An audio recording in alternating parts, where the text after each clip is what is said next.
keep the same energy. Work on being better when I'm 70. Your drip is just a water spring. You know I drip different, this is 7 seas. I deal with life different, make that lemon squeeze. Went off for my style and identity. Better bounce back and get the cheddar cheese. I guess that's why they envy me. On track, now we gon' way up. W's as easy as a layup. Working late, stay up. Counting all the way up. Counting blessings, yeah, you know we pray up. Way up, pray up. On track, now we gon' way up. Now we gon' way up. Now we going. On track, now we gon' way up. Now we gon' way up. Now we going. I got his band like I'm Barry Bonds.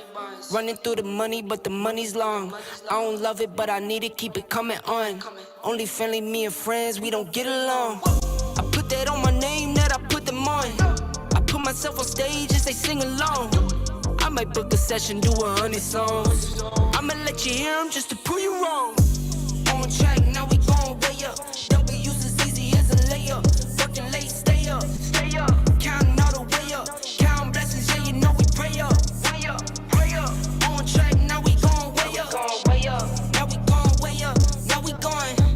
On track, now we gon' way up. Now we gon' way up. Now we going.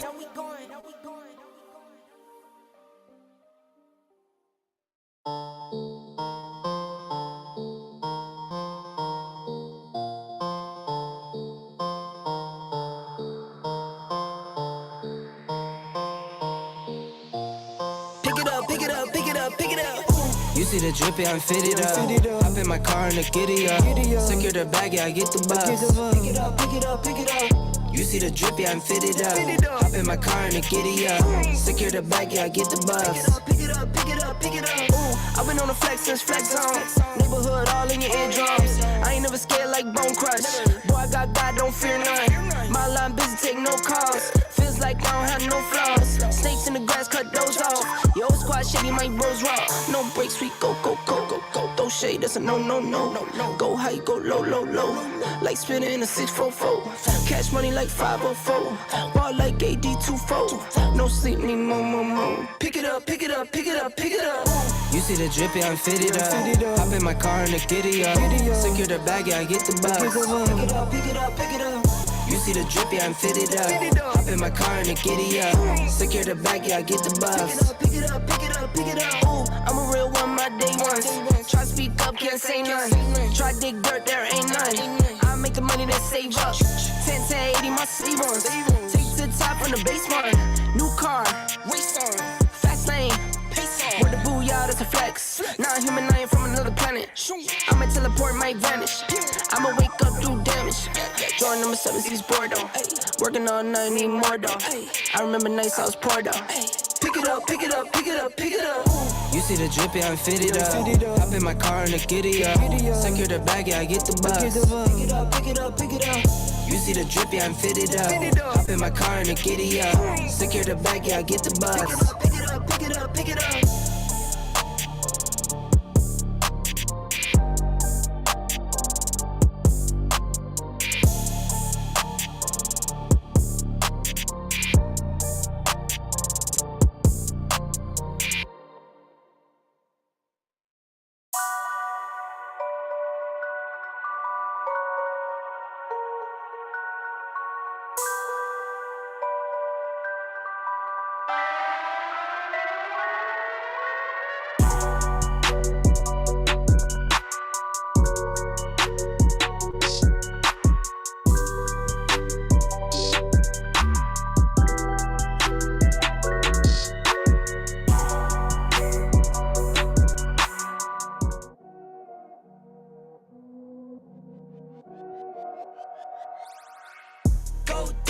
Go beast on them.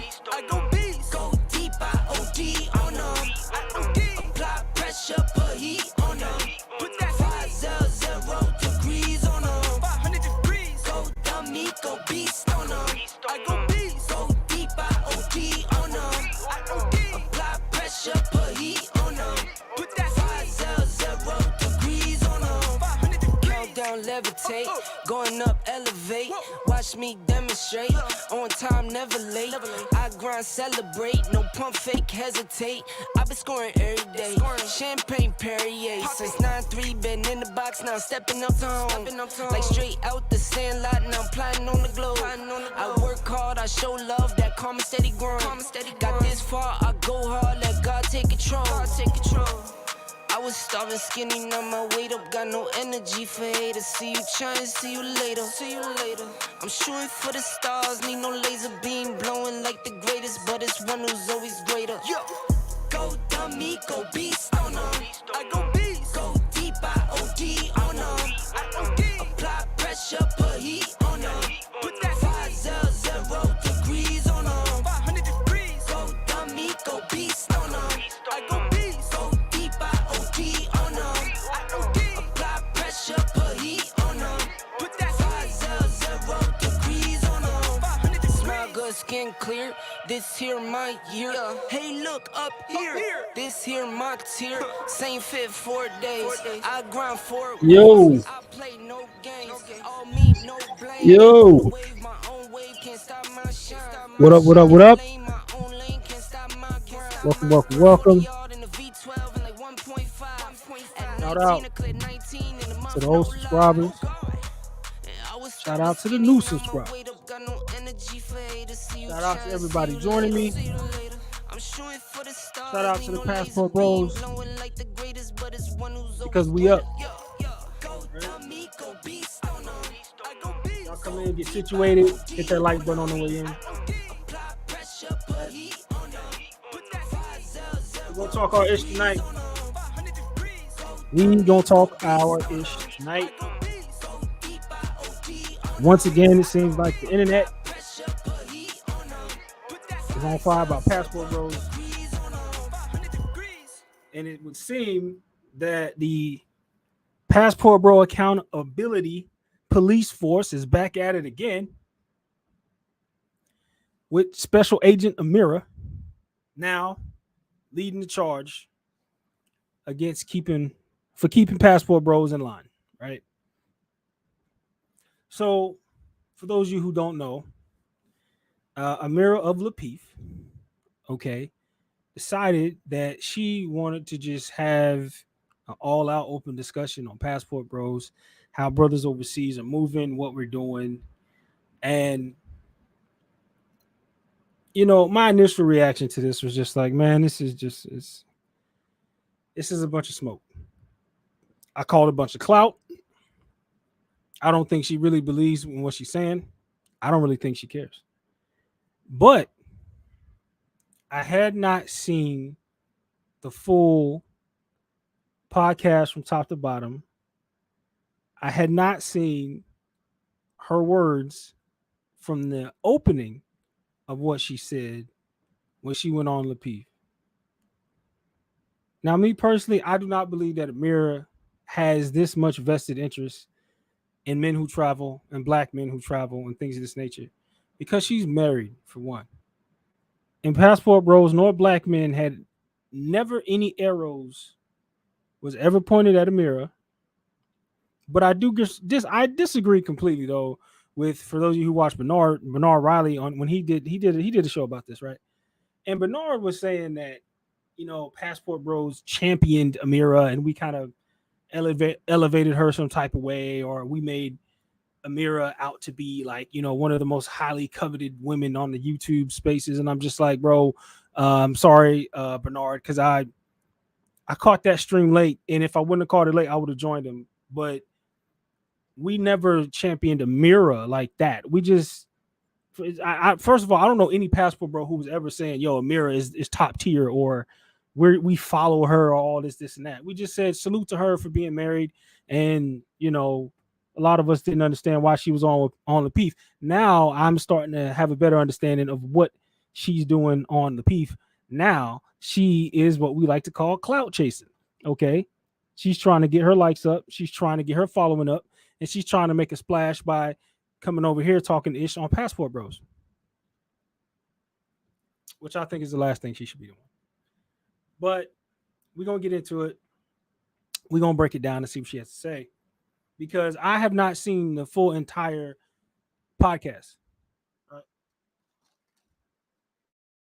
See everything she said from the top. Okay. But before we get into that, all right, salute to everybody right now who is joining. Shout out to Tim Howard out in the chat. Shout out to Black Man Travels. Shout out to LXST. Shout out to those of you who are joining. Like I said, hit the like on the way in, stuff like this. Support your boy if you like the content, and I will continue to bring it to you. Um, Also, oh yeah, as a side note, yeah, and on my last stream, by the way, I did, I did get some interesting comments from a couple different people, and they were talking about, the whole reparations thing on my last podcast, and they were saying stuff like, you know, you need to go talk to Rizza Islam and stuff like this, and you need to understand reparations better. Let me just tie all that off by just saying one thing. I am not here trying to build the black community. That's not what I'm trying to do. That's not what this channel is about. All right. So for those of you who think I need to go talk to someone, you clearly do not understand what type of channel this is. Okay. This is a Passport Bro X SYSBM channel. We're about saving yourself, black man, and black man going for their best interest, their best option, and whatever road that takes them down in life. Okay. We are pro black male advocates over here. I don't need to go talk to anybody to have them teach me the understandings of how beneficial or how much we're in need of some type of reparations. Let me tell you something. You need to get your own weight up and go reparate yourself. Okay. That's how I see it, and that's how a lot of brothers see it.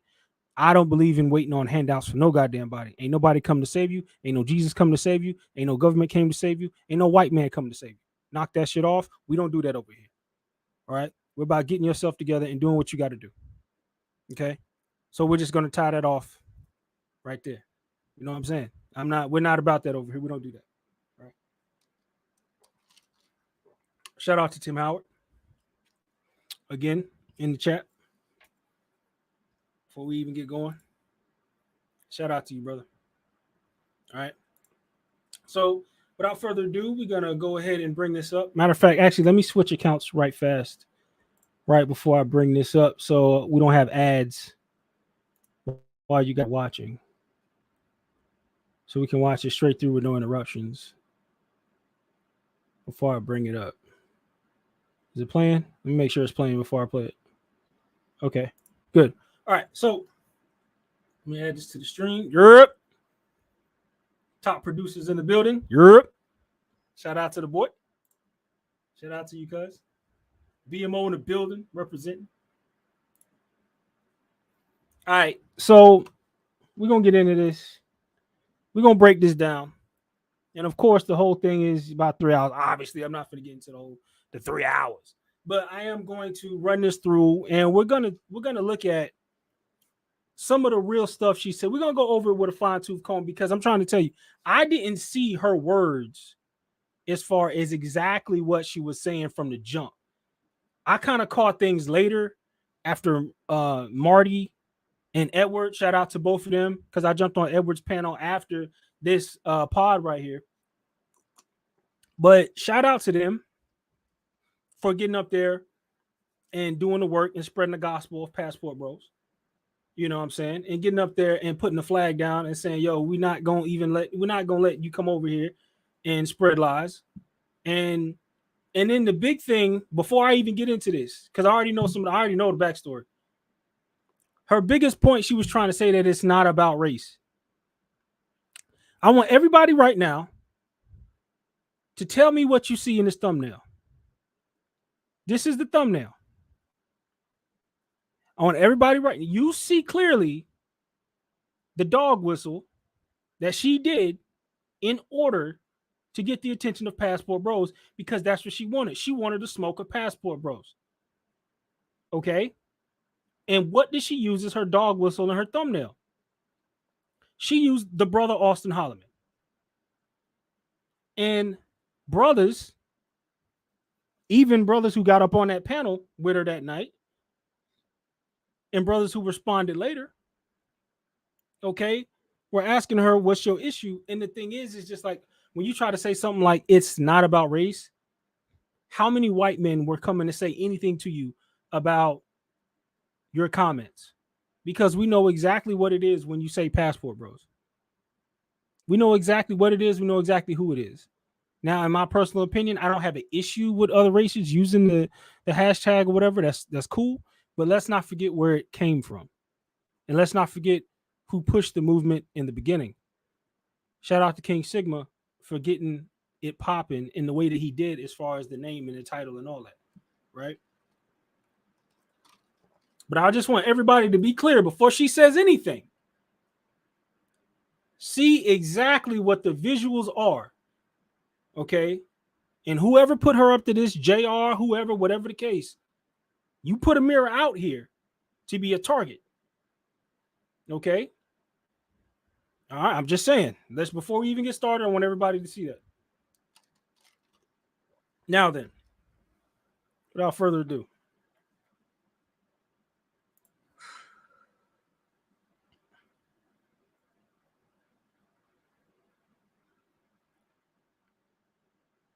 Hold up, LXST. I hear you, LXST. I hear you. We know. We know. And I specifically said that was a very coward move for Austin to do that. And all of a sudden not claim. But funny thing happens when you're black. Until you die, you're still black. So guess what? It doesn't matter what Austin says. What is he known for? What is his face on? Why is Amira using his face if it didn't matter?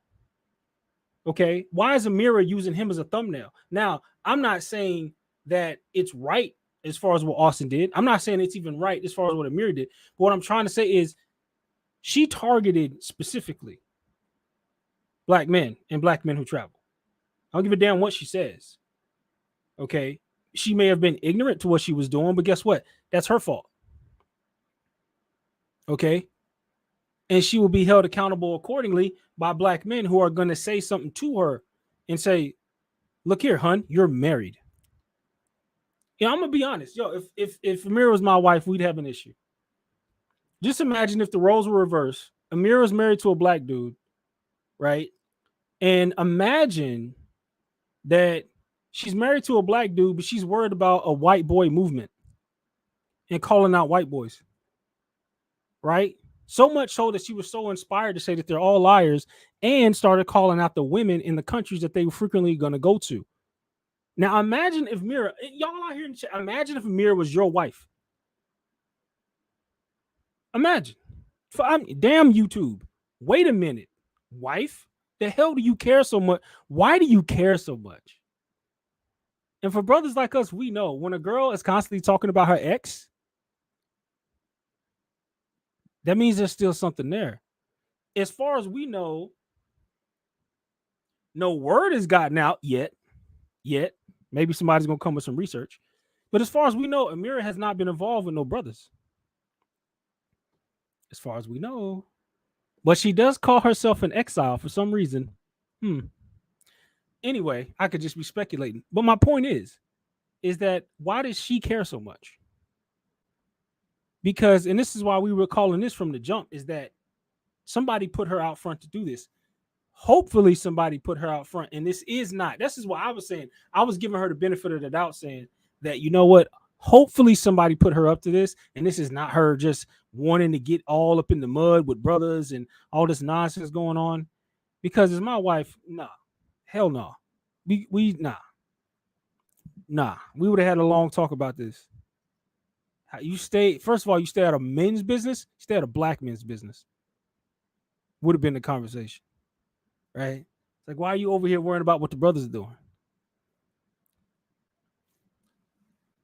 But like I said, let's get into it. We got Tim Howard says she put the image of a person publicly denies being a passport bro against the P4P and talks about passport bro. Indeed, she did. We got passport bros bona fide fad. It comes and goes. True travels will continue to travel in songs.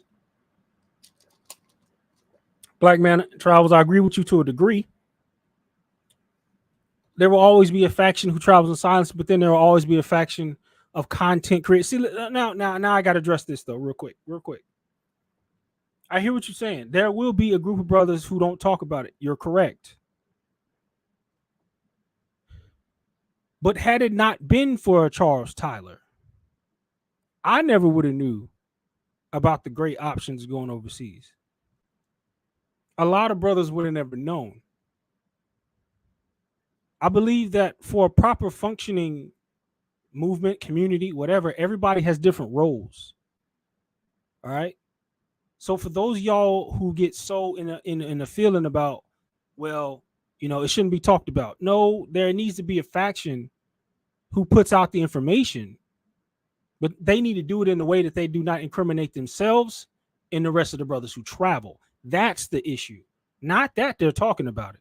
It's how it's being talked about, how it's being portrayed, how it's being represented.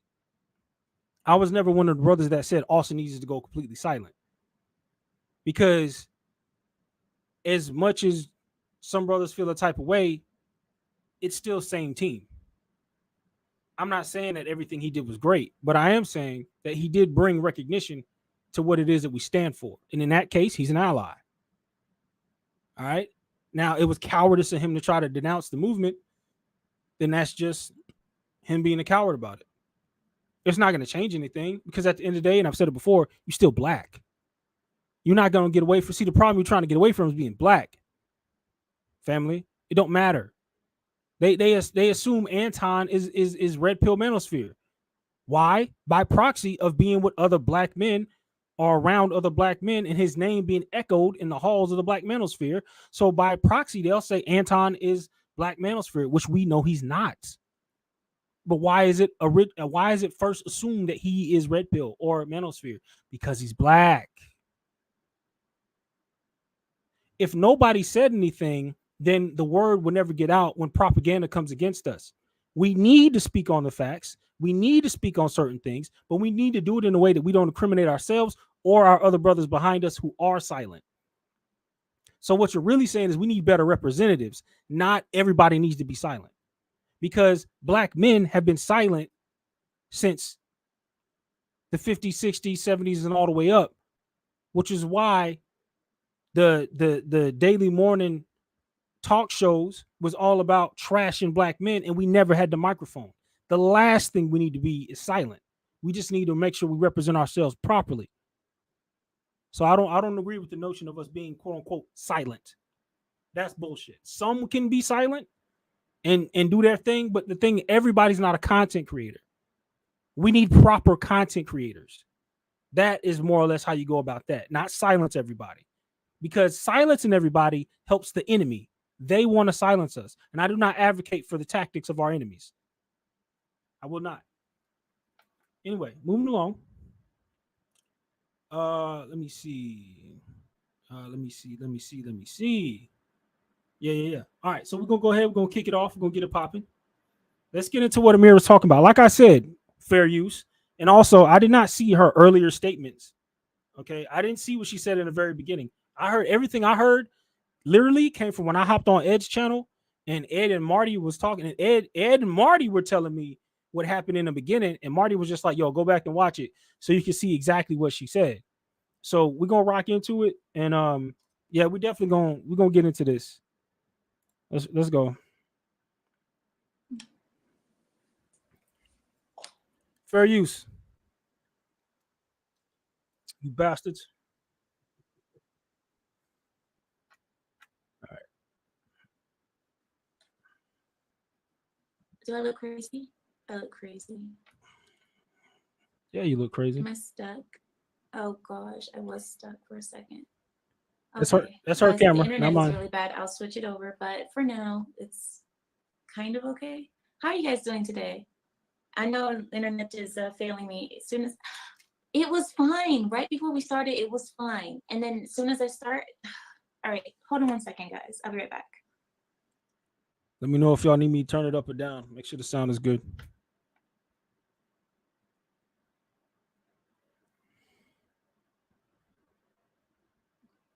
Yeah, she's having her own technical difficulties, so I don't know what the hell she's doing.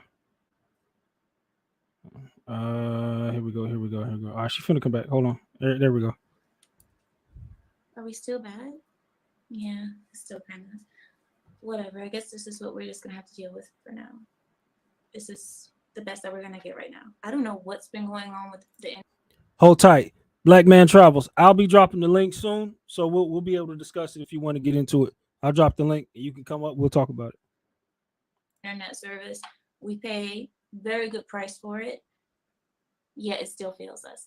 Anyway, how are you guys doing today? I'm so glad that you guys will end your weekend with me. I am so happy to see you. Hi, Cora. Hi, Cora's Bloom. Hi, Service. How are you? Hi, Boa. Hello, hello. Hello, Irfan. Hello, welcome in. Hello, Duran. Hi, guys. Hi, Prime VA. Prime VA. Nice to see you all again. Nice to see you. Hello, Marty. Welcome in. So here we are, and I know a lot of people are not gonna like this because nobody dares speak bad about the passport bros. Damn right. Because from what I've seen, most people are in agreement with this ideology, and I was too before. I thought, well, if you can't find your wife here, what's the problem with going to find her somewhere else? There's no problem, right? I mean, that's just the logical thing to do. Until now, 2 years have passed since the first time I hear about this passport bro ideology. And where have they gotten? Where have they gotten? We's gotten freedom. The hell she talk about? Where have we gotten? The movement is a success.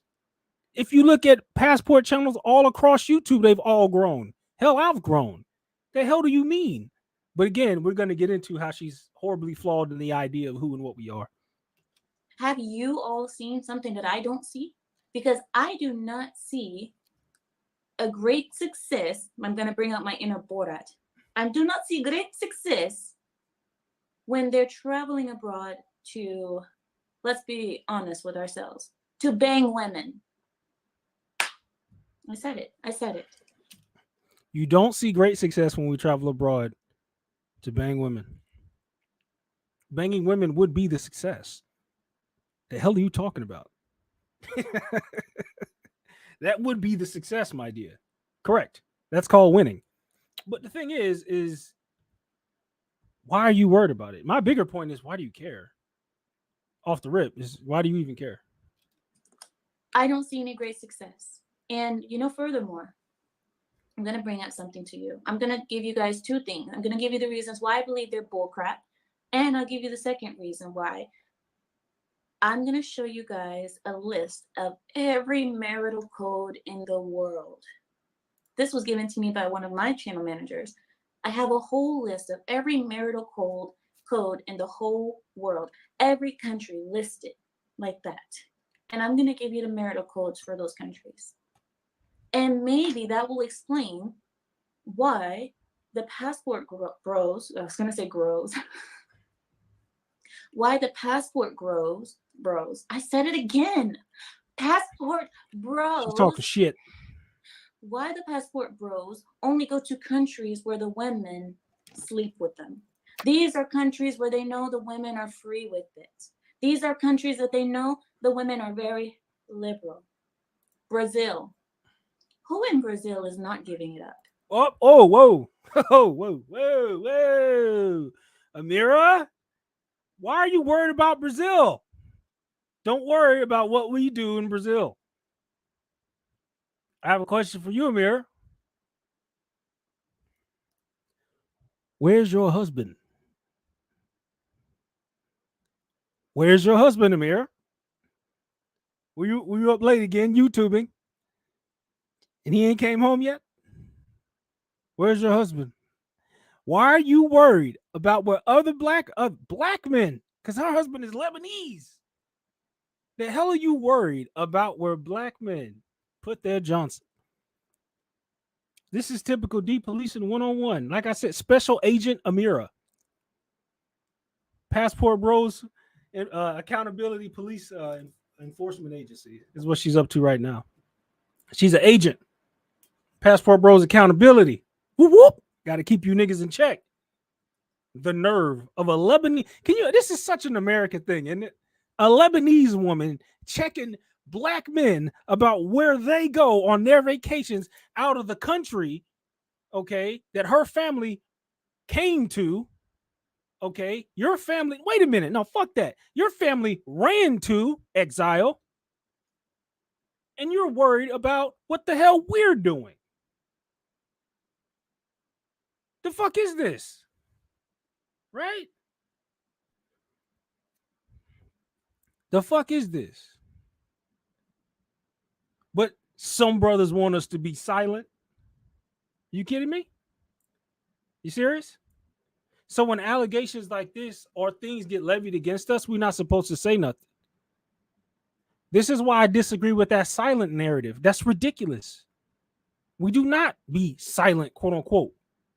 The reason they're talking about us in the first place is because they think we're weak. We don't have a backbone. We're ran by our women. They don't respect us in the political space. That's why you'll have presidents coming down talking to Cardi B's and Meg the Stallions as though they're leaders of the freaking community. Why would head political figures lower themselves down to speak directly to pop culture figures? Because, and this is the answer, they see them as heads of the community. They see majority of you Negroes are going to vote Democrat. Majority of you Negroes follow your women. The majority of you Negroes are cucked. The majority of you Negroes are mad kings, according to what they think. And we don't see power out of you because power responds to power. Okay? If we don't fight for power as black men, we'll never have it.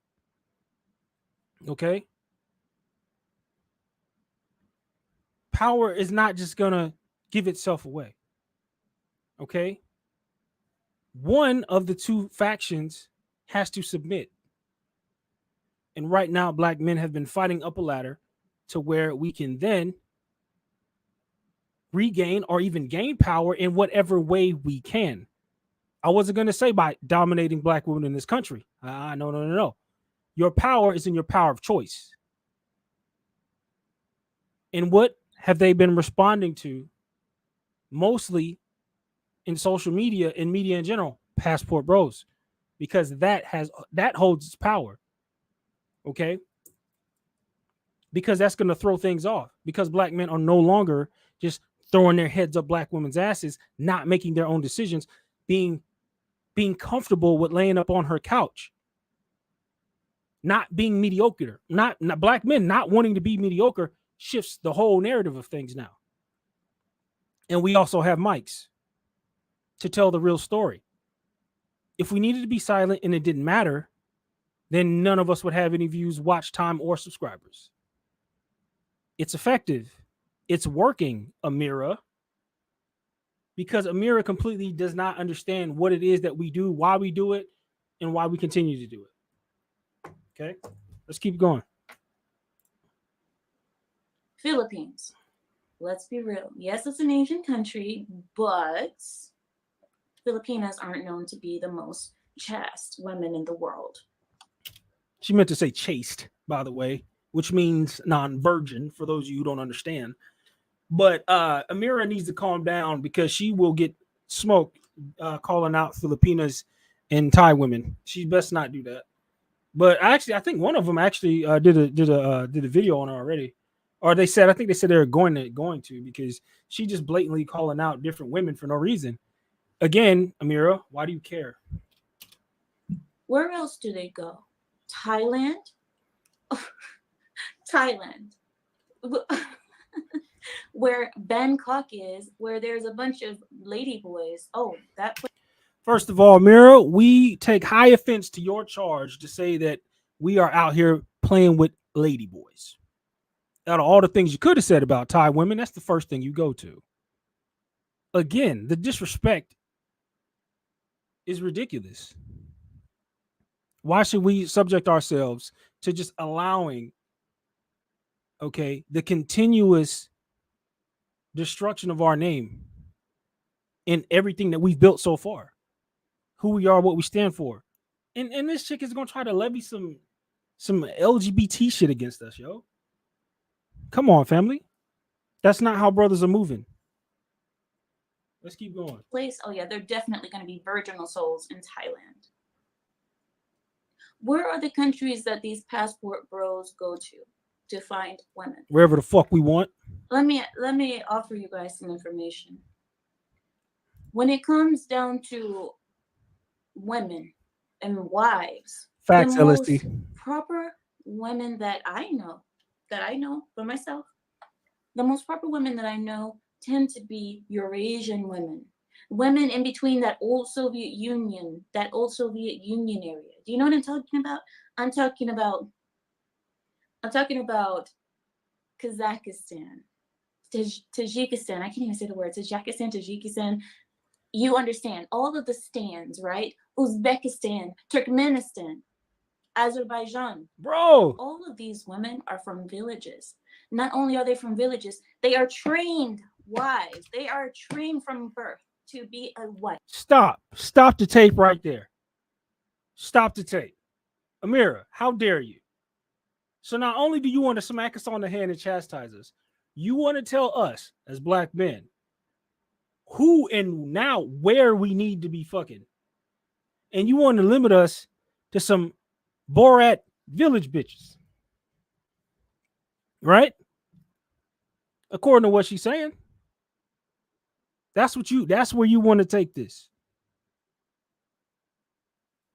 That's where you want to take this. You want to limit us to some village type bitches. Out of the bush. Huh? Out of the bushes of the borders of Europe and Asia, huh? We need to go to the bush. Right? Because you're the subject expert on hooking black men up with wives, eh? I'm sorry, Mir, but what's your resume? How many successful marriages have you strung together for black men? Right? If I'm not mistaken, I do believe you were on Kevin Samuel's panel getting classed. Am I wrong? Miss Amira? Who the hell made you the subject matter expert on marriages? Should we get into your business, Amira? Should we get into your business, Amira? I'm sorry, were you a virgin when you got married? Did you come from an Eastern European Asian bush? Is that where your husband found you, Amira? So you got sisters, right? You got sisters, and you just say all. So you just line up all the black men, Amira, because you found the Holy Grail, the golden road to where all the wives have been hidden, the village hidden for the wives, hidden village of the wives, according to Amira. Because as black men, we're so childish that under our own agency and under our own understanding of things, we don't know how to pick them. Because everywhere we go to, they're just whores. Flat out. They're just whores. So all the women from Thailand and Brazil, Philippines, and all that sort of stuff, they're just raw whores. Or trannies, according to Amira. Because that's what black men are on. That's what we're doing, Amira. You know, I appreciate the concern, but we don't need your help, hon. Appreciate you, though. Right? Appreciate you. And if the passport bros were serious about finding a proper wife because these Western women are just so bad, then why aren't you going there to find your wives? Oh, I know, teacher. I know. Because they're not having sex in those countries. That's why. This whole passport bro ideology is it's nothing more than travel sex. I have a question. For any brother listening, can any of you brothers tell me a time where any passport bro made the grand declaration that our only mission is to go out here to a country, pick one, and bag a bitch and marry her? When was that the passport bro's grand declaration? When was that ever said, and chiseled in stone, that The mission is only to get married. You have to understand, most black men are not looking to get married, especially the ones who are traveling. Not necessarily not looking for marriage, maybe companion, but to be honest, marriage because we understand the laws. Now, of course, the laws in this country, yes. But if you already have a stigma about being married in this country, you're not going to be so susceptible to just run to another country and also get married. You're going to be very weary of getting married, period. So that's a lie, even on the logic of what the movement is about. Okay? Because it relegates us to being chumps who just can't find wives, which obviously is your fourth most perspective on who we are based off what you're saying. That's not who we are. It's not. We've never been that. We're about black male advocacy, black men going out there exploring their options. You don't have to wind up getting married in order to be a success. Hell, getting out the country is the success. Setting up shop in whatever country you want to be in. No, you know what? The success of Passport Bros is obtaining the lifestyle of freedom. Freedom is the goal. It's freedom. Black male agency is about freedom, Amira. It's not trying to lock ourselves down and hitch our wagons to some foreign bride. Okay? And you, just like any other Aunt Jemima out here, is going to go come tell us who and where we need to stick our dick in. Oh, well, y'all can travel, but you better go to this country. Amir, I have a question for you. Do you tell your fellow black women where they can go and get fucked and banged out, rolled hard, wet, put to the side, and get ready to be used by the next nigga? Do you tell them where to go, Amira? Do you tell them where to go? Anybody seen on any of her channels? Because if the answer to that is yes, then the next question for Amira is going to be, so when are you opening your marriage agency, since you're the aficionado, head supervisor, CEO, okay, in charge of hooking up and making marriages happen between all these black couples? It looks like Amira is going to be our messiah for the black community because she knows exactly how to rebuild it and get niggas married. All this time we've been waiting on Amira, the savior, to tell us exactly what it is we need to do. It's like a sex and travel, what do you call it? Because how many marriages do you see happening overseas? Because a man went to a country and said, you know what? I am vetting a woman. I'm not sleeping with her. I'm not sleeping with the neighborhood talent. I'm not riding the neighborhood. But Amira, what if I do though? What if I do sleep with the neighborhood talent? What if I do bang that bitch out, Amira? What are you gonna do though? So what? Was your husband a virgin before he married you, Amira? Is that what he told you? Huh? Is that what he told you? Is that what you believe? Is that what you think? Am I wrong? Am I hearing something wrong? Right? What if we do decide that we're going to go over here, have our fun for as long as we want to, and then at a certain point wind up getting married if we want to? The whole operative word here is if we want to. And I think that's where we're missing the whole entire mark, because the if you want to is what matters. It's freedom and it's about black male advocacy, black male options. Let's go. Bicycles. I'm not doing that. No. I'm here strictly because I want to find a woman. I want to find a proper woman, a proper lady, a proper wife. I am vetting and I'm taking my time and I'm doing. No, I don't see that. What I see is a bunch of men posting pictures online in Brazil on the beautiful beaches with the white sands, and that's all beautiful and lovely, of course. But I see them posting pictures saying, look at the beautiful women here. Look at the beautiful women here. Why don't we have this in America? Why doesn't America have women like this? Oh, look, they're so beautiful and feminine and sweet, and they'll do anything for me. Yeah, because you have money. Women, they're not stupid. They see you, passport bro. Amira, you sound jealous, hun. Doesn't she sound like a hurt girlfriend? She sounds like all these other sisters who was jumping on passport bros. That's exactly how she sounds, bro. She sounds like a hurt girlfriend. Talking down to us like children, like, oh, you know you gonna come back to America. You know you gonna come back and get you a black woman.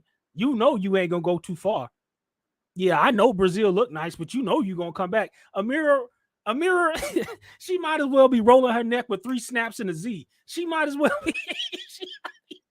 It's the same energy. She got the same energy as baby mama number 5, 6, and 7. She got the same energy. She coming at passport bros with the same energy. Y'all can't tell me that don't sound familiar. I know she sound like one of y'all exes. I bet. Amira sounds like one of y'all exes in the chat right now. I know it. Goddamn it. She sounds like somebody ex-girlfriend. You know you're gonna come back and da da da. I'm trying to tell you, if I was her husband, I'd be like, wait a whoa. Why are you so interested in what these niggas doing? Oh, what is you doing? I'd be like, hey, no, we need to time out.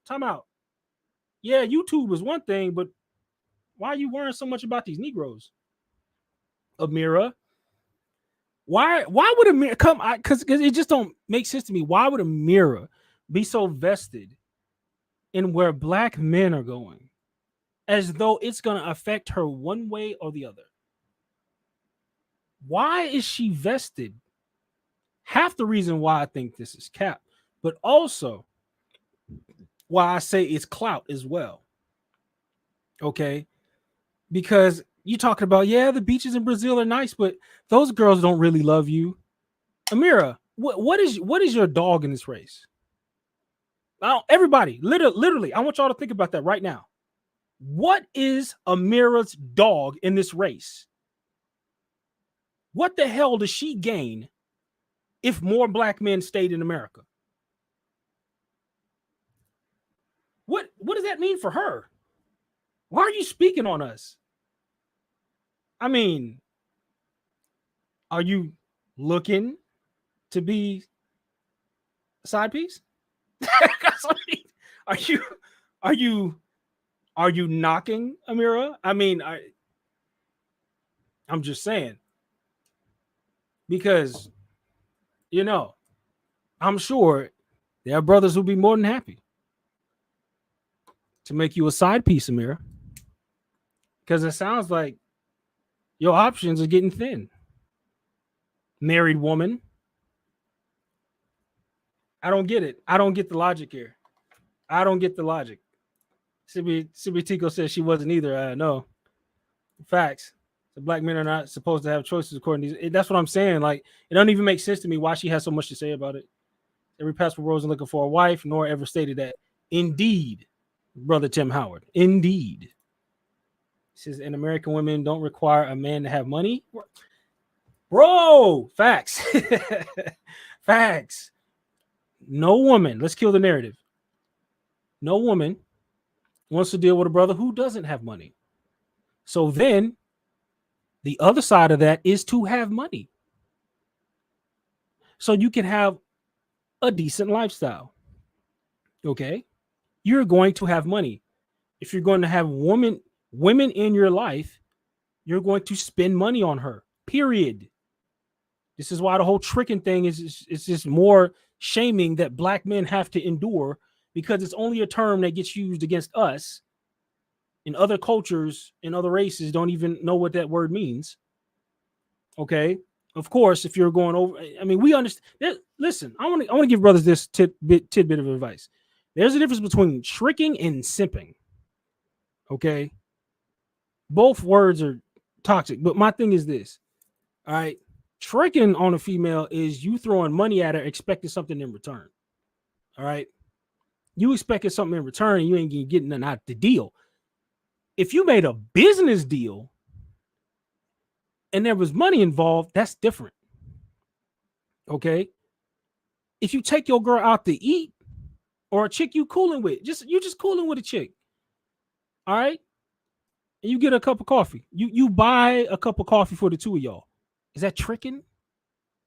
You go out to a not a full, bistros or anything, but y'all, let's say y'all go out to a little lunch or something. You just hanging out chilling with a girl, and you cover it. It's only like $25 for the two of y'all.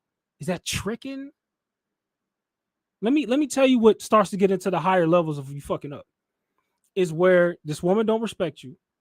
This is not your girl, and you taking care of her, buying her phones and shit, clothes and shoes and shit. And this ain't your girl. When you start providing certain things that you would provide to a woman, like your provisions, your protection, your security, and you're giving those things away for free, you a hoe as a man. See?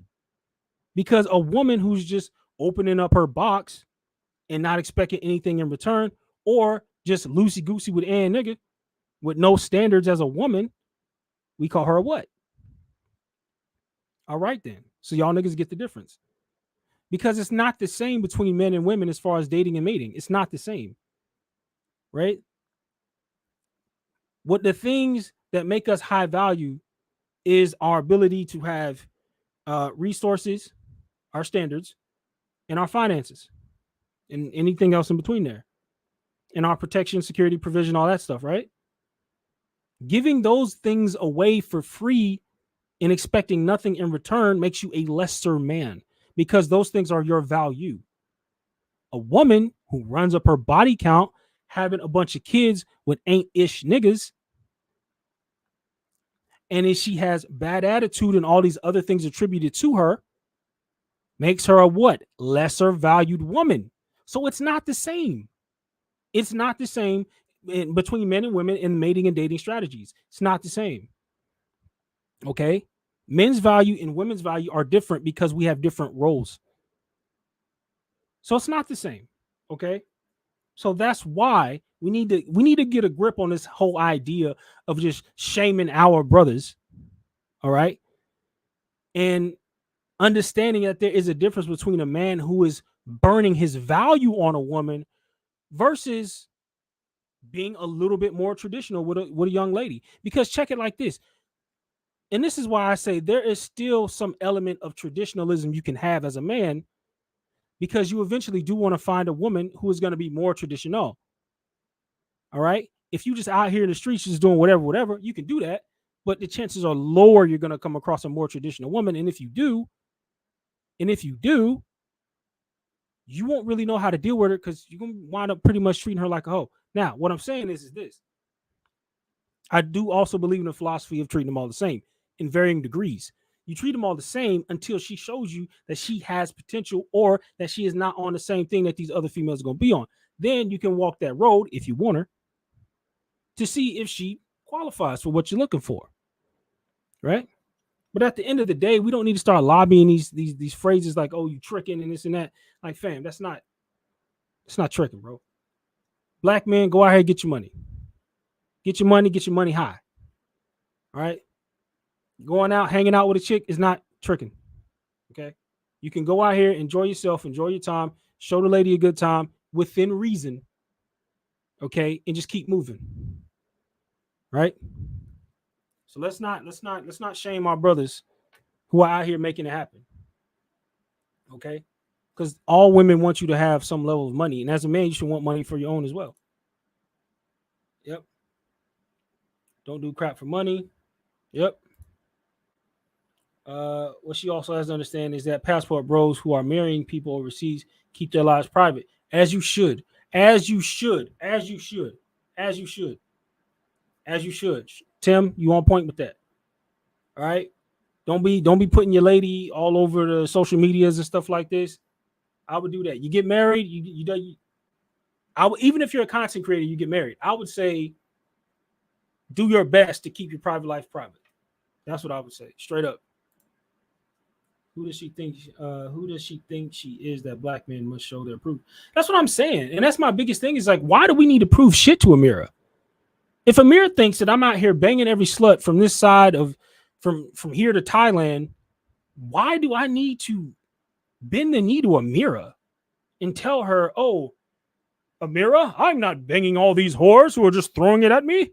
No, I'm a man of class and of standard. I would never do such a thing as to lie with the likes of these harlots and these sluts. I would never do such a thing, Queen Amira. I'm forever in your favor. No. Who the fuck she thinks she is, bro? It's stupid. Bro, we don't have to prove shit to her. Small portion of Black Americans have passports, so she's delusional. Facts. It's not facts. If you get a car and spend money to keep it clean and run it properly, is that car simping? No. See what I'm saying? It's taking care of yourself. Let's keep going.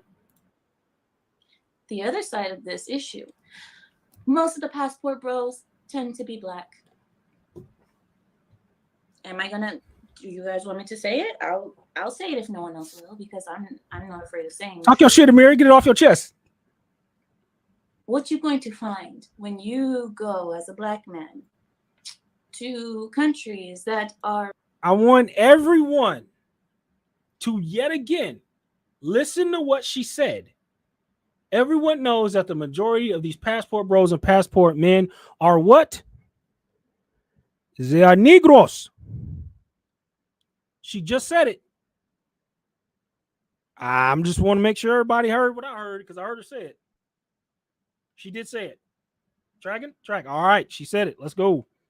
Are very much racist. I'm not gonna try to... I was gonna try to give you guys down the soft words, like, oh, a country that doesn't accept this or this. No, they're racist. They're racist. Fully racist. Yeah. They're more racist than your lovely America. But what you're gonna... How would you know and understand the position of a Black man in America and be able to gauge the racism of America versus any other country when you yourself are a non-Black woman?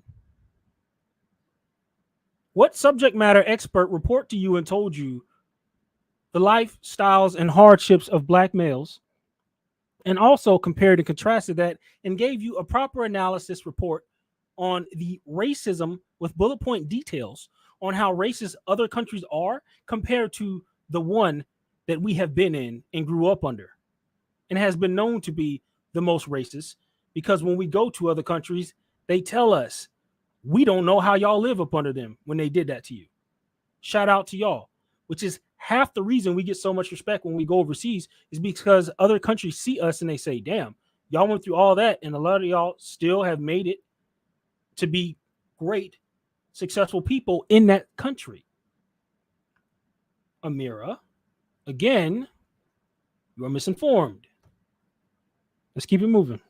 Find there as a Black man, you go there with a big wad of money, right, in your pocket, and you say, I'm a passport bro, forget these Western women, I'm going to the East. No, I'm going to South America. I'm gonna find me a woman with this here money. Gonna put her in this here bag, put her over my shoulder, and I'm gonna haul her back home. That is not a tenet of what we do. We have never advocated for running to a country and picking up a 30-day fiance. No brothers ever advocated for that, and we have never said that brothers need to run over here for a weekend, grab you a chick out the DR, put a ring on her, and then drag her ass back to New York and expect that to be just a match made in heaven. Amira, you're misinformed.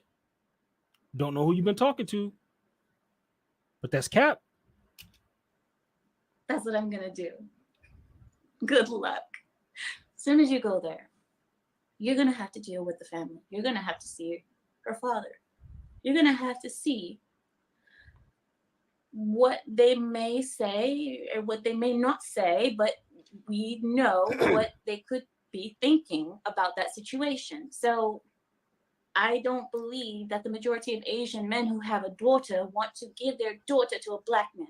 Oh, yes, Amir, because you're so well versed in the mindsets of Asian men's daughters, are you? You know better than us what it's like for us as black men to deal with an Asian man's daughter. Oh, really? For all my passport brothers listening, it seems that we have all been misguided. From the very beginning, we should have been listening to Amira because she has the proper answer to what all of us have needed for so long. Amira is going to supply all of us with the women of our dreams, brothers. Amira is going to be the one to get out here and tell all of us black men exactly what it is that we need to do step by step. Right?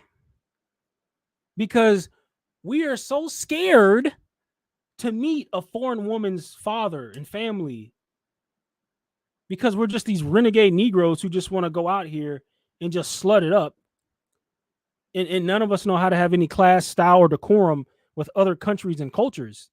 Thanks, Amira, for your great compliments on how you view black men that you care so much about to tell us and also be so concerned about who and where we're fucking. Thank you, Amira. You care so much. And your contribution to the Passport Bros is so well accepted. We thank you. We thank you. Hell, if Pearl is the leader of the Black Manosphere, I guess Amir is about to be the leader of fucking Passport Bros. It all makes sense in the internet, don't it? Don't it? Well, goddamn. Here's our chief, our CEO in the flesh. You passport niggas been doing it all wrong. Right? You need to get out here to Kazakhstan, take your shoes off, put on you some flip-flops, get you a robe, and walk around one of these villages. And get you one of these Kazakhstani women. Y'all niggas been you niggas been doing it wrong. Ah, shit. You niggas been doing it wrong. Oh, hell. Oh, my God. Oh, my God. She is a trip, ain't she? Woo, shit. She is a trip. You niggas been doing it wrong. Y'all need to get your ass over here to Uzbekistan. All right. Get you one of these leftover Afghan women who didn't make the planes when we left and bring her over here to the States. Right? Get you one of these good barefoot village women. My question would be to Amira. So then what would you tell a Lebanese man to do, Amira? How come your Lebanese husband didn't get one of these Uzbekistani women? Why didn't he do that? Why does it have to be different when it comes to black men? Why must we always be placed in positions, or why must we always, right, get pushed to the lower rungs of any society and say, look there, right? Why couldn't Amira? I probably would have given Amira more credit if she would have said, and it would have made more sense to me if she would have done this. If Amira would have said, how about you go over to Lebanon and let me show you brothers how to get you a top-notch Lebanese baddie. If Amira would have did a podcast on let me show you Negroes how to go over here and get you a baddie that comes from where I come from, I'm going to set y'all up right, because all you brothers going to Thailand and Brazil, y'all don't even know about Lebanese girls like us. Y'all don't even know how we be moving. Y'all don't know how we be giving it up. You need to come over here and check out what we got going in Lebanon, brothers. You know how much support she would have got? So shame on you, JR, for putting her up to this, because you could have set Amira up properly if you would have said, no. How about you actually give something that you could be credible in, instead of looking like a complete fool in front of the internet, talking down on Passport Bros, judging black men, sounding like a sister or hurt girlfriend, baby mamas number 5, 6, and 7. Instead of what you could have done. See, I'll critique, I'll break you down, but I'll build you back up. Amira, what you should have did is said, how about you Negroes go get you a Lebanese woman like me? Let me show you Negroes how Lebanese women get down. I'm going to train y'all. I'm going to show y'all, give y'all some tips, help you Negroes out, right? Because in Lebanon, y'all ain't even checking for us over there. We can show you a thing or two. But she didn't do that. She wanted to come smoke. But I guess it would be hard to go back home and be so gracious about your country where you're in exile, huh? According to you, they don't want you. I wonder why that is. I wonder why that is. Let's go. I don't believe that the majority of Thai or Filipino men who have their daughter think, you know what, I can't wait for my daughter to grow up and to get taken away by a black man. I don't know. I don't know that to happen too often, but hey, maybe I'm wrong. You don't know, and you are wrong. Let's keep going. Maybe I'm wrong. Maybe there is an abundance of men wanting to get their daughters off to Black American men. Yes, they're daughters. Maybe it is a lot of women who want to deal with Black American men. Maybe they're all out of daughters, okay, of these men who are looking for Black American males. Amira, if you actually talk to us, we would tell you that indeed it is. How do we know? Because we've been fucking them. Shows how much you don't know, Amira, because you're so protective of these men's daughters. while you're the exile. How you talking shit from outside the club, Amira? You got kicked out. Don't you dare sit here and tell us how to move when your own country exiled you. Don't talk shit. Don't throw stones. Let's keep going. Knows. But the other thing is, I've seen that the passport bros go to these countries. I've seen one of them. He made a video. It was so funny. He was in the Philippines, I believe, or Thailand. Or Vietnam. He was in Vietnam. Also, I believe she's talking about Austin. Vietnam. He was walking down the street, yeah, walking past all of these massage parlors, and it really looked like, you know, a red light district. He was walking past all of them, and he is a tall Black man, very handsome, I may say. Handsome Black man.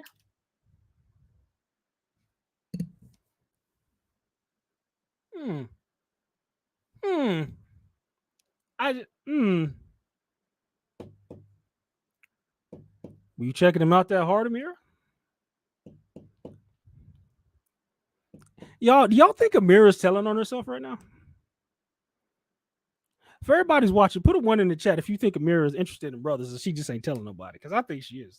Walking down the street, and then he goes, look, all of these Asian women, they want me. Do you guys see that video? It's on YouTube. It's on the shorts. If you guys go into the shorts, it's on there. He goes with his phone and he's like, look at how they like me. Look. And all of the girls were like, hi. I can see you. Oh, come here. Oh, you're so nice. Oh, yeah. All of that. Come on, internet. Keep up. Get it together, internet. The internet is detecting cap. Did that. And I sat there and thought, do you know why they're doing that? They're doing that because they assume that you have money. This has nothing to do with you being cute. This has nothing to do with... Amira, was your husband broke when he met you? Was your husband broke when he met you, Amira? If I'm not mistaken, I think the brother's damn near a millionaire or something like that. Was he broke?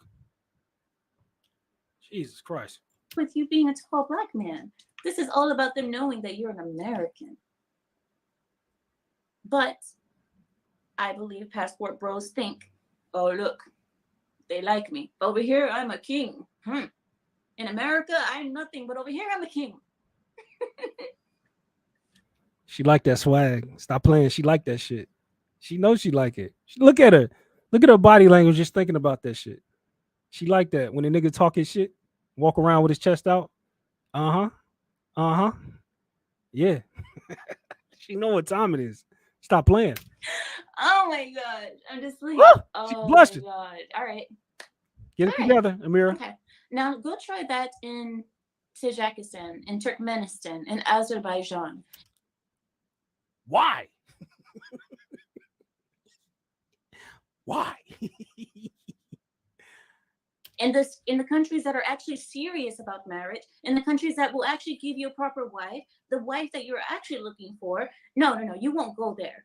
But you want to go to the countries that you know that the women are free and loose with it. That's where you want to go. You want to go to Brazil. Whoa, way to take shots at Brazil, Amira. Goddamn. So are just all Brazilian women just out there free, loose, and just throwing it around? Just loose box all over the place? Is that how all their daughters get down, Amira? Is that how the daughters of Brazil get down? Just loose box? Loosey goosey box? Is that what it is, yeah? Bunch of loose women throwing around the old box, eh? Amira full of shit. Let's go. That's why, look, I was all for it in the beginning because I thought that they were serious. I thought that they were going to go to Middle East, go find, take your shot there, do something. But I mean, honestly, it's just disappointing. It's disappointing. Oh, Amira, we disappointed you. I'm sorry. Did you think that we would also sit around and be your second option as well? Why are you so disappointed, Amira? What expectations did you have for black men? Who were you disappointed for? Brothers, she is telling on herself. She is telling on herself. There's no way you cannot tell me if this was your wife, my brothers, that you would not have something to say to her after the camera turned off. First of all, what the fuck was that? You did what? No, hun, I was watching in the other room. Sounds like you got a lot of cachet into what the hell black men do. Do I need to let you go? Do you got a Tyrone out there in the streets you worried about going to Brazil? I'm telling you, Amira sound like she wants to be the side chick to one of y'all niggas. I'm just saying. Amira sound like she wants to be a sidey. All right. Because she's trying to break down brothers and say, oh, y'all go mess with the village girls over in Uzbekistan. The nerve from a married woman. The fucking nerve. Real talk. Yo, y'all niggas going ham in the chat. I see you. Yo, shout out to Cortez. He just showed up. What's up, cuz? You know what I mean? Yeah, bro. She telling on herself, bro. She straight up telling on herself, bro. She straight up telling on herself. Yep, like all women around the world want money. Duh. She's being ridiculous. Indeed, bruh. Indeed, bruh. America, we are somebody, which is why we have the money to travel. Facts, bro. Facts. So, man, she big mad passport ain't doing what she wants to do. And that's what I'm saying, Tim. Like, to me, I'm just like, why is she so vested in what it is that passport brothers are doing? Like, if I wanted to go overseas and knock around a few sluts, right? Knock around as far as having sex. Calm down. This is YouTube. Right? If I wanted to go around and smash out some sluts and have my fun, why do I need to answer to a mirror or any woman? Eyes free. It's interesting the stigma that constantly has to get placed on black men. And it's sad that how many black men respond to this type of talk and this type of shaming. Because this is shame, guilt, insults, and the need to be right 101 for Amira. It's like she just picked up the sisterhood scrolls and just started at page 1. Or she went to the Passport Bros chapter and said, how do I piss off Passport Bros? This is how I do it. Let me go ahead and boot up Alive. And it's so see-through. To me, either Amira was either A, set up to do this by somebody and she really doesn't care, or B, she really does care and she has a vested interest in black men. And in that case, well, in that case, it's only a matter of time because your girl's already gone. She's already gone. She's already gone. Yo, she's already gone, bruh. Yo, the man said rocks and goats. Yo, you wildin'. Y'all niggas wildin' in the chat. She said as if as it's impossible for women to be attracted to us. And she only as if the only way we get women is by paying. Yeah, she's got a lot of preconceived notions about black men, which is stupid. We are looking for wise facts. Say it again. Brazilian woman, y'all gonna. That's what I'm saying. Brazilian women, I'm telling you. And I don't. That's why I think she's doing this for clout. She wants all this smoke so it can run her up the flagpole, and she starts getting all these viewers and all these runs and stuff like this, and people start echoing her name. To me, that's what I think a lot of this is. I think this is a lot of clout, a lot of smoke, or second option. She's really interested in brothers, and her marriage ain't finna last long. Or her husband's just gonna be okay with her getting smashed out by the British Broadcasting Company. Facts. Either way. Either way, the truth is going to come out either way. Okay. Either she's highly invested in the British Broadcasting Company, or this is a lie and she doesn't care. Either way, this looks bad. Either way, if JR put her up to this, which I think he did, he picked the wrong one. Yeah, because it's not going to look good for Amira. She's not built like this to take this smoke. She is not built like this. She Lebanese. They're the most loose women on the side. Shout out to Cortez family. If I had the buzzer, bro, I'd hit you right now, bro. Bro, who says she Lebanese? They're the most loose. The daughters of Lebanese have the loosest boxes. Yo, Cortez, you wildin', bro. He said the most loose women on that side of the world. Yo, facts, bro. He said, ooh, she mad. Yeah, she mad. She fucking mad at niggas going their own direction. Why does she care, bro? Said Cortez, she is confused. I said, why would she go? Said, why would we go to be Middle East? That's what I'm saying. Like, there is, bro. Let me tell y'all something. I was prior service. Okay. Like, I know a good most of you were. I spent time in Iraq, spent time in Afghanistan, been in Kuwait, been in Dubai. I've been in that region of the world, spent a lot of time there. I have the stripes literally to prove it. And bro, like, I'm gonna tell you something. I'm not invested in trying to be in no Arab countries, brother. I got enough of being there. I'm not. It ain't my get down. Okay. All right. I've been around the Islamic culture, and it's personally just not my thing. Okay, it's just not my thing. That is not a shot to those who practice in the ways of Islam. I have no smoke, not at all. Much respect.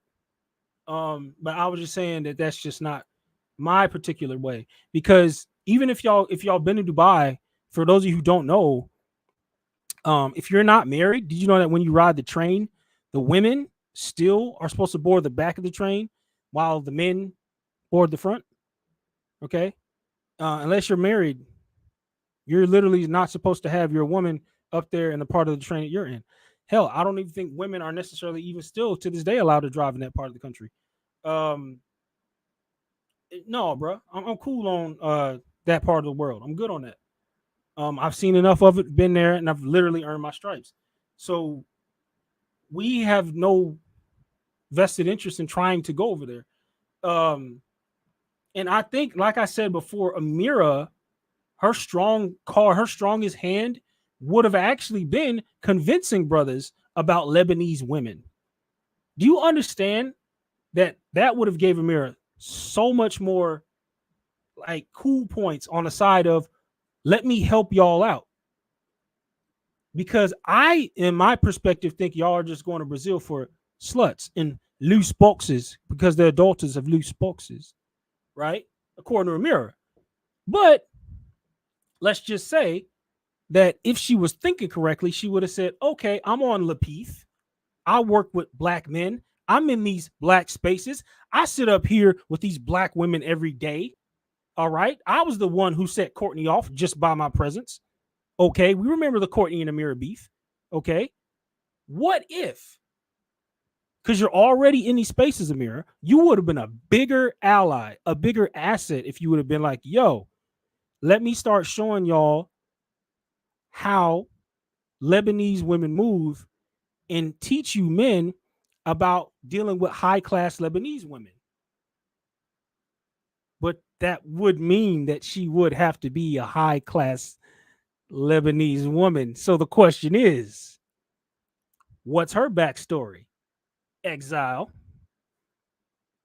Because if she was that, my point is, why couldn't she speak from that point of view and just say, I have homegirls who are tens in Lebanon. Let me show you, brothers, how Lebanese women. You can't tell me Lebanese women don't want brothers. You're in the space already, Amira. You know that your audience, you know where your audience comes from.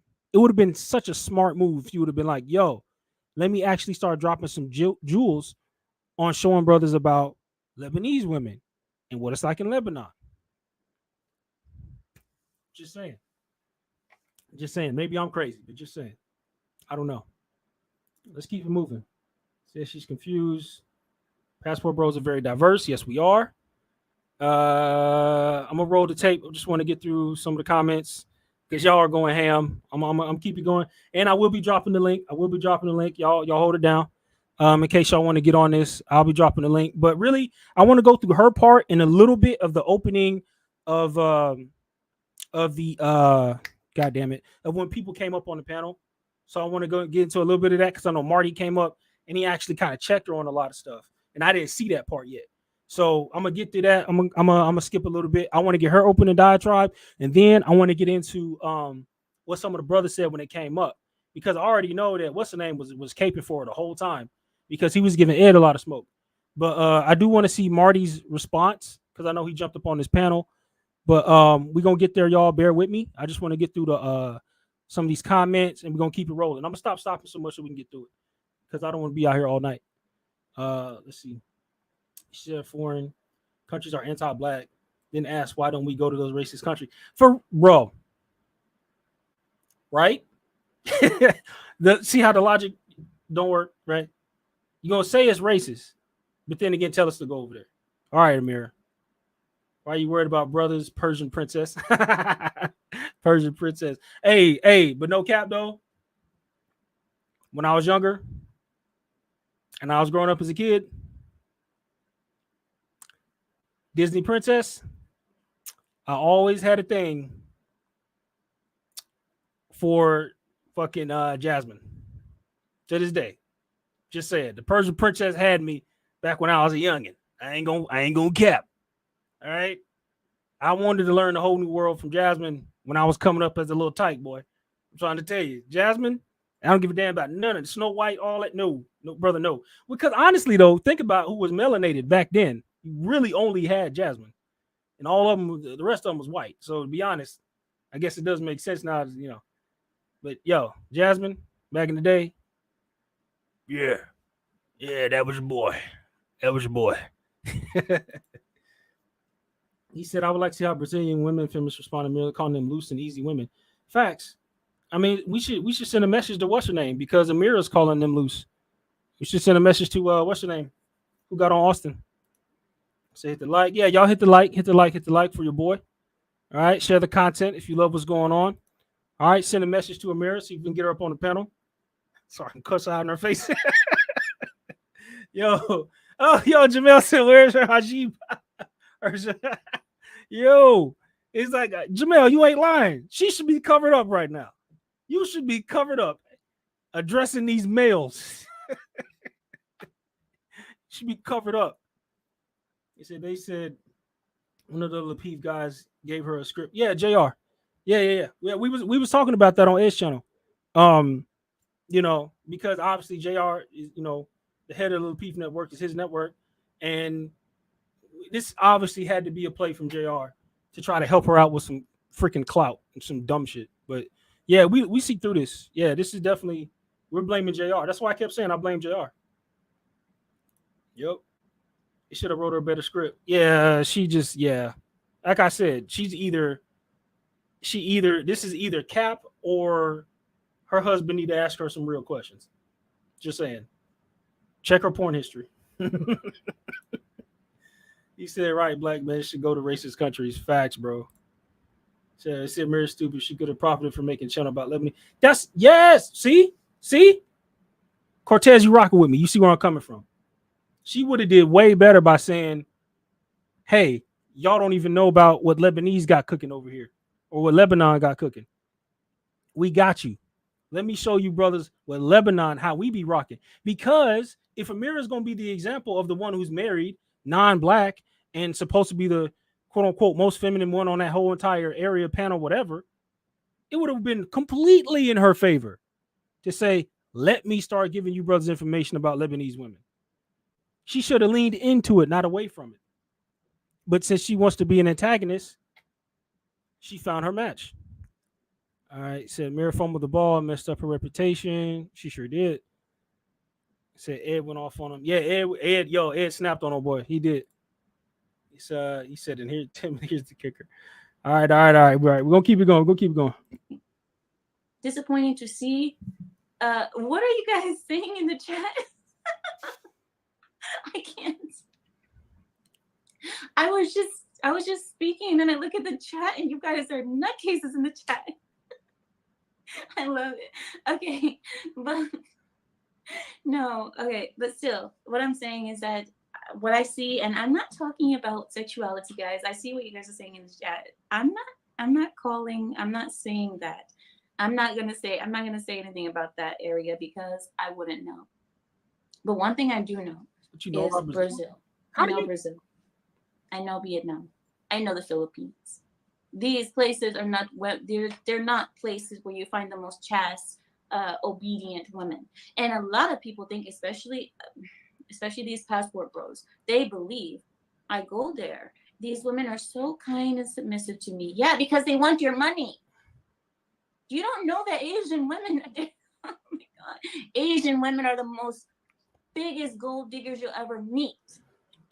And that right there, ladies and gentlemen, is where she ended her career. Because I already heard that the Filipino women got one in the chamber for a mirror. YouTube wise, they got one waiting for a mirror. I heard I heard they're gonna start doing videos on her. I heard that they gonna. It wasn't Helga. It was one of the Filipino girls is about to get on her ass. As far as I know, what she said. Okay, as far as I know, it's coming. But again, Amira's on this whole kick about money, and it's just like, yo, Amira Hunt, like your husband was not broke when he met you. Like, why are you capping? Why are you acting like men should not have money, or black men, we don't need to have money? Or like, why is she so focused on basically calling all other women gold diggers except these barefoot village girls from Uzbekistan? Like, what are you talking about? She's not even propping up her own country. Because, don't you niggas go to Lebanon? You know what I'm saying? Like, come on, man. Crazy. Asian women are. People always thought white women were, but no. The ones that are quiet are the ones that are the worst. These Asian women are the worst gold diggers in the whole wide world. And you think that they're going to let anything stop them from getting your money? They won't. They'll be as kind and as submissive and as, oh, honey, we love you a long time. They will do that for you because they want what you have. They want you to give them that dream, that American dream. Because Asian women love nothing more than to. And you don't, Amira? You don't want the American dream and you're in America? You don't want the American dream and you yourself come from another country.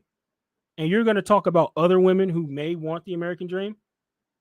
But because we're talking black men, we need to be so aware and we have to be so chastised. We have to be talked to like children. Because when white men do it, of course, bringing a woman to the States, it's all good to go.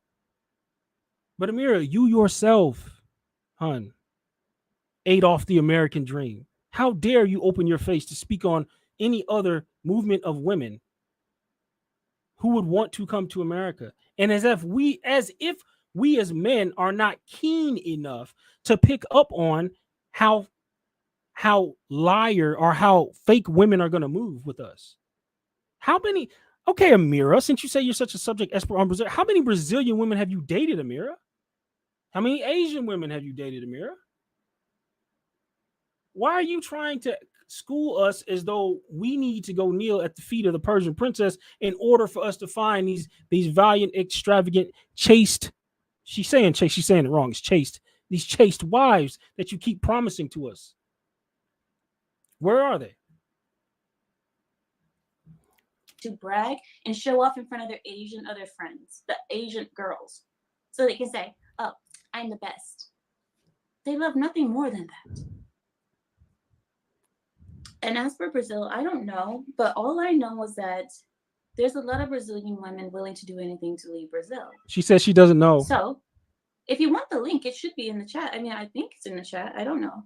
But you heard how she says, I want y'all to understand this logic.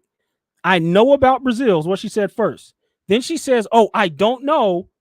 Then she followed up by saying, I think.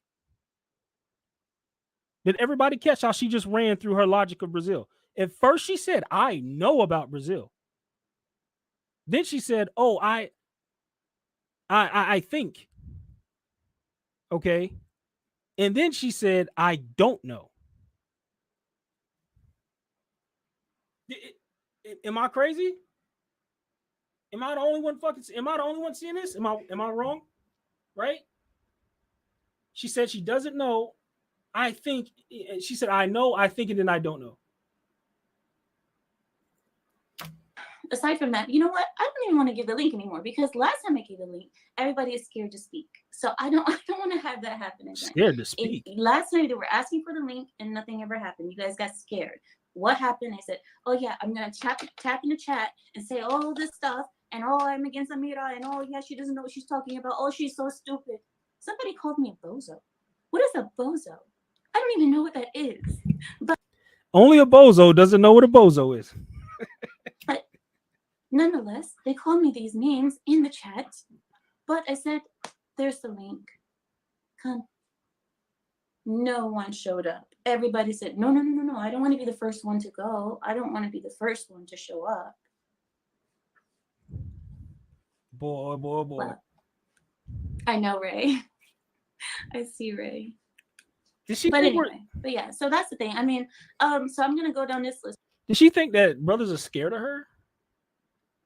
First of all, I don't know what video she's referring to as far as the one that nobody showed up, but it definitely was not this topic. Maybe your topic was weak, Amira. Maybe that's what it was. For you guys, I will show it to you right now. This is a list of marriage rules. You could say marriage rules, marriage requirements in other countries. Okay, here we go. All right. So as you guys know, the passport bros are reportedly a new phenomenon. The movement has been propelled by the prominence on social media. We're gonna hop around. By men seeking women not tainted by American women to get it together. This last quote I'll give you, and then I'll open up the panel. And I quote, "These idiots are going to get themselves set up and robbed eventually," from a Colombian woman. Some probably already have been robbed and aren't saying anything. So there you go. That's that. I do want to give you guys the whole list of the marital rules for each country, but like I said, that's a very long list. We are going to be here for many hours if I do that. I don't know how long you guys have tonight, but I do assume that it's Sunday and most people have work tomorrow, so I don't know. But I could go down this whole list for you and give you country by country the marital regulations, rules, traditions of each country and show you. Passport bros aren't doing what they think. There is a saying. I have a saying. It's my saying. Okay. No, this is just me. I'll put the link in the chat. Hold on, wait. Let me put the link and then I will finish telling you. Here we go. She's dropping the link. Here we go. Okay. I do not know how to put the thing in the chat. Hi, BJN. Let me see. How do I do that? Oh. Hold on one sec. Let me. 1 second, guys. Let me figure out how to put it in because I have the link, but I don't know how to put it in the. You know what? I'll put it on YouTube. She's dropping the link. Here we go. Yeah, I'll put it on YouTube and then you guys can figure it out from there, I guess. I don't know. Right? I'm already finna come up here and give her that work. I guess that's my only option, isn't it? Yeah, it is. Okay. I'll put it in on YouTube and then you guys can find it from there.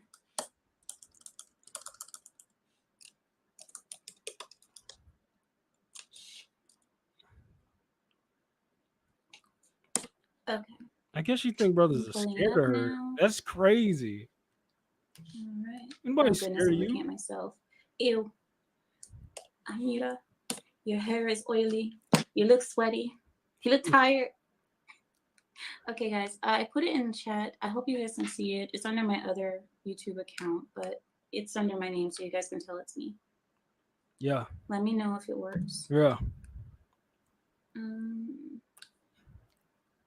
Okay.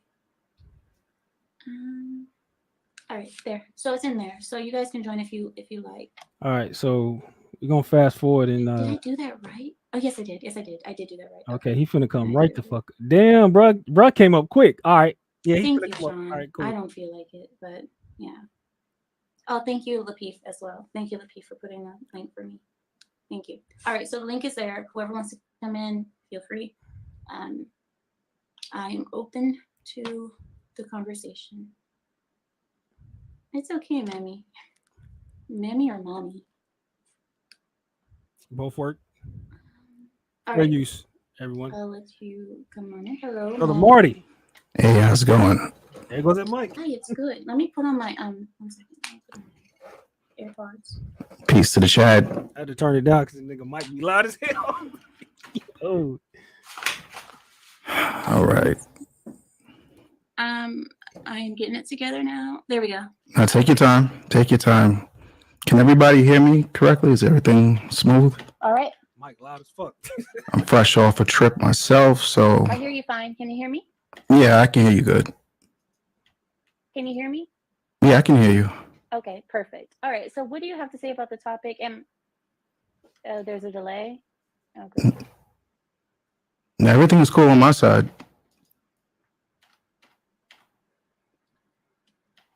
Hold on 1 second. Let me bring you right back. 1 second, Mr. Marty. One moment. See, this is what I want. Can you guys hear me good? Is there a delay when I speak? Because it looks like it's messing up. I can't tell. Hold on. Let me try Trey one time. Trey, can you hear me good? Here go Yeah, this I hear you dude, good, man. America. You hear me? Here go this dude. Yeah, I hear you I great. hear you. So is there a delay when I speak to you? No, everything's syncing right up with your lips. Yeah, there is a delay. Immediately, you're immediately. No. But every time I ask someone, is there a delay? It takes like 5 seconds for them to respond. So I think that it's on my end. But I guess there's nothing I can do about it. All right. So let me see if I can skip through. All right. I think we're gonna be maybe I'll just cut out. I want to hear what Marty said. To fix my internet or something.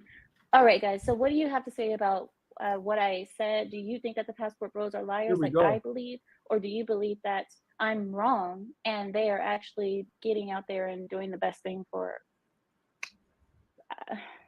I don't know. Yeah, I'll pass to you, Marty. You was up here first, bro. Let's go. Now, go ahead, Cook, if you want to go ahead. Well, I was listening. Somebody put me on to it. Amir, we rock together. We're on the same side of mirror, but we rarely disagree. But this is one of those, small disagreements. Fair use. And the reason being is that just like what we got going on in America right now, a small minority of individuals are attaining the reputation for men that have been traveling, American Western men that have been traveling to foreign destinations for decades. Oh, go ahead. Okay, if we can continue to rock. But, American men and other Western men have been traveling for decades. Myself being a military guy, my father, 20 years before me put it in long, gentlemen he knew. And the one common denominator was you kept everything you did between you and God, or you and your tight, close homeboys. You couldn't put your stuff out in the streets because there was no social media. So because when I talk to people, I like to know where they're at. Okay, so for you, Amira, let's start off with how many guys do you know, let's just say from 21 to 30 that travel to these countries? How many can you actually say you know what they're doing and they report back to you in detail? What happens, goings and comings, what happened if they got robbed, who they smashing, well, hold on. I know what it's like asking, but I'm laying down the ground rules so I know what I'm dealing with. So the reason I'm gonna let you get it off, but I'm asking you, Who are you speaking to personally? Don't go on the computer, because I see what you did. A lot of your talking points seem to be fed from the computer. I'm not doing that here. What I'm saying is you personally, Amira, who do you know within the ages that you described? And there's a reason why I'm asking you this, that goes to these countries, have admitted that they're a self-reported passport bro, and report to you directly. So now you have this very detailed opinion about what happens overseas. Because I need to know where this information, Okay, let me, other than the okay, computer, you other already than the said your- computer, you already where's said it your coming question, from? sir. You already said your question like 3 times. I understood it the first time you asked it. But what you're saying is, so if you know someone, then that is the experience of the majority. If I know someone in my real life who has had a good experience, that means that the rest of them are probably having, or are you saying that I should know the majority of these men in order to say anything about them? That's what women do. Women always do that. When you say, when the Are you men asking me say, a question? well, I'm not asking you a question yet. Okay. I'm saying I'm answering your question. So this is what women do. They say, oh, well, you don't know every woman, so you can't say She's off the rip trying to compare Marty to women. So here we go already with the shots. anything. Oh, you've only seen it online, but that doesn't mean it's true. When stats are stats, numbers are numbers. I don't need to know everyone. I don't need to see everybody. That's not the If question I look, asked you, Amira. Stick to you the just stick asked to the me. You topic. just The asked question me. I asked you, I said, heard who your question. personally? Please I said, stop cutting me off. Please stop cutting me off. 1 minute. You asked me. Bro, You how said, she gonna mute him like that? Y'all saw that? She gonna mute him off the rip, bro. Come on, man. do you know anyone? Do you know anyone who's done it? I said, your question is invalid. Who cares if I know anyone? Val, is either you know people or you don't know people.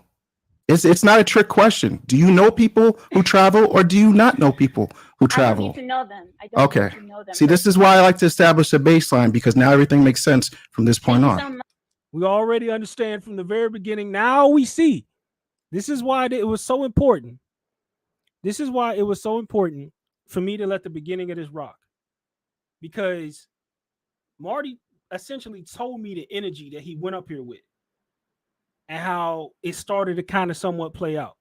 Because I talked to Marty and Ed directly after this stream. All right. All right. So that's why I took my time and I wanted to lay out exactly what Amira said in her points and everything that she was rocking. I wanted to get her points. So when Marty came up and started addressing her, I could have a full understanding of what was being said. And now we see he's trying to get a baseline of, okay, Amira, where are you getting this information from? That's his first idea. That's his first point. Because I'm the same way. I'm just like, first of all, where are you getting all this from to say and have all these strong opinions about it? So much so that you want to run a live stream on not even your channel, you run on the JR's channel. So much so you run a live stream and you drop the link. Okay. That is also my question, is why and or where are you getting this information from to have such a strong opinion about how black men who travel are moving? That's the first thing. And it seems like she's already taken issue with that. You directly, and in her title, if you look at the top, passport bros are liars. From the very rip, she's stating something over a whole broad stroke of brothers. Passport bros are liars. And Marty's just like, okay, who are you getting your information from? Because what experience do you have with black men or the international women that they deal with in order for you to have such strong ass opinions, Amira? And then her response, I don't need to know anybody. So all your statements are invalid. All your statements are invalid. And that's why it even more looks like somebody put you up to this. Because in that case, if you can't back up your strong opinions, then they're really not yours. In other words, you really don't care. Therefore, why are you here? Let's keep going. Thank you so much, Diamond Jen, for the Ball don't even game. know what. Please, sir. Off the rip. I don't even know what this currency is, but thank you so much. He says I've been doing it for 45. Just so y'all know, Marty said ball game, meaning got him. From the rip, Marty was just like, got you. Already got you. See, because at that point, Marty was just like, yo, it's a rip. It's a wrap. It's a wrap. We already got this. And that was him telling everybody, all of us. Like I said, I have not seen Marty's responses. That was Marty telling all of us, like, got it. That's it. We see what this is from this point on. Ain't no real smoke here. She don't really want it. She don't really want it. How can we tell she don't really want it from the jump? Because she gave no pushback as soon as she's challenged. That's the thing. As soon as she's challenged, she gave no pushback. And she even made comments before stating that last time I dropped the link, y'all was scared to come up here and talk to me. Well, you wasn't talking about us. Because we'll pull up. And Marty was the first one. And if I would have seen this, I would have been up there. I didn't catch this till the playback. But as you can clearly see, Marty got up there. He's first to bat. And he's like, yo, first of all, who are you getting this from? Amir's just like, I don't need to know anybody. So what the hell are we talking about if you don't need to know anybody because you can't even substantiate your own opinions about something that you are claiming to be a subject matter expert on? You got up here, you spoke against Black Men Who Travel, and you also got up here and spoke against all these women of these different countries. Asian women, period. Brazilian women, period. You basically all called them whores. I know I'm not the only one who saw that. She literally broad stroked all the places we go and said, all those women are whores. You need to go to Uzbekistan. And Marty said, okay, you have these grandiose opinions. You're making these grandiose statements, Amira. Okay, fine. Your opinion. What is it founded in? Bullshit. Okay, ball game. Nothing to see here. That's why he did that. Years. Every possible scenario you can think of, I've heard of or seen, he says. Amir, you aren't qualified to speak on it. Stand down. Thank you. Thank you so much for your donation. I appreciate it. So you said, okay, since I don't know everybody, I can't speak on it because I have to know all the passport bros in order Still to know. muted. But I'm assuming you must know all of them. Do you? Oh, wait. I'm sorry. Let me unmute. Going off of emotion. I said, who do you know personally that travels abroad, has these experiences, and reports to you directly? I didn't ask you if you knew everybody. Now, I also want to make something that I want y'all to realize, because I came into this podcast later when Ed showed up, and we're not going to go that long, right? I kind of want to get Marty's, basically his standpoints, right? And then eventually I'll drop the link if you guys want to come up. If not, I'll shut it down. But because I know Trey got up here and was defending Amira by the time Ed showed up. Okay. So now the first thing out of Trey's mouth, he said, I disagree with you a little bit. But by the end of it, he was completely holding up his Amira flag. And I think it's because Trey feels some type of way about how Marty is speaking to Amira. Okay. Because these Lapeef niggas, they're not used to actual brothers from the red pill side of the house really pulling up when somebody's looking for smoke. Like these women who talk all this reckless shit, and when real niggas get on their ass, they're usually protected by somebody over there. Okay? Especially Mr. Let-Go. They're usually protected on some type of level. And now Amira, like I said, JR threw her out here with no parachute. Ain't nobody to really protect Amira. Marty rolls up on her ass. And Trey, I believe, I haven't seen it yet, I believe Trey starts to try to pull Marty back a little bit because he could tell that Marty's starting to raise up on her. Because Trey can see Amira can't defend herself from a lot of the dumb shit she was saying. Let's keep going. Buddy, you're Why would shaping. any man report to me? Why would anyone report to me directly? They're not my husbands. Again, ma'am. And now you bring up your husband. What? That's what I'm saying. And that's the logic, Amira. That's the logic. Why are you speaking on this subject matter with no concrete evidence or background to what you're saying without the guidance of your husband? That is the true question. See what I'm saying? That is the true question. And now you want to try to get mad at Marty. This is what you wanted. I'm trying to establish. Okay, let me ask you. Do She you keep know, muting him, bro. sir? You're missing the point of the question. I'm Can I ask establishing. you? I already said I don't. So do you? I'm asking you. I know plenty of people because you're having a stream on people that travel, right? So Okay, there, what is so your view on therefore, it? people who come up would preferably know things about traveling. So the person who's actually having the stream just admitted that they don't know anything about what happens overseas. So what are we talking about? Okay, then what do you know, sir? Now, see, this is so disingenuous. This is so disingenuous because if we look at how this is moving, hold on a second. 1 second. Cool beans.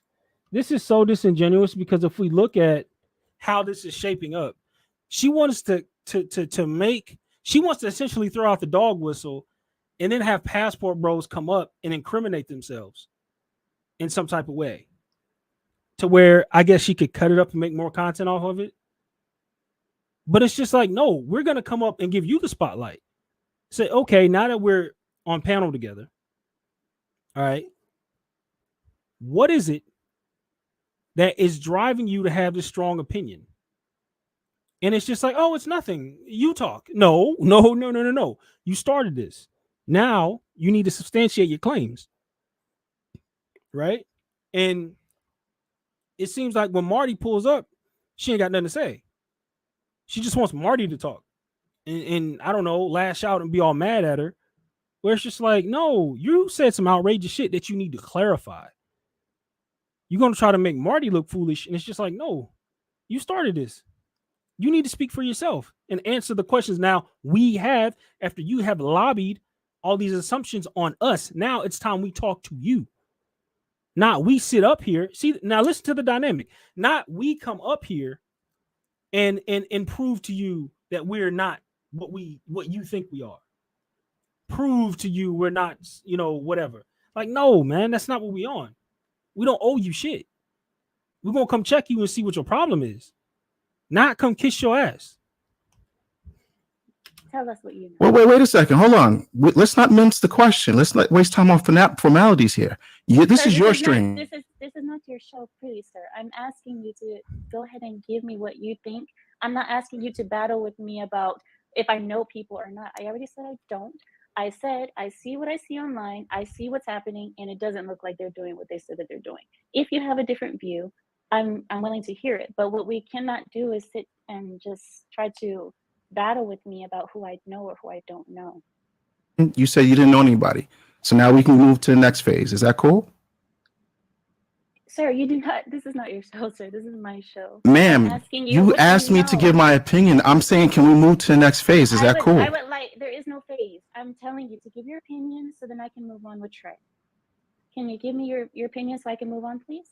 Opinion on what exactly? I like to be particular. Because now we're bouncing. Okay, just give me a moment. Trey, how are you? See?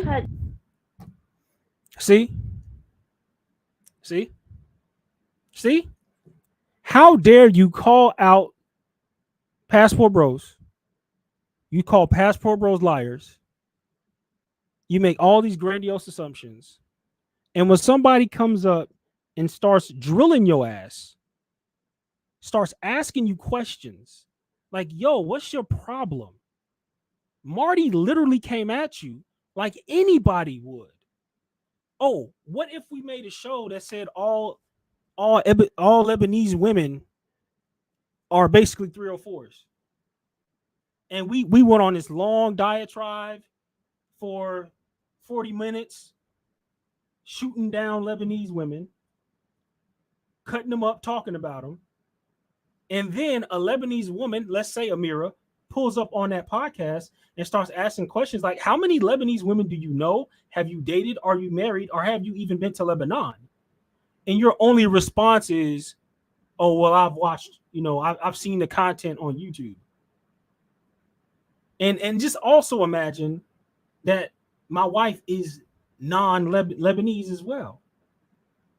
And I start backing down talking about, why would I be checking up on Lebanese women? My wife is Asian. or my wife is from Thailand. Why would I be checking up on Lebanese women like that? Because you just did a whole diatribe about how horrible they are. So where is your claim substantiated?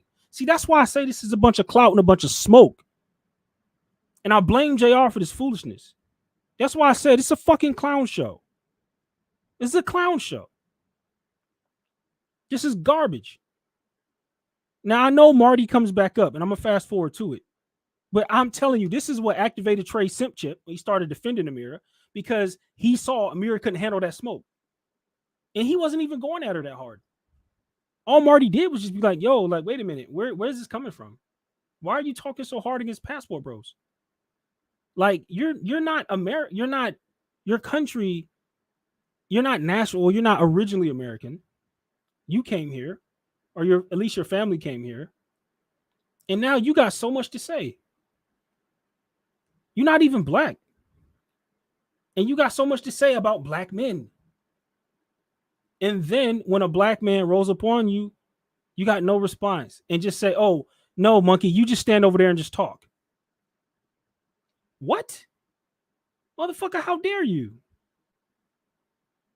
Like, and that's why she couldn't even hold it, because that's why you saw that most of the time Marty was talking, he was muted. Talk about this ain't your show. But your show, literally, subject matter is about black men traveling. And so Marty is going to feel some type of way about all the shit you saying. That's why he was first to bat as soon as you dropped that link. Hell, Marty was here at the top of the stream because I remember I saw the chat earlier on the playback. And she got the nerve to feel some type of way and be mad and drop him. Like, come on, man. This is bullshit, bro. Do you agree with the gentleman? I mean, I rock with Marty. Yeah, pretty much for the most part. But Marty has his own style of dissecting issues. And Marty's the homie, and Marty's well experienced, well versed, well traveled. I'm in a couple. I'm like in still one travel group still with Marty. I've been kicked out of the most because you know how hard I go on the right. Are you a Passport Bro too? No. I'm way retired from that. But my wife is Dominican, and been. You're way retired from that, Trey. But your wife is currently Dominican. What is up with these coward ass niggas wanting to run away from what it is? Family. So, okay, so then what is a passport brother then? Do you have some type of active definition on what it is? You retired from that, but your wife is Dominican. But, oh, I'm not a passport bro anymore. Somebody has to explain that logic to me. That doesn't even make sense. That doesn't even make sense. Married for a minute, and don't subscribe to any of what the younger passport bros are doing. I fully support it because I support male agency 100%. A grown man 18 and up, he can do what he wants to do. He just has to, if he does something silly, he has to pay the consequences. But who am I to tell him what to and to not do?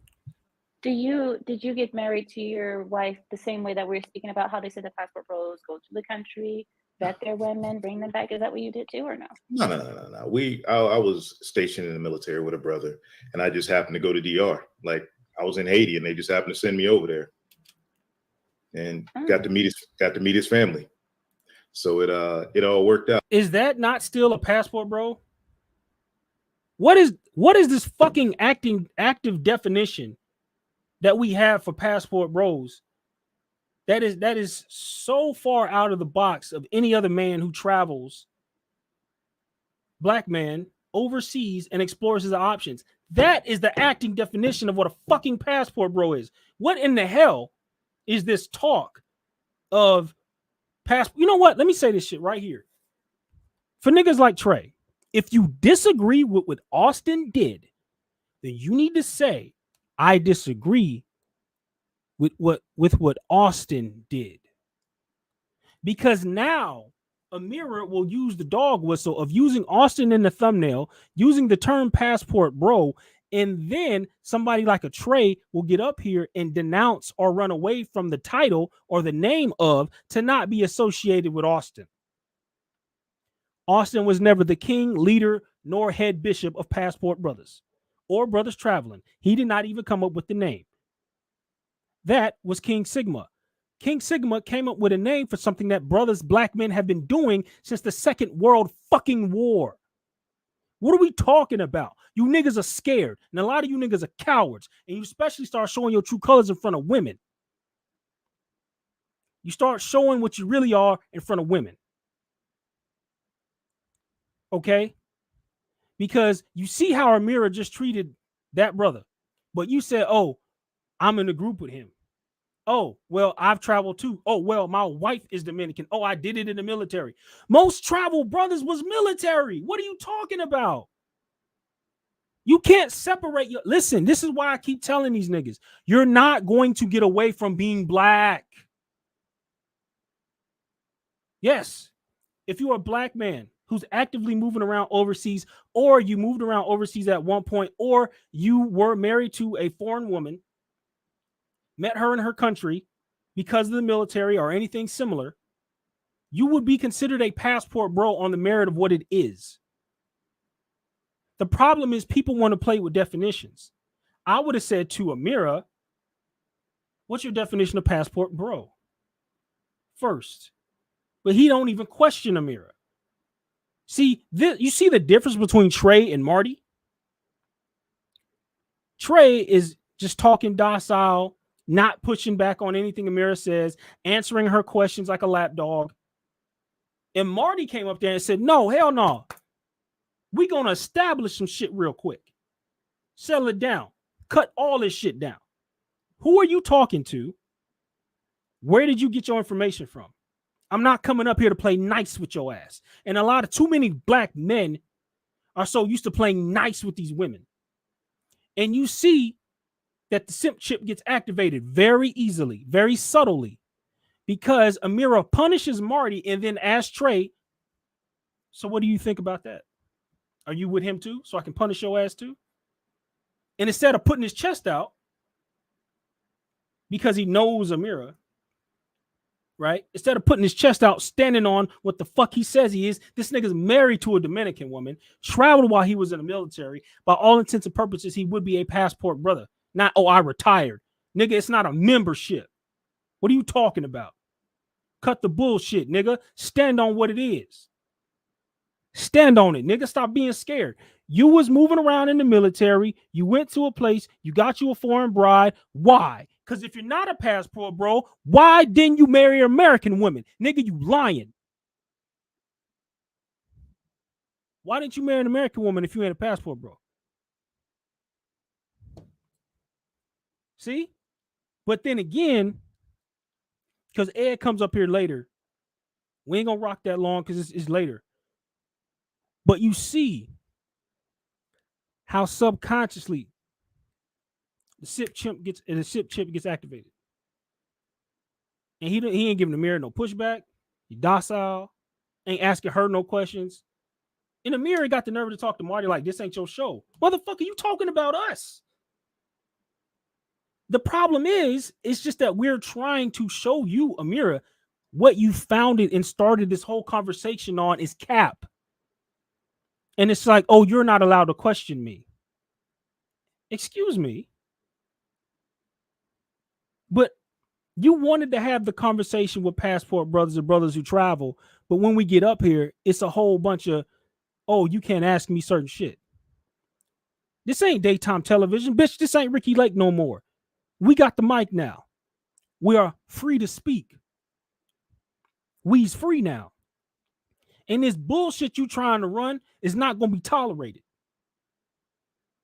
The fucking nerve of somebody like an Amira who's married, not from this country, dare speak against men that she has nothing to do with, shouldn't even be mattering about where we're going. You talk about us, our movement, and the women that we are generally dealing with. You hurled all kind of insults toward us. You're trying to affiliate us niggas with some LGBT bullshit in Thailand and talk about, oh, it's what I see on social media. Well, who do you fucking know? And she says, well, I don't know anybody. And then Marty even says, so what are we fucking talking about, Amira? You just said you don't know anybody. So why the conversation? Oh, guess what? clout. Because she wanted Marty to go up here and start saying a bunch of shit, but then again, not put her on the spot. Talking about what's my show. Don't you start being catty now. Don't start trying to hide behind your husband now. Y'all saw that? Y'all saw that, right? Start trying to hide behind your husband. Talk about why would somebody report to me? I'm married. You were married before you started having this whole conversation. And now your marriage matters. When you can hide behind your husband all of a sudden. No, if I was your husband, I said, no, get from behind me. Get your ass back out there. You want to fight men? Go fight men. You want to fight men? Get your strong, independent ass out there and go fight men. And when he get done with you, I got words for your ass too. The fucking nerve. Won't even give him the conversation. After you run us through the mud. But it's okay because we's a bunch of niggas. And we're not allowed to have better. It's okay. It's okay.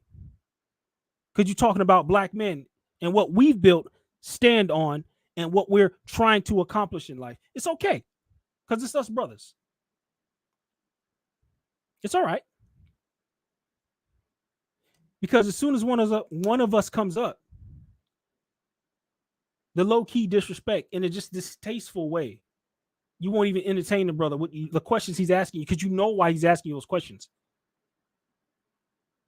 The fucking nerve of an Amira. How dare you? How dare you? Is this how she's going to respond to everybody else she called out? All the Thai women, all the Filipino women. My next show, I'll probably do the response because I saw one response already from one of the Filipino women. I'm going to probably do that on my next show. But I just want everybody to see in real time. Right? We're not doing this game anymore with y'all, Amira. Right? This ain't Lapeef. You open up the door and wasn't nobody here to protect you. And brothers start rolling up on the show. And you talk about, well, what's your opinion? No, hun, you have questions to answer. Let's get through this. Let's keep it moving. But you gotta look at it from this perspective, Amira. Men have been doing this for freaking decades. If not, the furthest we can date it back to is 1917. It's, if we're looking at the brothers, and a lot of the white boys, they just said after World War I, I'm not coming back. When you go, you go. I mean, you've traveled to Europe and places like that, and other places. I've been everywhere. I've traveled everywhere. Yeah, so you see all these Americans that go back. How'd you get here? Well, my dad was in Vietnam. My grandfather was in World War II. You call them war babies and things like that because they're obviously American. And these men, who is to tell them that, okay, you have to go to this certain country because passport bros are going, or you can't go to this country. It's real easy to these laws that these laws that go ahead. All right. Hey, maybe that is the case. Maybe that is the case. I want to bring Marty back. Come back, Marty. So do you one thing, Amira, can I just say one more thing before Marty goes in? Sure. About the laws you were speaking of that these countries are passing.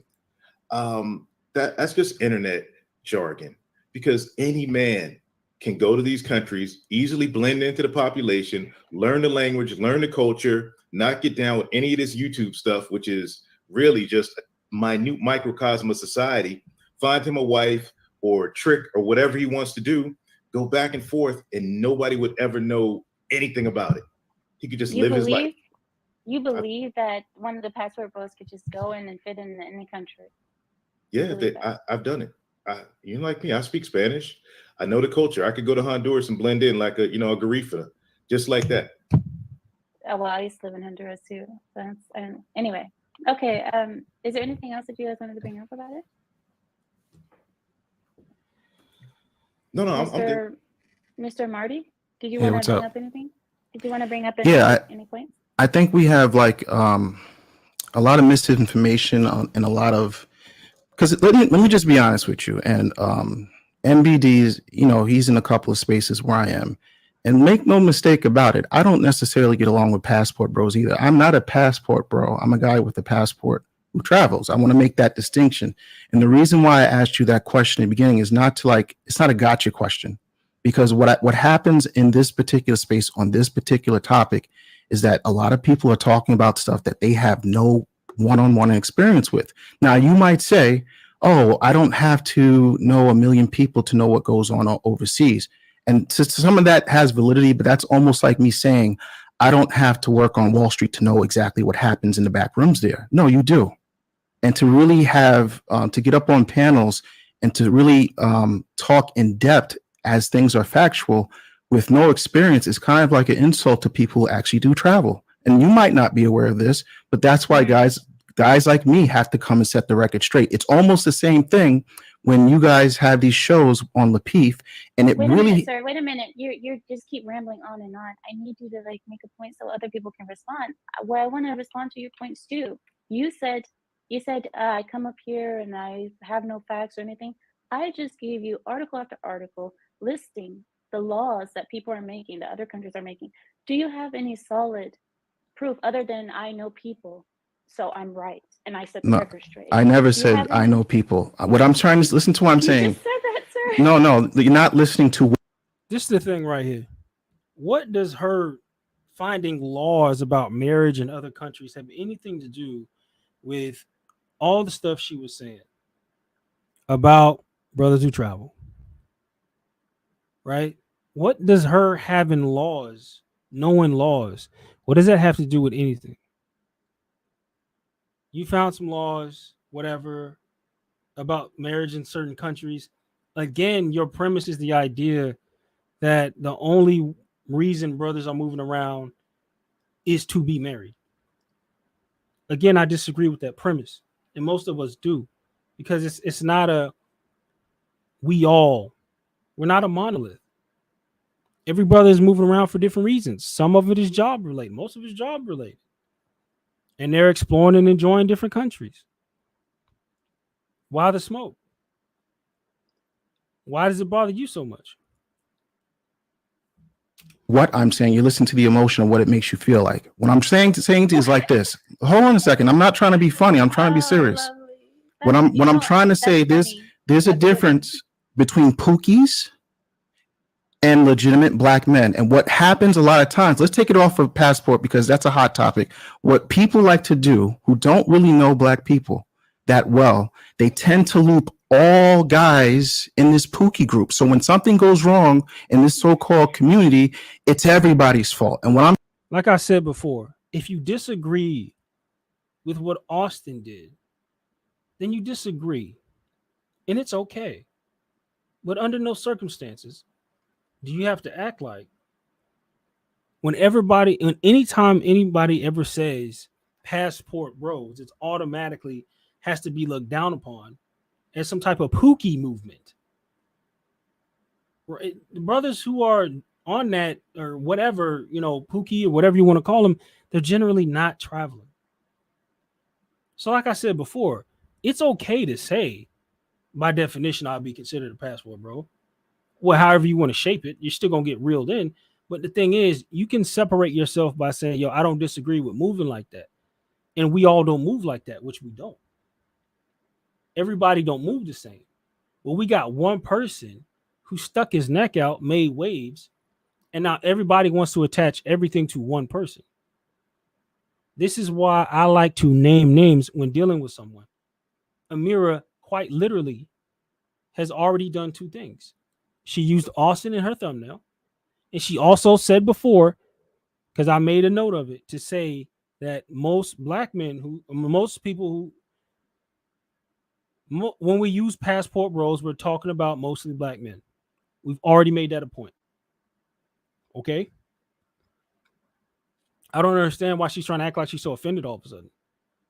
As though the response to what she's saying was not coming. I'm here to say there's a distinction between the guys that you reference, which is a small, minute part of people that travel. And to be quite honest with you, less black men have passports than black women, and white guys have way more passports. And they've been doing this for centuries. So the fact that Austin Holloman, who's 23 years old, somehow stands as the icon for passport bros is no different from Cardi B being selected by Joe Biden to talk for black people. Facts. Marty said it himself. Facts. And look at Amir's response. Okay. Exactly. Marty is telling it right. Austin does not represent all black men who travel. Austin got popular off of being controversial, but he does not represent every brother's movements. Austin was a gift and a curse.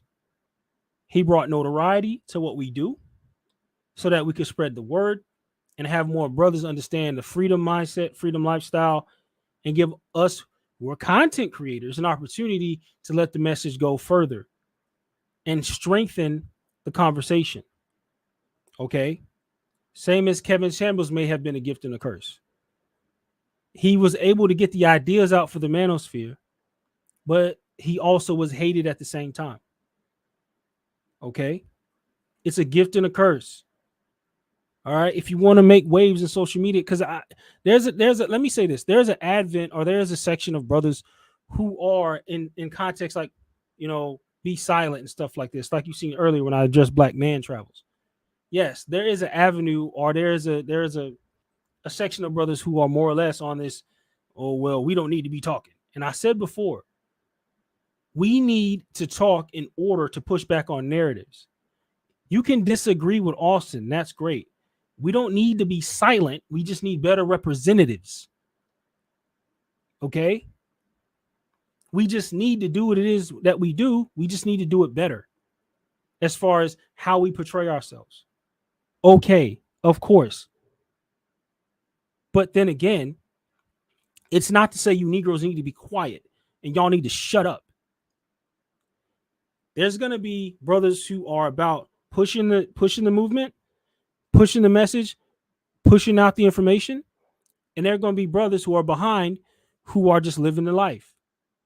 But it's two different jobs going. And for the brothers who are out there putting in the work of spreading the information, don't poo-poo and step on their movement or what they got to do. Be an ally, be an asset. Don't be an enemy. You want better representation, okay? Not a silence to the movement. That's where we need to be focused, is on representing ourselves better when we move and go to these different places. It's stupid. Do you have any stats on the passport rules, marriages, or anything that you can tell so, me that I can be quiet? So I'm supposed to bring stats when you didn't even bring anything. You said most passport. Hold on. Did you not watch the show? I have life experience. I don't have to go off a computer screen. When you said hold on. I'm not trying to argue with you. I'm just trying to be stern with what I'm saying because it's factual. What I'm trying to do is trying to insult me on my own show. I'm not insulting you. But men talk direct. Please, 1 minute. You're not being direct at all because I'm asking you. Please give me the stats that you're trying to tell me. I know nothing. All you're basically saying is I know stuff and you just be quiet because you don't know anybody. That's what you're telling me. I'm not seeing anything that you're telling me. She keeps muting him, which is so disrespectful. Okay. Again, Amira, once again, over here, using the same tactics as her Lapeef counterparts. She's like, what is Marty saying that is so out of the way disrespectful? What is Marty said that is so out of the way drastic? He's literally talking as we would talk as men. Amira literally called out black men. And we responded in tow. Marty is not saying, he ain't called her a name. He ain't said nothing out the way. He's literally just saying like, yo, where are you getting this from? And she's talking about, well, what stats do you have for marriages? Again, Amira, you're riding with the notion or the opinion that all brothers who travel are looking to just be married to these women.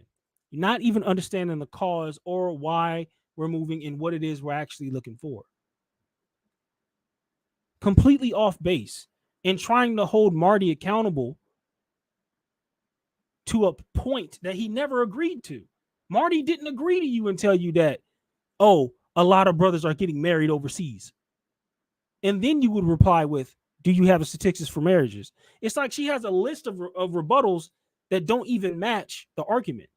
Marty never said that we move because we must find wives. And she's trying to grade Brothers Who Travel. She's trying to grade us based on marriage statistics, which we actually do have those statistics to tell you that even if you were to go overseas, get you a foreign wife and bring her back to the States, those statistics have higher numbers of staying married versus the average American marriages. We have those numbers.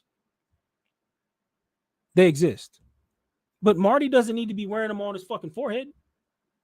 He's coming up here telling you exactly what it is. Like, no, I don't need stats to make you look foolish. Because she doesn't, I guess she understands it, but she's trying to push back on Marty is dismantling your narrative. He's taking apart everything you've been building up for the last 45 minutes. He's taking that, he's deconstructing the lies that you put together. And she doesn't like the fact that he disagrees with the preconceived narrative, which the preconceived narrative is a lie. It's called cap. And Marty's letting you know, no, I'm not going to let you tell me who I am. I'm going to show you that you're wrong for your assumptions of who we are. And that's what she doesn't like.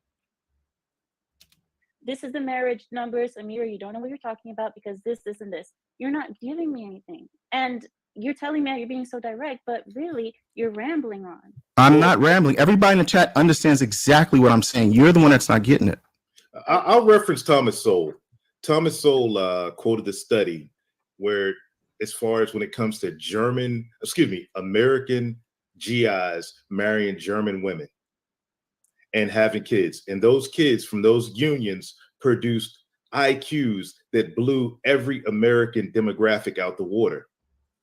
And we're talking about a time when feminism took its inroads in America. So what we're seeing is that when men, we can throw race out of it, when men, passport bros, decades, passport bro origin stories from Vietnam on, World War II.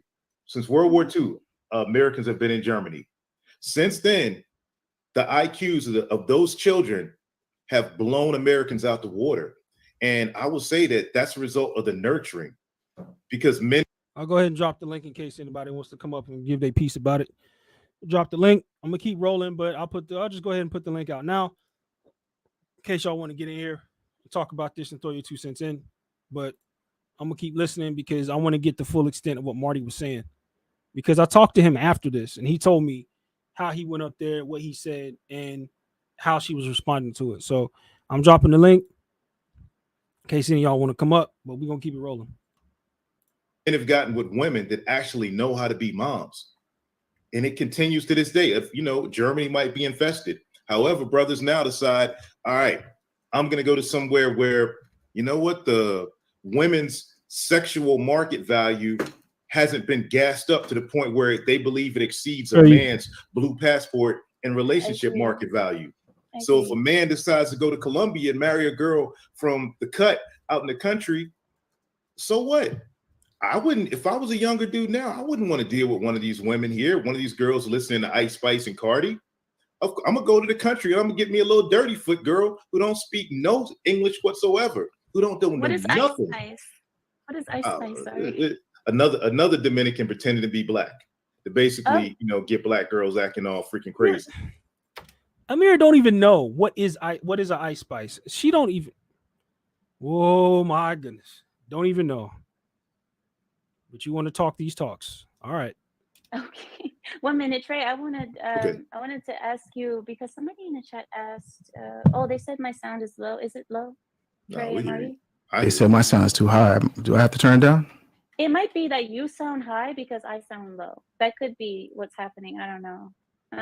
Okay then. And then let me see the Clue Channel. Thank you so much for the $5 super chat. He says, Marty, the show is about passport bros, not men who travel. You admitted that there's a difference, and I agree. Thank you so much for that. And thank you so much we got a member. What is it? Green Gang. Thank you so much. His name is Your Sports Now. Thank you so much for becoming a member. I appreciate you. All right. So I understand, Trey. I understand you more because the reason I understand you more is because you're telling me about the history of it, the wars that happened, and how people went over it and You understand Trey more because he's not giving you pushback. Stop the cap. went over to different countries and said that women are different and so on. What I was saying was that I know that, and this is why I agreed with the whole passport bro ideology in the beginning, because I was like, yeah, why should men be forced to be with women that they don't want? If there's better women out there that are more traditional, that they like, and are skinnier, healthier, why not? But what I saw was people going over there. You see all online, all the videos of passport bros is like, it's all like videos like that one gentleman, like I told you, in Vietnam, who's like, oh look, all the girls want me, all the girls want me, but he came home single. The other one to go to Brazil, showing all of the women, basically showing off their bodies, showing off their butts and their breasts, and then saying, look at all these opportunities, look at all this stuff, but then they come back with nothing. So that's my thing that I was talking about. Now, if you guys are saying that the majority are actually going there and picking up women and bringing them home, then I will have to be, all right, I agree. I'll be quiet. But until then, I don't see that happening. Go ahead. Can I just add something? Yeah, sure. Okay.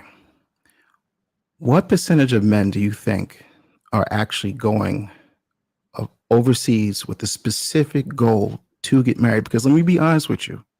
We have to, there's levels, right? With everything in life, right? As with passport bros, because I see some people in chat saying I'm talking about traveling. Listen, people who get on the plane go overseas to meet women. Let me be honest with you. I don't know what you're reading. I don't know who you talk to, but let me give you the facts of what it is. You're going to have a lot of young guys go overseas for the specific reason of meeting and dating women with no intentions to actually get married. You're going to have a lot of that. You know why? Because nobody literally said, I'm going over there to meet a wife. If they meet one in the pursuit of happiness, that's great. I'm be honest with you. We have to remember when we were 18, 19 to 25 years old, nobody in this day and age today is necessarily going out there from the Western world. Where you're from, it might be different. So I'll leave that as it is. But from the Western world, let's be honest with ourselves. Nobody is going to a country of exotic, beautiful women Hit the like who button. they don't naturally come in contact in their own country, who are easygoing, specifically to meet a wife. So it's like, let's not waste time on formalities and be so surprised that a lot of younger men are going overseas to meet very attractive women, and somehow this is a bad thing. The way you make it's not bad. I just No. I want to respond to your point, because I've noticed that you make a point and then you continue on. Fair enough. If I don't stop you, you won't stop. Okay. Okay. 1 minute. Me and GB had a conversation last night about this on my Okay, channel. GB. So GB understands what I'm trying to say here, because when I explained it last night, it seems like it makes more sense to how I explained it last night than it does today. So here we go.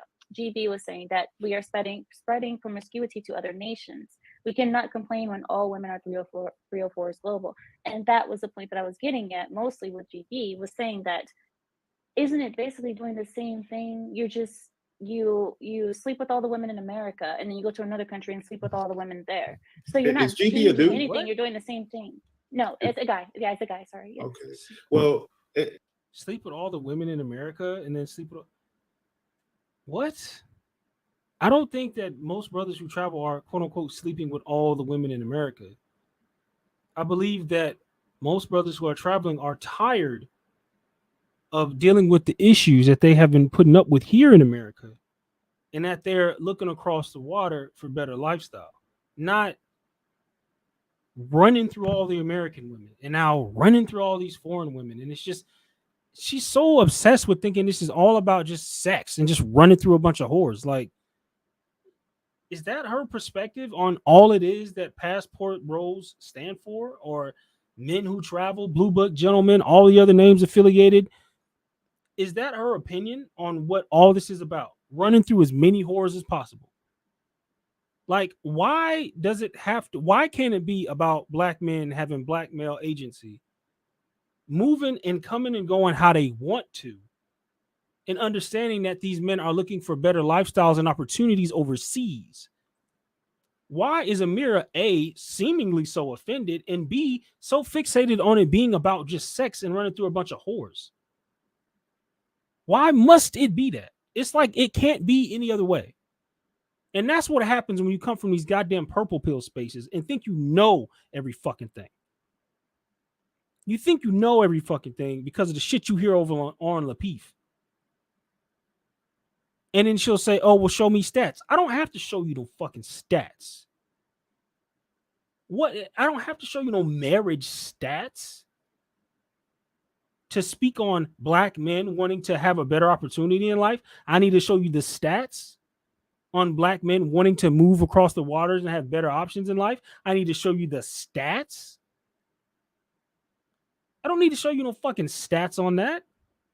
But see, that's what you'll assume when you miss the whole fucking boat on what this is about.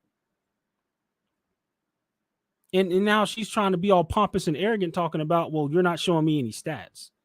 When it was never about that. This is not a game of stats, Amira. This is a game of lifestyle and men looking for better opportunities overseas. Everything else be damned. This is not about proving to you on an Excel spreadsheet about how successful we are about going overseas. No, it's about spreading the idea of black men looking for better options in life. Everything else beyond that part is not your concern, Amira. We don't owe you. We don't owe you an audience. We don't owe you an explanation. Black men are traveling. There you go. Town hall meeting over. Like, it don't matter. Anything after that does not matter. Straight up. Here's the problem. MBD, I don't mean to cut you off, but I have to make what she just said. This is what I'm talking about, right? On one hand, these guys are lame, fat losers that can never get a girl, right? On one hand, this is what you hear most of the women say, that what you say. And directly on the other hand, these are also the guys that get all the women that are exporting, sleeping with all the women in another country. This is why it's very important to make distinctions on who we are talking about. If you're talking about passport pookies, hey, anything goes. I'll give it up to you. You're absolutely right, because we have that. But what I'm talking about is the guys who travel who actually don't do that. So we have to make a distinction real time when we're talking about these things, because the way it comes off is you're grouping everybody who travels into this group of sex crazed idiots. Just to be honest with you, that's the way it comes off. If you're not trying to be like that, then cool, we can correct it right now. But it comes off like that. Yeah. Well, I don't want you to get emotional. Don't get emotional. Look at the cattiness. I don't want you to get emotional. Seriously? Come on, man. About it. It's just what I'm saying is that what I've seen is the sex stuff. It's not definitely not emotional, ma'am. I'm just sticking to my points. Let's emotional. So let's be fair. Let's ask the real question. When it comes to the sex stuff, so what? If I've been to, exactly, no, there's not a problem with it. But they're not being honest. That's all I'm saying. Yeah, I've seen red light districts all over the world. Like only one I really took a time and walked around, almost shot a video, but I was like, nah, I don't need to put this footage out there, is Tijuana. But I've seen the red light Amsterdam, Frankfurt, Germany, Tokyo, a bunch of other countries. I've seen red light type places. And we got to remember, for the rest of the world, everything is mainly contractual when it comes to marriage. Mm-hmm. So you got a whole lot of women at home that are just marrying dudes just because they have to. Their grandfather said so. They ain't trying to bust it open. Excuse my language, but they're not trying to bust it. I got to say this. What I don't like is the fact that Amira is trying to, relegate her idea of what a majority is of black men traveling. There's a couple content creators that are near the likes of Austin Holloman who do what he did or does. A couple, not the majority. And the problem is she's looking over at a couple content creators and trying to associate everyone with this. All y'all showing is basically whore women. And that's not the case. Some brothers have done that, but it's not all. It's definitely not all. And now, Amira, if you actually knew the men you were talking about, because Amira is not in these groups, Amira does not understand how big the travel community is. Okay. I mean, in my affiliated group alone, right? Black Man Options, you know what I'm saying? In just our group, our Facebook numbers are crazy. That's just in our group. And then you still got BMT, what he's doing over his group. And there's other groups, there's other associated groups, okay, for black men traveling. And then there's the rest of brothers who are not affiliated, not associated, and they travel anyway. Okay. There's a huge mass of black men traveling around going overseas. All right. Not counting even military, whatever the case. And they try to broad stroke everybody. Well, all I see is that. What do you know? You're not talking to anybody. And if this is your way of opening up the floor for a conversation, starting it out by insulting us isn't going to go well. But this is the smoke she wanted.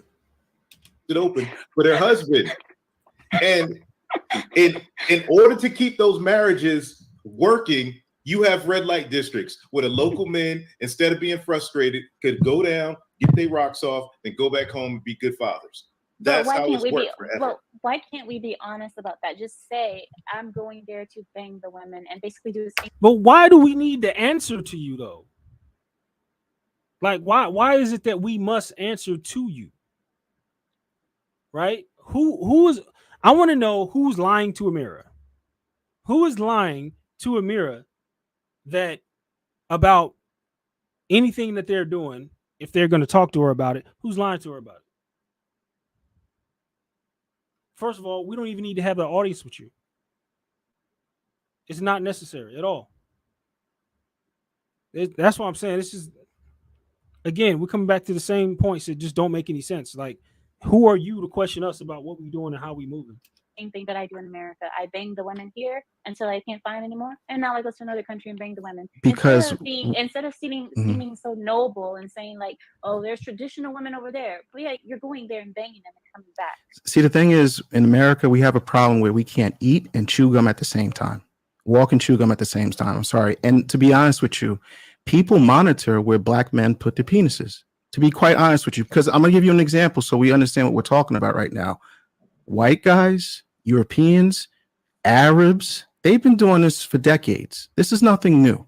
So the fact that one kid who's 23 makes, and he is not even the person who made the name Passport Bros. He just tattooed to his arm. So we actually have to know where the name came from to understand the origins. But what I'm saying, the point is, this has been going on since the beginning of time, before pre-World War II.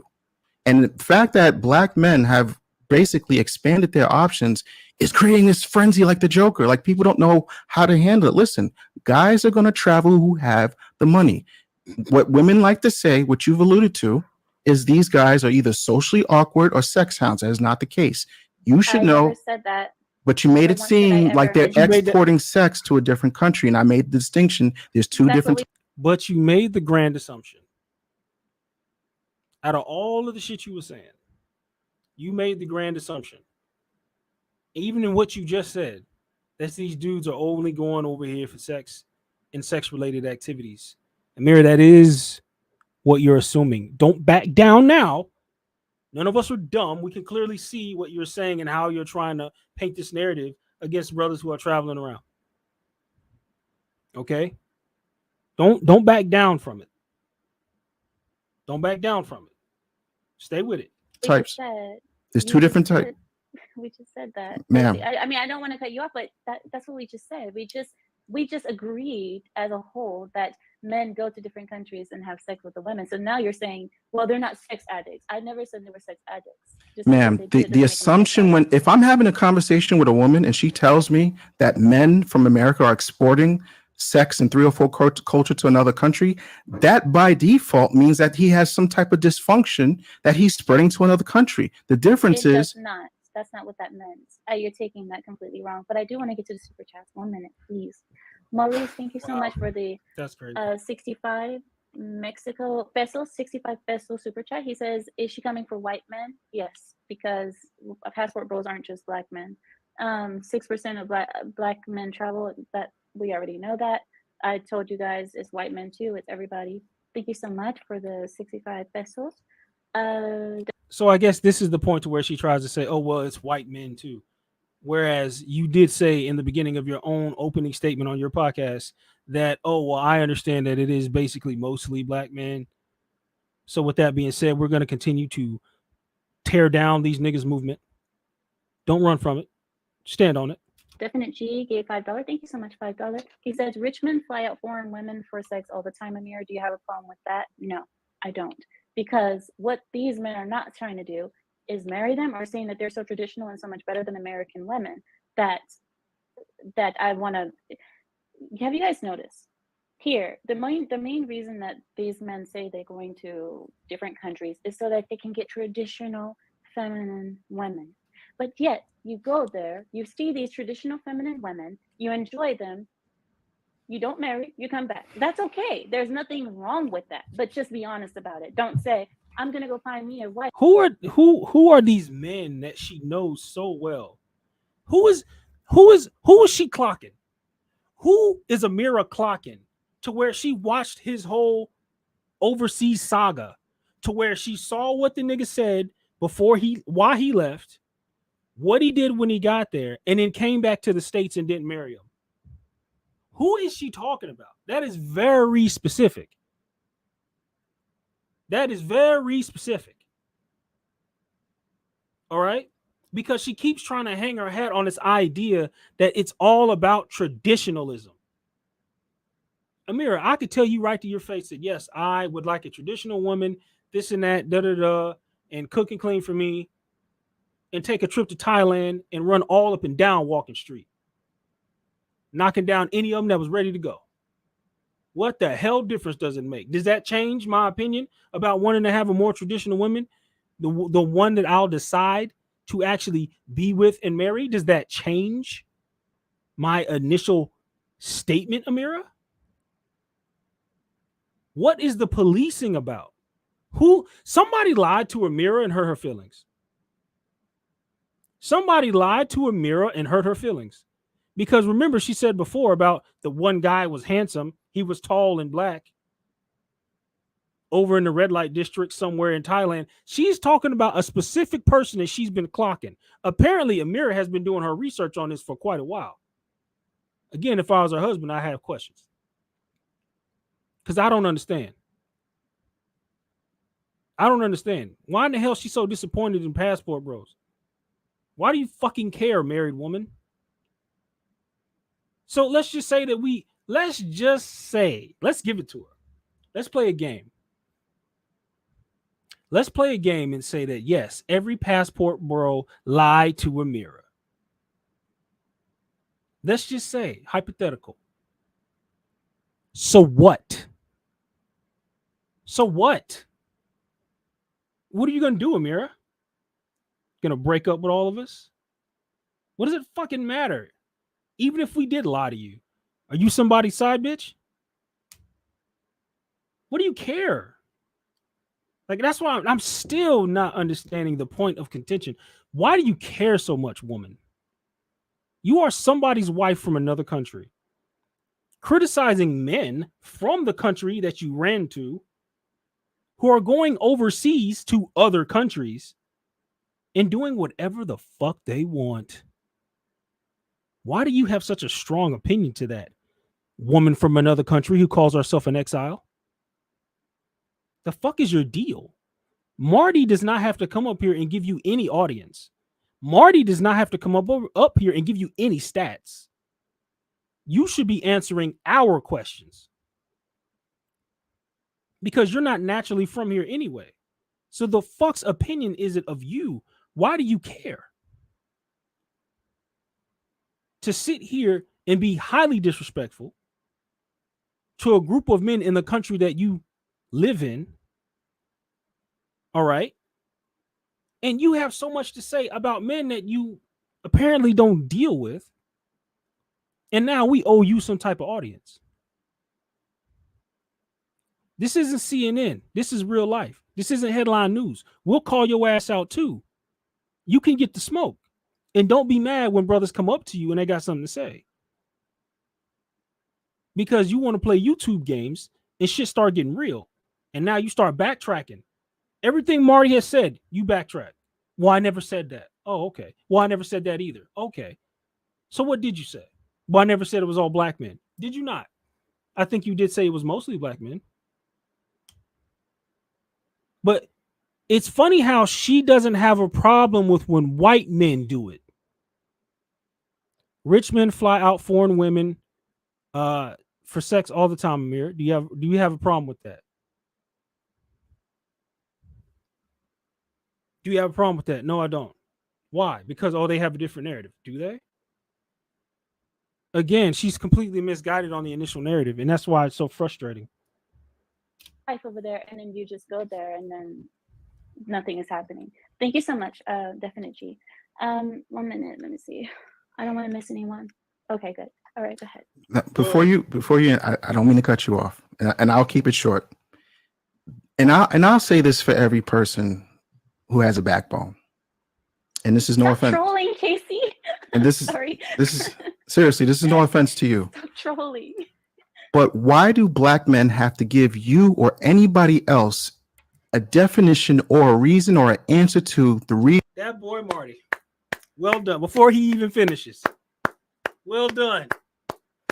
Well done. Before he even finishes, before I even hear her response. Well done. Because that is the grand question. Why do we owe you a fucking audience? Why do we owe you an audience? Why do we owe you an explanation? Why do we need to answer your question, woman who doesn't deal with black men and is also married and is also from another country? Why do we owe you an explanation of all people? I had to stop the tape right there. That's just well done, Marty. Reason why we move, when and how, the way we move.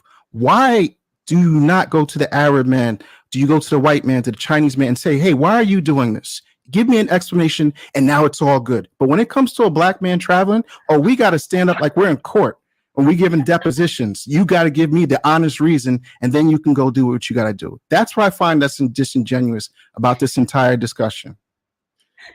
No, I'm sorry. Yeah, I understand what you're saying. On my channel, I do the same thing. I ask the same question. This is just Lapeef, so I figured I'd bring it up on Lapeef too. It's not that I care so much about the answer. It's a conversation, and we're all. You don't care about the.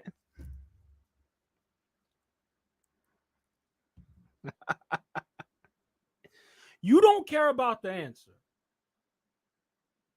but you have the nerve to drag us under the bus and don't give a shit about why you're doing it.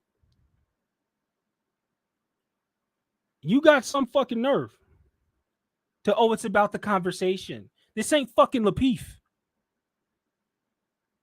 You want to start attacking black men as though you have some type of agency or space to have a real fucking opinion about it. And then when Marty gives you a straight hardline question, why do we need to answer you, Amira? Oh, well, it's about the conversation. Fuck your conversation. You need to talk about some purple pill Lapeef shit if you just want a conversation where niggas ain't gonna come check you. You picked the wrong bag to dig in if you don't want the conversation. You had a whole opening soliloquy and diatribe that lasted about 45 minutes if you don't want the conversation, if it ain't about the conversation. You stepped on the wrong landmine. And that's what I'm saying, because even how the brother responded to her and how she didn't even want to even entertain his questions answers a lot of questions. This is why I kept saying JR put her up to this. Straight facts. Straight facts. JR put her up to this. That's just my opinion. And my follow-up opinion is JR is a coward because he didn't say it himself. My follow-up opinion, because he didn't say it his damn self. JR didn't get out here and say what he wanted to say about Passport Bros. He threw it to a mirror. He threw a mirror to the wolves and didn't expect that Passport Bros would respond. And Marty gets up there and says, Mirror, why do we even need to talk to you? Oh, well, this is a conversation. The fuck?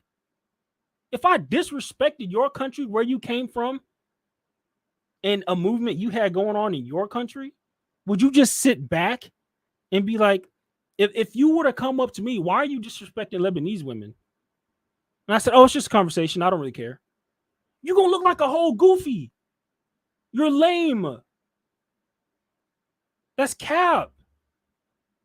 You did all this for clout. And that's why I said it when I talked to Ed and Marty when we got on Ed's show after this live stream, because Ed booted up a live stream right after this show.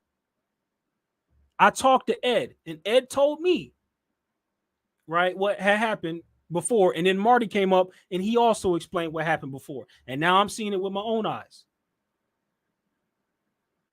Amir up here looking like a whole goofy because, oh, I just want the conversation. But at the same time, when somebody's giving you actual pushback, you don't have any real answers for anything because you expected niggas to come up here and play nice on some Lapeef shit.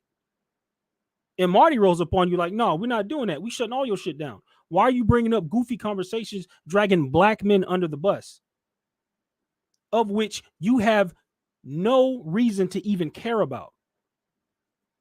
You don't care about black men. Why are you talking about this? Why are you headlining this type of conversation? That's why half of us are just like, why the fuck are you even speaking on this? And even Marty said, why don't you go address the Chinese, the Arab, or the white man?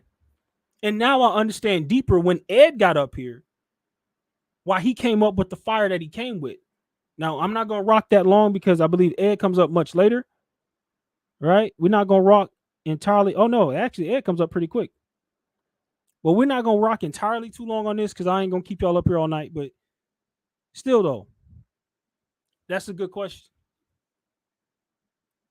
Why is it that you can just, so we can just be the pinata, just drag black men under the bus for fun to just make conversation. But when it actually comes down to a hard line of really dealing with an issue or figuring out a problem, or, yo, why are you saying that shit? No, it's just conversation. No, motherfucker, you got questions to answer. The hell do you care so much about black men moving around? That's so disingenuous bullshit. That's disingenuous. Such disingenuous bullshit, bro. And that's why I said, even when I talked to Ed after this, I said, bro, everything sounds like cap because I watched the last half of this podcast. I watched the back end where Ed jumped up, the latter parts. And I just was like, bro, it just sounded like she was just like making this. Why would she even be that charged up to talk about black men and then lobby all these things at us? And also, let's not forget what she did at the beginning, which was drag all these other foreign women up under the bus. You literally called out Brazilian, Thai, Filipinas. You called them all whores. That's what you said. But you don't stand on it. You don't stand on it. You don't stand on shit you said. And you talking all that shit, but you don't stand on nothing. Oh, it's just conversation. No, you got to stand on some shit. You made some heavy allegations, and they ain't finna just be thrown out in court. No, stand on that. Well, it's just a talk. No, it ain't just a goddamn talk. You need to answer some questions. Right? The disingenuousness of the whole conversation is what bothers me, bro. That's just, oh my God. All here to have the conversation. What's the problem? I see no problem with that. Thank you. And Casey, stop trolling. It's not nice. Yeah, I just look at it as this, and I'm not with the whole this shit black is funny. thing. I just completely remove that. This is a male issue. For me, it's a gender dynamic issue because the way the situation is in the West, especially America, I'm of the mindset, brothers, 18 to 30, go out there, travel the world, build your money, build your paper, do what you got to do, enjoy life, because the internet is everywhere. So even if you are traveling and you're 23 years old, if your money ain't right, yeah, you're going to get treated the same way overseas. So what? You know what? I don't have that much money. I got a finite amount of money to travel. Let me go over here, have my fun, just like I would in the US at spring break, cap a beach party or the Lollapalooza or what, Freaknik back in the day. Let me go overseas and do that now. grind, come back, get my paper, get my money up. All right, now I'm 30. I got my money right. I got, a house. I got a business. I have LLCs to protect my assets. Okay, wherever I want to go find a wife at now, if I so inclined, I could do that. But in my 20s, I'm gonna go enjoy this life. I'm gonna go around the world. I'm gonna go smash some baddies. Right now, women are being told in the U.S. to do the same thing, and that's destroying society. Men, it's just our natural instinct. I wish I could change it. I can't. Men, we like young, bad, pretty things. The thing is that as a man, okay, you got to control that urge. You got to control what you put out there. If you're married, if you got some kind of status or something, or you just, want to keep stuff on the low.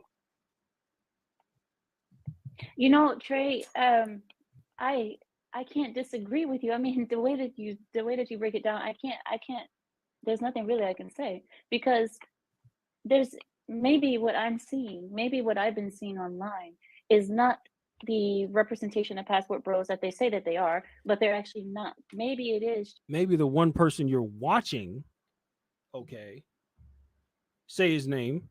Maybe the one person you're watching doesn't represent all of us. I wonder. Imagine that.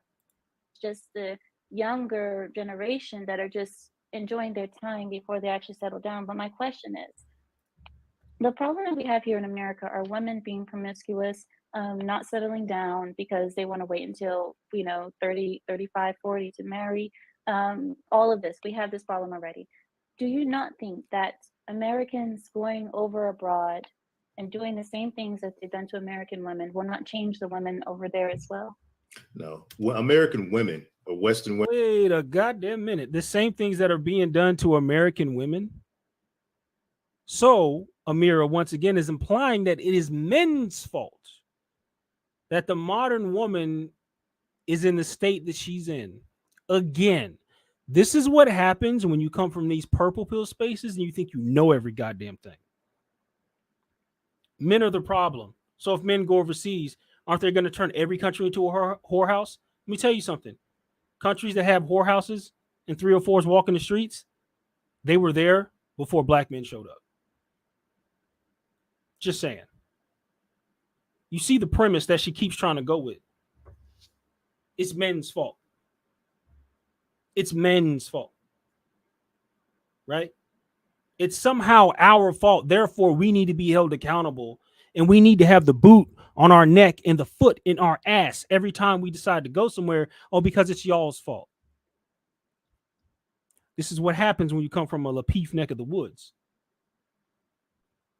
And you think everything is because of men.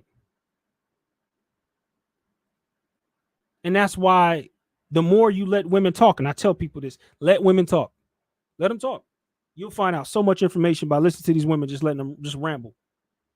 Because what she's saying, her undertone, is that you black men need to be held accountable because you Negroes are rambunctious and you Negroes messed up your own neighborhoods and y'all don't need to be spreading that to other countries. That's the undertone of what she's saying, which is highly disrespectful from a racial narrative. It's different because it comes from someone who's non-black and also a woman. So not only is it feminist, but it comes from a feminist superiority of I've studied you Negroes in your communities, and you Negro males don't need to be going outside of your box. You Negroes need to stay in the zoo. Y'all need to stay in the same box that you shit in, not go to other places. Do I sound off? That's what I'm hearing. Because the black man has to be kept in check. Because she's using the black man as an example. She's on a black man's podcast.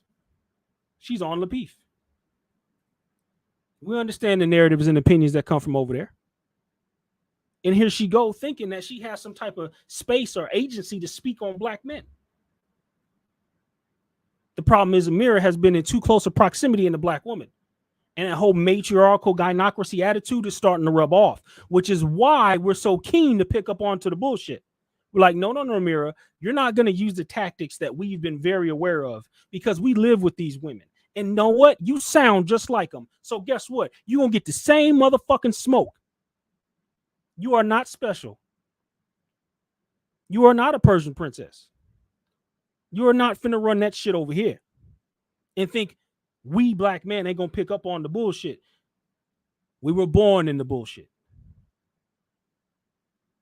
You only speak of it, which is why Marty came up with the inner rage that he did, because you sound like the black women that you've been hanging around, and now you think that you can come over here and also start trying to criticize black men. I don't want to hear it. I don't want to hear it to try to say, oh, well, it's different races of men and it's not black, because I believe in some part of this podcast she starts talking about, well, it ain't all black, or it's not about race. It's not about race.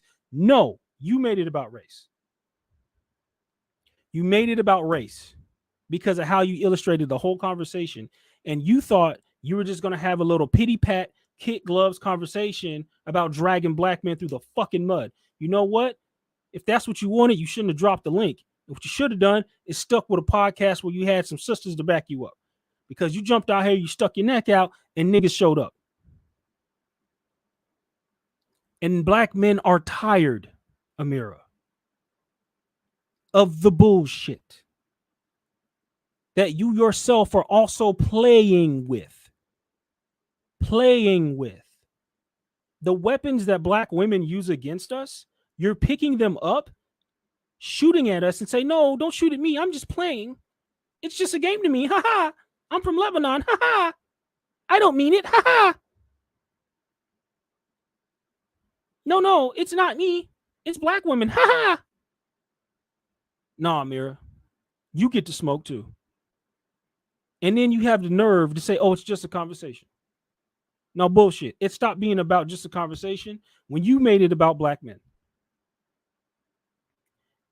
And regardless of what Bernard said, you ain't no special snowflake. Brothers will roll up on you too and address you like Marty did, like Ed did. Hell, like I'm doing right now. And let you know you're not going to get far with trying to run this same little game. Talk your shit and not have it be responded to. And then try to back down like, oh, it's nothing to me. It's just, a conversation. Bullshit. It's not just a conversation. You drug these other women under the bus. You called them all whores. Black men are all trash. We need to be guarded when we go to other countries, because you have to take things this serious, because what are the ramifications? All right. What are the ramifications? It is continuously dragging our name and our image through the mud. So much so, we have to be talked to like children and then therefore treated like children.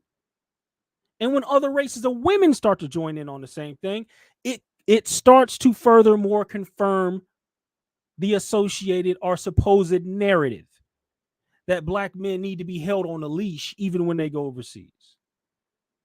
Essentially, Amira, you are playing in the territory of you Negroes don't deserve black male agency. This is how serious we take it, because we understand the undertones of what it is when black women have for so many years had their foot on the necks of black males. Amira, you may not understand this, but we know what it is to live in a matriarchy. You're talking about a culture you don't fucking understand. This is why black men feel a type of way in addressing you the way that we are, or the backlash that you're hearing for you just to say, oh, it's just a conversation, and oh, I'm just playing, or basically it don't mean that much to me. Then you shut your fucking mouth. We take it serious. And if you wanted a dialogue and just a conversation, then you should have added a question mark in that title, young lady. You don't make a grandiose statement about motherfuckers you know nothing about and not expect them to pull up on you. You ask the question. You state your premise. You make your thesis. When you start talking, you say, listen, I don't know black men. I haven't dated black men. I'm only around people because I'm on Lapif. I'm from Lebanon. But I was always wondering, it seems like passport bros go this way, or they move like this. But I've always wanted to know, and I want to have somebody explain to me, what is the movement about? How does it really go with passport bros? What do you guys really do? Are you guys looking for marriage? Do you understand the difference in humility of asking questions? But no, you wanted the smoke because you wanted to be a little shock jock. You wanted to make this a game, right? You wanted to play with it. And this is what happens. Black men are tired. We're not taking this shit no more. We're not taking this shit laying down, man. We're not taking this shit laying down no more. No more. So you can take your conversations like this back over to Lapif. And you let JR know next time he throws you out here like this, right? Come better equipped. Come better equipped. All right? Because this is something that Amira should have been nowhere near. Straight like that. I don't usually get on that whole other races don't need to talk about certain things that don't, but in this case, to not ask any questions is so disrespectful to black men. The catty disrespectfulness of how you opened up your dialogue is where you should have watched your mouth, because you came out the gate talking shit. That's the problem. You weren't asking questions, having humility. You came out of the gate talking shit, making a grandiose assumption. And then when you get pushed on it and questioned, you didn't have a solid response as to why it is you believe it is the way it is with brothers who travel. That's on you. Women in general are exporting that culture to, the women over there. They're not blasting, male rappers talking about wet AP. That's not what's happening. When you go overseas, these women are listening to the same rap artists we talk about, and they're all female.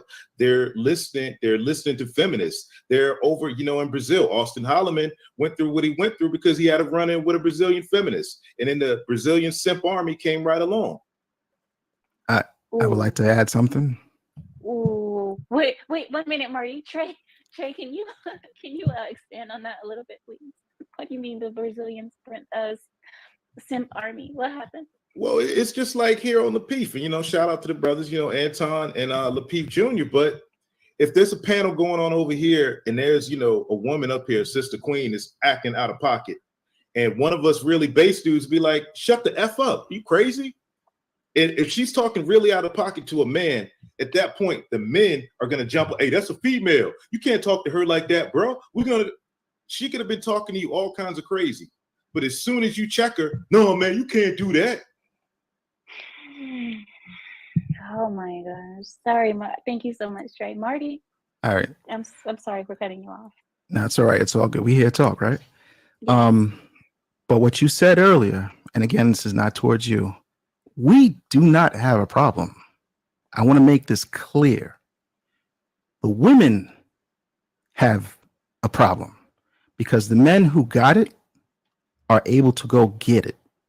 In different countries, foreign or domestic, however they get it, they are able to accomplish their mission, because the mission of a woman, the last time I checked, is to get married to one man, and the highest value man she could find. Is that correct? Would we all agree upon that, right? Yes. Right. Agreed. The goal of a man initially is to have sex with as many women. The quality, that's between the man, whatever.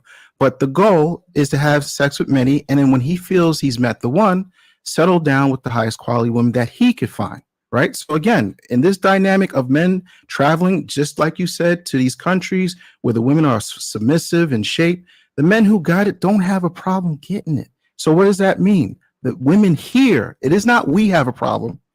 The women here have a problem because the men who have woken up and got their passports to travel, once they're gone, they're gone. It's the same reason. And people will say, well, women are the same anywhere. They all want the same things. And then to a smart person, to a stupid person, that sounds smart. Because I'll put it to you like this, and I'll just keep it short. There's a reason most women who are from, let's just say, Uzbekistan or some of these Arab countries, they tend to find their mate in the country that they're from, whether it be the man or the woman, right? Now, one would say, well, if they're all the same, why couldn't you find one in America? Because why? Environment matters for something. There's a reason why most Black women say, oh, I had to survive and become masculine because of my environment, right? So why is it when we go somewhere else where the environment is cooler, where the women are not in danger and we don't have these feminist tendencies, you don't think that their mentality, because their environment is smoother, that they're by default going to be smoother? So we can't have it both ways, where we act like environment matters when we have bad behaviors. And then when the men find a better environment, they find better women. Now we say, oh, all women are the same. See, this is why I like to make distinctions, because once I talk, it all makes sense. Okay. Well, I guess I don't believe that women should move like men. I'm with you there, Marty, for sure. Women should not be moving like men. But like I said, I think that Trey is the one who set me right here, because I think Trey is the one who explained it to me in a way that actually makes sense, where he says, what I'm seeing is not the representation of the passport bros. What I'm seeing is just the younger generation enjoying their time, and I can't I can't say that is the majority of them just because of these groups. I can agree with that, possibly so, but like I said, I don't see that many marriages happening. And I know what you guys are saying, it's not about marriage. Well, if it's not about marriage, then I don't understand why the whole traditional women are over there. They're so good and sweet and kind. You know why you don't understand, Amira? Because you're not a man. You're not a man, Amira. And also, you're not a Black man. That's why you don't understand. But guess what? This does not need your understanding, Amira.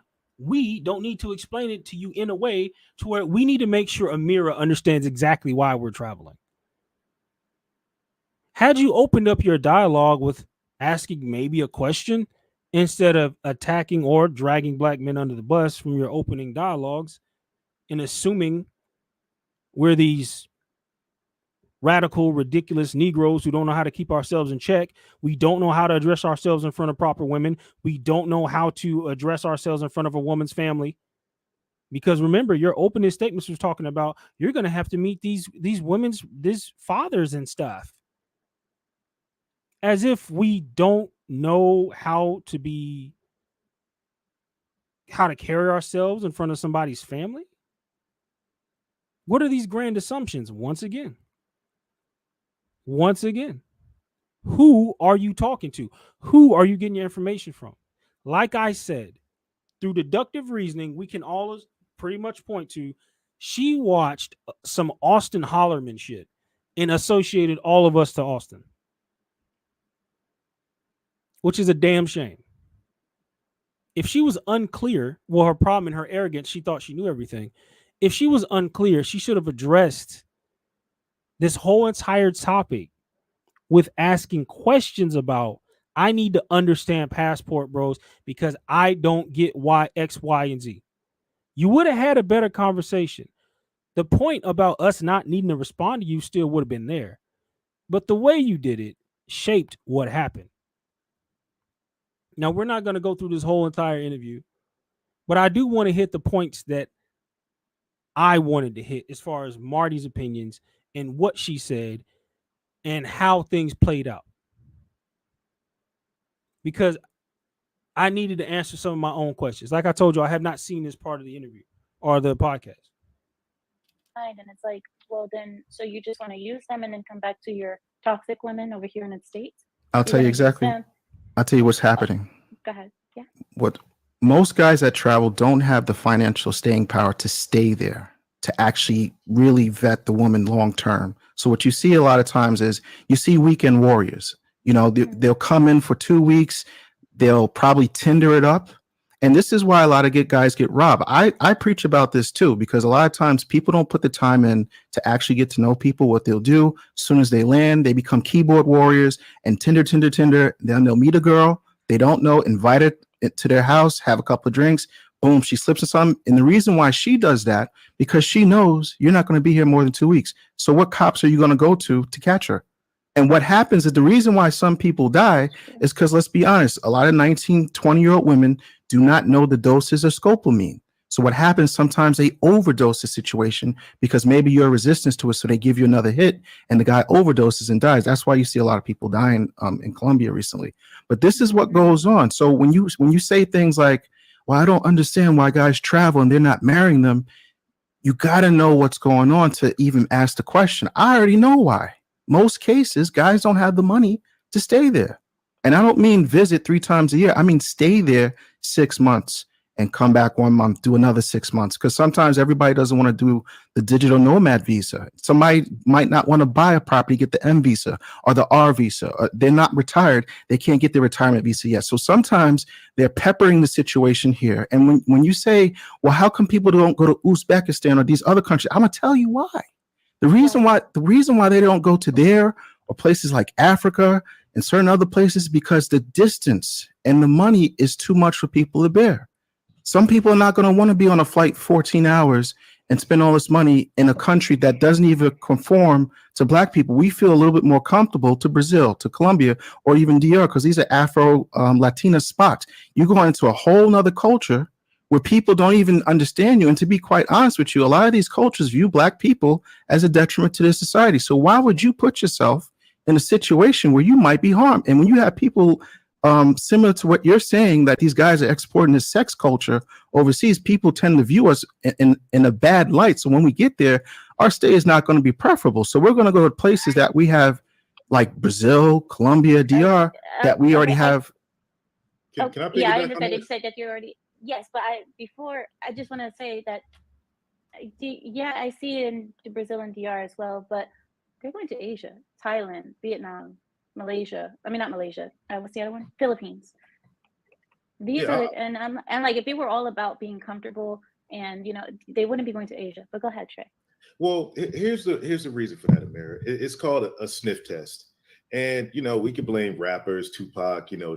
I'll comment on that one real quick. The whole thing, to sum it up with Asia.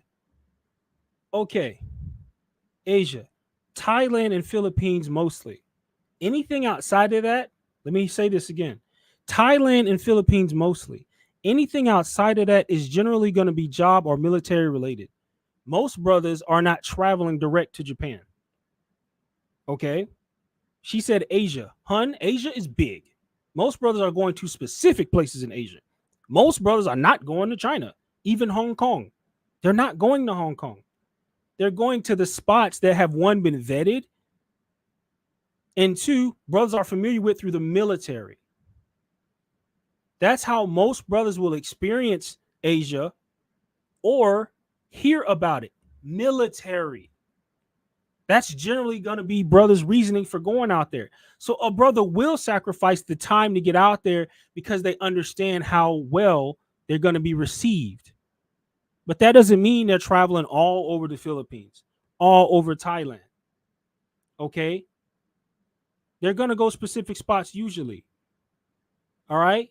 Even fewer go to Japan, even though we understand how great it is. Most brothers are going to a Japan type situation based out of their jobs. Most brothers are not going to China. Most brothers are not going to India. Okay? And they're certainly not going to the Middle East. Not even Dubai. Because we know the networks of where we can move around and we're already going to be received. There's already things laid down. The foundation has already been laid in those certain places, which is why we'll go to a Thailand and Philippines, because it's already well laced into American Black men specifically. Again, this is a mirror speaking out of ignorance of not being a Black male, not understanding. Now we can talk to her in a way to where it's reasoning and she's asking questions, but look at where we had to go and what we had to get through. We had to cut through all this arrogance, pompous BS that she was on in order to break things down to her in a way, because she's used to that purple pill of peep shit, and give her some real red pill shit. She doesn't understand red pill men. She's married. First off, She deals in Lapif. That's purple pill. She doesn't deal with or associate with men who travel or red pill or even black manosphere men on that level.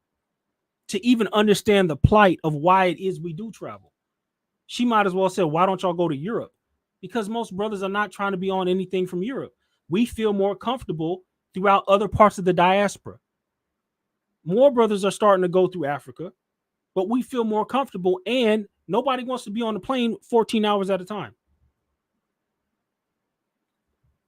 Brazil, Central America, and the DR are more accessible. They're easier accessible. And Marty's right. Most brothers ain't got it like that to stay out there.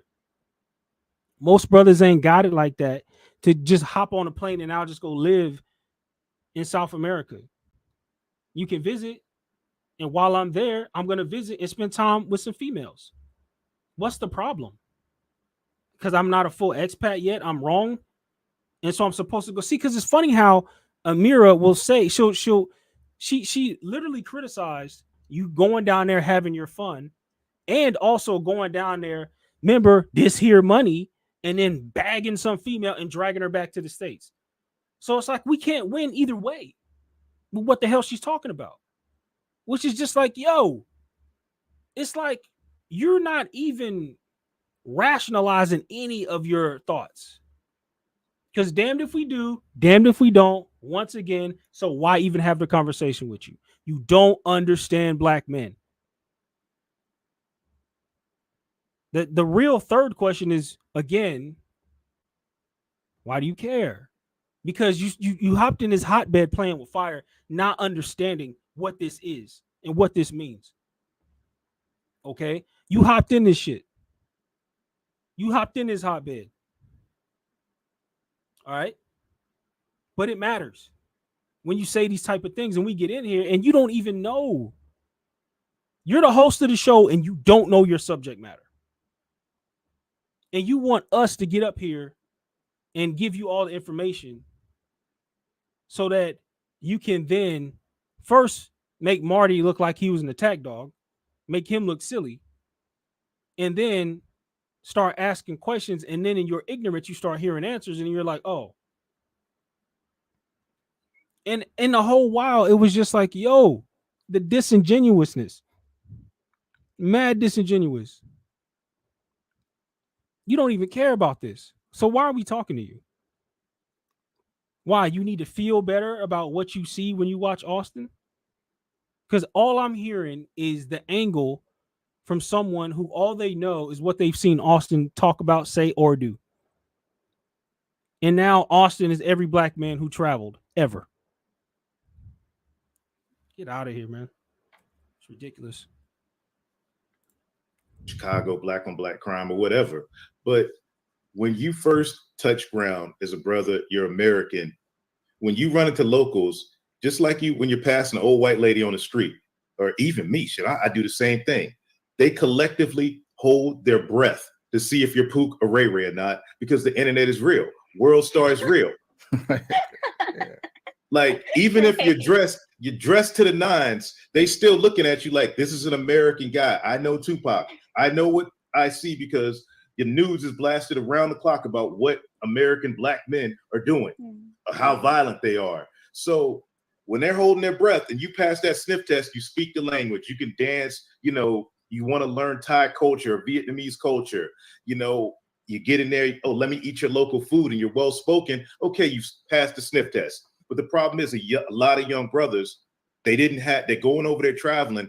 They never had a man or a real dude in their life to tell them, besides other dudes on the internet flossing that, hey, all you got to do when you go over there is do these things. You got to be a man. All that effeminate culture that you got from your mama and them, when you go to these patriarchal countries, you got to let that go.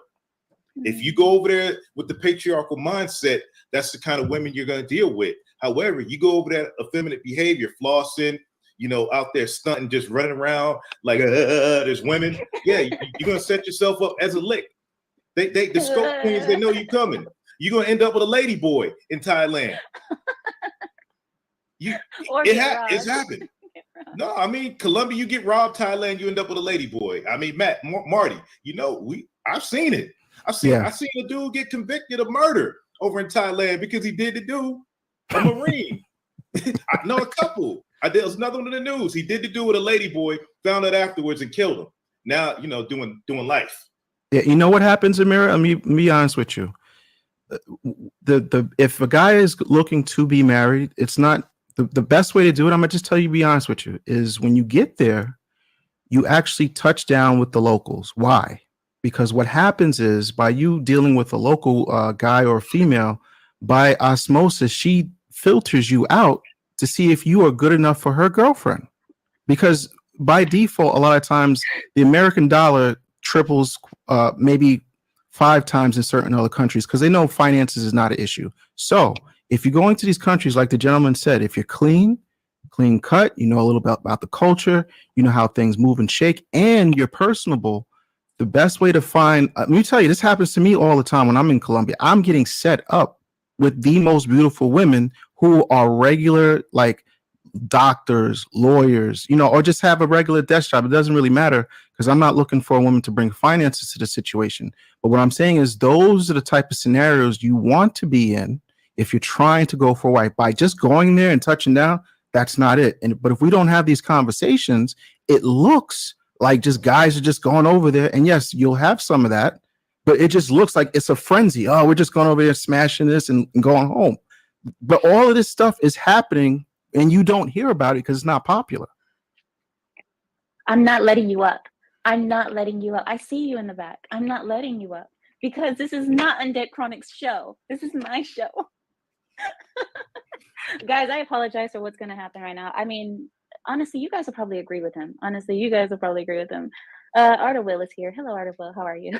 What it do? How's it going? Arta Will, what up? What's going on, bro? What it do, man? I'm doing great. Just, hey, Amira, man, I think there's a miscommunication. All right, here's the thing.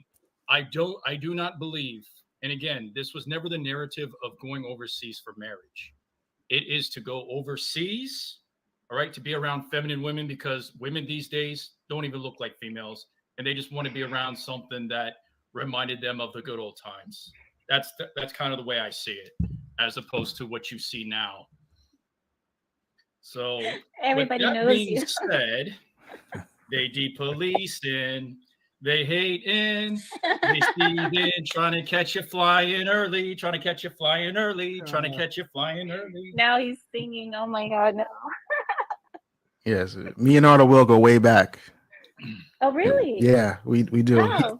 This is Wait, my were you guys circle, on Amira. Yes, I do. Oh. I do rock with the war band, but this is my circle. I didn't know that. Welcome. I mean, Edward, if you want to come on, I need to see you first. I need to see you in the back first before you can come on. And now Ed comes up. Is that Edward Anderson? Yes. Oh I don't yeah, know you who getting the that full is. crew tonight. Oh, Yeah. wow. The full Hurricane crew tonight. Hurricane wait. warning, gale warnings. Okay, I got it. Thank you. All right, I let him in. Thank you so much, Edward. Got it. All right, welcome in. I didn't drop it, Will. He dropped out. Ed, what up, man? What's going on, Ed? Oh, Hi, Edward. Audio. You muted, bro. Since you dropping the link, I did decide to show up because when I was first Thank in you. there, I saw it was just on just subscribers only. And then we're gonna call people liars. let's go. Yeah, that's very strong language. Let's go. Oh yeah. Okay, now this is what I want to hear. All right. So at this point, I'm gonna get a little bit of what Ed said and then I'll shut it down and get some final thoughts, final statements. You know what I'm saying? It's getting late. I already know it's about to be 1. I ain't gonna be rocking too long. I've been going for about 3:30. You know what I mean? But this is some critical information that I needed to get personally. You know what I'm saying? Because I saw the aftermath of everything, but I didn't see how it all started. So I'm gonna rock for a little bit longer, get a little bit of Ed statements, and then I'm gonna close it down. Yeah, it's just what I see. But like I said, Trey pretty much explained it down to me, and I get it. I understand. Which I kind of don't like how she just deferred everything to Trey, by the way. Like, also Trey was just the golden light, and he didn't even say much. All he said is that there are some younger dudes who are out here cutting up, going overseas, as if you couldn't have figured that out. That's all it took. Literally think about what she said. Oh, Trey figured it all out for me. Because Ed said you called us liars. She's saying, oh, well, I thought that up until Trey made the point that, well, it's some of the young guys are going out here being reckless. And that's it. That's it. As if you couldn't have figured that out if you would have actually reached out to talk to somebody or asked the question. And it all came down to Trey said some of the young dudes are out here moving reckless. And you literally could not have figured that out on your own. But now Ed came up. But then Ed showed up. And Ed said, no, I need to get my piece. Ed said, no, we're not done here. I got something to say. Understand what he's saying. Well, I heard some of what Trey said, but what I didn't get it in the title. What is it that I guess Passport Bros is lying about? Like, what is it? The idea that dudes are talking about they're looking for marriage, they're looking for wives, and their sex tourism. I didn't get where's the lie. Well, I think it was brought up mainly had a lot to do with GB's comment where he said that Passport Bros are exporting Western, promiscuity over to foreign lands where these girls are all pure and innocent. Really? That's what the argument is. Yeah. I mean, the thing about it is, just like what you all just talked about hip hop culture, Black people don't control the export of hip hop culture. We don't own the music for the most part. So it's kind of like we don't have control of our culture as it's being, perpetuated because we are, we don't control America like that. I mean, all groups are under this American thing, but even outside of that, the thing that really jumped to me with this is understand if we want to have a conversation, because I heard Amira say that, fine, you can have a conversation. But the reality is, Black, and I'm not trying to take it there. I'm really not. But you have to understand, Black men's, it is very serious to accuse Black men of doing things because the entire society tends to collapse on Black men because traditionally blaming Black men for everything is kind of what makes America run. Okay. So like, for instance, I forget what her name was, but she just died. And Emmett Till, this was the woman that literally got Emmett Till killed over the whistle of a white woman. And they found 16 other Black boys before they even found Emmett Till. And I'm not trying to make it that serious, but understand there is no other race that Black men travel the least. We want to talk about statistics. Let's talk statistics. Well, Passport Bros aren't only, I'm sorry. Just, I wanted to answer your question because you did ask me and I wasn't here because I had to step off. What the problem was that I had seen, but like I said, me and Trey have already spoke about it. I get it now. But what the problem was I see that if you look online, the majority that I've seen of the Passport Bros saying, we're going to go off, we're going to get a wife in a different country. We're going to do this because they're traditional. Who's saying that though? I mean, who's saying that? Yeah, I'm still on Black Man Travels. Who's saying that? Right? Who is saying that is the main modus operandi of brothers who travel is we're about to run out here, get a wife, bring her back? That has never been anybody's main mode. We've said we're going out here to explore, see our options, and whatever may come. It was never just about wives. Never was. Never was. And again, I am still hung on where the hell did she get this narrative from? Enough to where she felt so emboldened to create a pod, call Passport Bros liars, antagonize us, drag Black men through the bus, and then proceed to push back at Marty or feel the type of ways at Marty for asking her specific questions. And then feel some type of way about it. Like, and that's why Marty was asking her, who do you know? Where are you getting this from? And the reason he asked her those questions is because, one, you're from a different country, and two, you don't deal with Black men. So where do you have an issue? Is generally what Marty was doing. And she started trying to double back into, oh, well, it's just a conversation. No, it's not just a conversation. It's so convenient how it gets to be just a conversation when it's destroying the image of Black men. And somebody who's non-black will say, oh, well, it's not that serious. But for us, it is that serious. Because you don't have to wear this face. We do. So it's not a game to us. And you don't get to just hurl insults and assumptions over our way and expect us not to push back on you.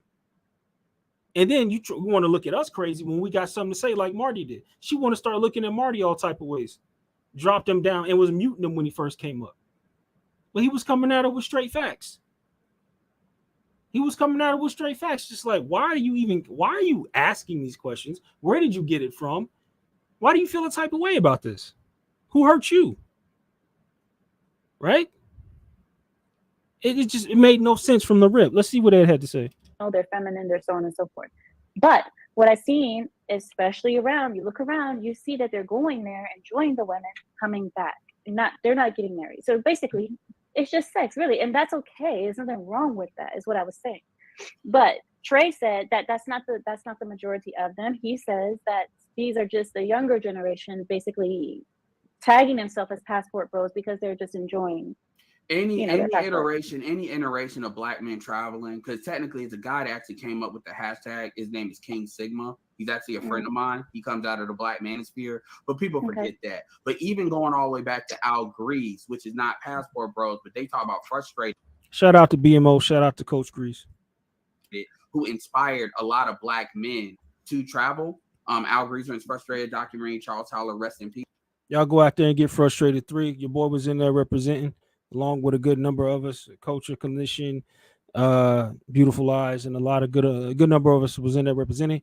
Go get Frustrated 3 if you have not. Black men are diverse. There are guys that, they're looking for traditional relationships that can lead to marriage. But a lot of those guys were older men, and those guys already did their time. They already raised kids. And they say, I'm not about to go in another round of being a stepfather. I'm about to actually do something for me. So they already raised kids. They're already married. They have kids, So this awkwardness, that's not in there. And then as you saw, I'm 36. So as you saw, like, let's say the middle generation versus like Austin, who's 23, which that's what's relatively new. First of all, y'all go ahead and hit that like for your boy. Go ahead and share this content if you like the content. If you like what you see, go ahead and hit that like.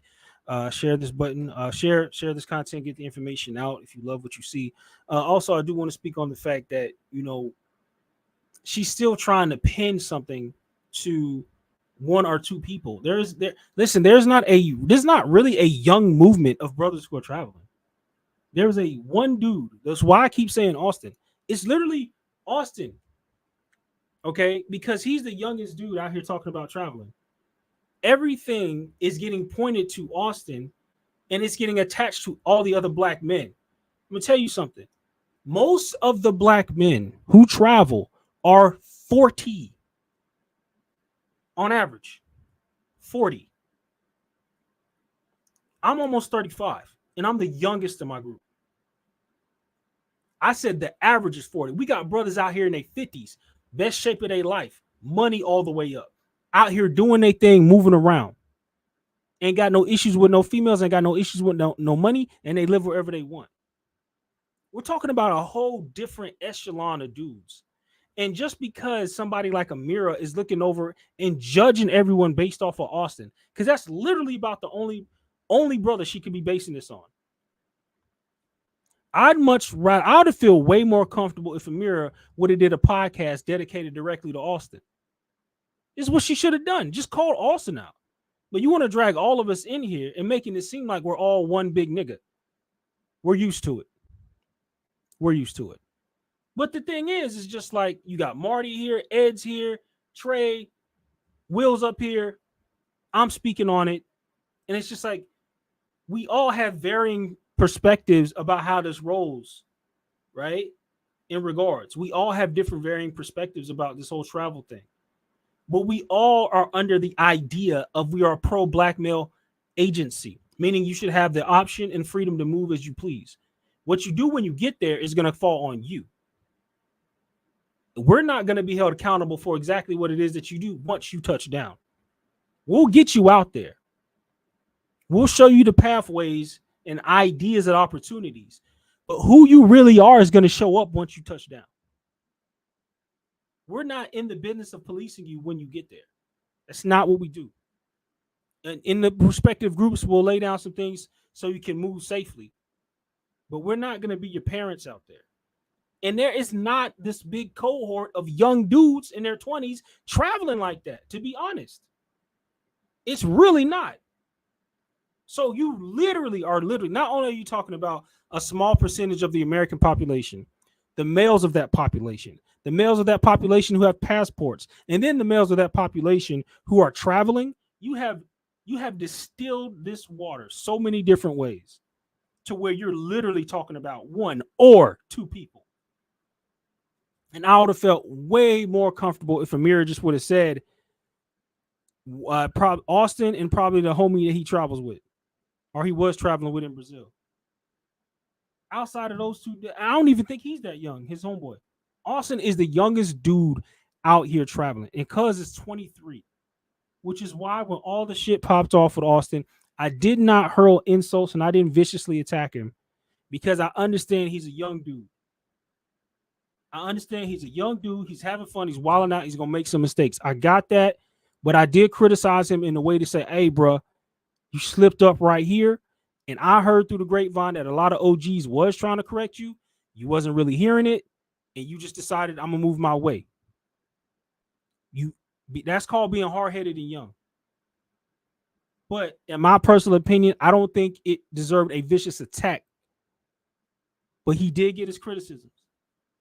The whole passport community got in there and spoke on it.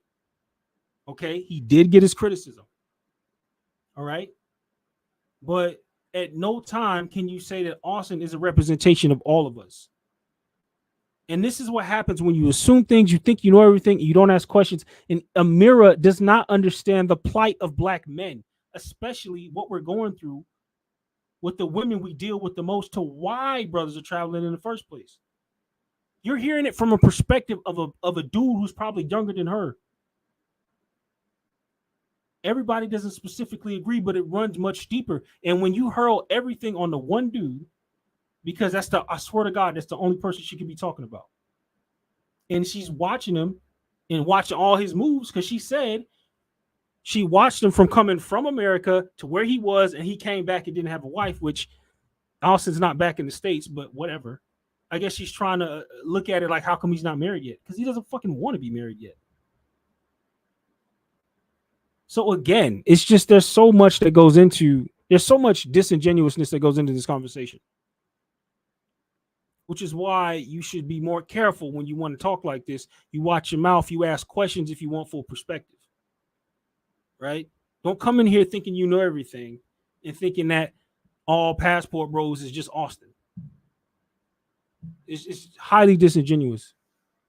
The middle generation were more trying to get Black men as to the awareness, because we travel less than anybody else in this country. Like traditionally, Americans don't travel in general. Right. So only before Trump got elected, because the number jumped after that. I'm not saying that's good or bad. I'm just saying it was like 20%. So 1 in 5, regardless of race. Black people were at the bottom of that. And what a lot of people don't talk about is our women actually travel more than the men. Black women beat us by a couple of points when it comes to traveling, versus Black men are the ones that typically are the homebody staying at home. It's against whatever. It's just not in our culture to do so. It's working, building and stuff. Hold tight. I see you in the back. Hold tight. I got you. I'll bring you up. Yo. Hey, what's going on, man? Sorry about that. Black man travels in the bed. Yeah, because I was looking around, man. I barely know. I didn't know if you were sitting there for a minute, but no, that's all good, man. I just completed my live, man. I did a live on Thailand. Yeah. So I felt like that. I was surprised you were still on. I'm like, God damn, he's still on. Yeah, I had to cook because I wanted to get through like a good portion of like this whole situation, because like I said, I pitched in, I got involved with the back end of this as far as when I talked to Ed and Marty afterwards, when Ed did his own live talking about this, because I saw the back end of this pod. I saw Ed go live and I jumped in and I talked to him and Marty, and I got to hear an idea what happened, because from the jump, when I first saw the thumbnail, when I was scrolling down on my phone, Amir was calling, well, I saw passport bros are liars. Then I saw, it said like, well, Lapeef Network. And then it said, they had Amir's face on there. And I'm just like, that's that's got to be cap. So I disregarded it because I'm just like, eh. Yeah. But then I heard it was actually Amira coming in here having an issue with brothers who travel, and I'm just like, why in the hell does she care about what black men are doing and who they smashing? She doesn't have a dog in the fight. I mean, you're not even from this country. You can't relate what a black man goes through. So you're not even married to a black man. So I don't know why she's commenting. That's what I'm saying. Like, to me, that's why everything was just throwing me off. Like, and I'm trying to figure out, like, let me get into this so I can understand. Because up until this point, I kind of pretty much seen everything after this. But I didn't see Marty's point in the beginning. And when Marty was giving her pushback, talking to her, it felt like she made it seem like she was being attacked by Marty. And all he was doing is what he said. He just was like, no, wait a minute, let's lay down some ground rules, because you made this grandiose statement saying passport bros are liars off the rip. And you didn't ask any questions. You came up here acting like you knew everything, and you stepped your toe in the water. And then you wanted to start hurling all these epithets at black men and then dragging us under the bus. And then you want to try to back down from everything that you were saying when he gave her pushback. So, well, I think personally, the passport, I'm not a passport bro. It's just there's something that I don't consider myself to be one. However, I do encourage every black man to get a passport. I encourage every black man to go out there and see the world and see what's out there for him. What I want to do is challenge the content creators, the TikTokers, the YouTubers, the Instagrammers, like, to really tell a great story and why black men are traveling. Leading with that, the reason why you're traveling is for women. It's a sorry reason why you're traveling. Traveling provides you more than just meeting a woman. And for me, like, that's why, I started Black Men Travels. Like, I highlight the health and wellness of black men, how to make six figures as a digital nomad, how to find genuine relationships overseas. Those are things that we need to talk about. Like, just talking about, what's going on in the States and the Matrix, how women are mistreating men in general. Look, if you're done with the women in the States, you're done with them. Why are we continuing to talk about them? Like, let's start showing receipts how men are actually living overseas. facts. That's my thing. Because, like, this whole notion about, hey, the reason why you got a passport because to find a submissive woman, that's a sorry excuse on why you got a passport. A passport gives you more than just finding a woman. It just gives you a whole different life experience in general. Like, for me, I've been over 40 countries, and right now I'm about to go to Portugal. I'm looking forward to that. I'm not even trying to, like, worry about meeting a woman. Women is just part of the experience. That's right. But I'm not out there trying to look for that submissive, cook and clean type of woman. I don't need that. Mm-hmm. I want to experience life in general because I'm 45 years old. Mm-hmm. So, I want to make sure that I continue to enjoy this life as long as I can. And if I could pass the torch to the next younger generation to travel, maneuver a certain way, like, first, get your money up. Second, take your ass to the gym. There's a lot of brothers out there with poor piss health traveling, getting heart attacks overseas. Rest in peace to Charles Tyler. I was in Brazil when he passed that year. I was in Rio with Raphael. So it's just like, I know a few guys who passed away while overseas. Guys, take your health seriously, man. We're in that age now. You say you're 35, right? Yeah, Dude, I'll be turning 35 in June. You're young, man. I'm 45. I'm 10 years older than you. Yeah. And it's just like, you need to start taking your health serious. And you have a lot of brothers traveling, with severe health issues, thinking that they're going to find a 10-piece. And it doesn't work that way. Like, you got to be realistic as far as what your expectations are. Get your money up, get your body game up, and just go out there and see the world so you can become a better person. Then from there, if you meet a woman in the process, then that's cool. But don't leave with the intention that you're trying to find a wife, and that's the reason why you're traveling. Yeah. That's my take on it. Yeah. And I think that she had a misconception about what it kind of really is as far as the spirit and the nature of black men who are moving around and out here traveling. Like, within these circles, we preach and we advocate for everything you're talking about. Get your money up, get your health up. We talk about these things within the circles, you know what I'm saying, within the respective groups. These are things that are always talked about, you know what I mean? And these are things that we definitely want to give to the younger generation of brothers, because like what she is seeing things from a lens of younger guys who have gotten notoriety off of social media. And it's kind of a shame, but you got to understand a lot of the OG travel brothers are not in social media like that. They're Nope, not we're going to not. be at the highest levels of YouTube and all sort of stuff. Nope. The reflection of what she's seen is brothers who have went quote unquote viral, which of going viral is late. It's kind of more like a young man's game. So Yeah, it is. brothers who have been affiliated and associated with, you know, travel, and they're the newer, younger guys, which is only a couple of them who have even went viral enough to where even Amira would even know about them. She's trying to associate that with all the brothers who have come before, who have been moving and been traveling. And My that's thing why, is this. go ahead. My thing is this, and you know, Marty's my boy. You know, he and we traveled together a couple of times, and I would have just checked it. Like, for one, you're not in a position to say anything within this movement. First of all, you're not black. You don't understand what a black man goes through. Facts. And the fact that we entertained her is foolishness. I would not give this woman the time of day. It's just like you don't even know what a man going through, but you don't even know what a black man's going through. Your husband's not even black. Mhm. So who the fuck is you, excuse me, to even comment on this? Unless she's doing that for like views and clickbait. Which is Exactly. passport bros is a hot topic. So it's like, you know, you don't care about what black man going through. You don't know what our plights are. So who are you to even comment? You're not even dating a black man. That's what I said.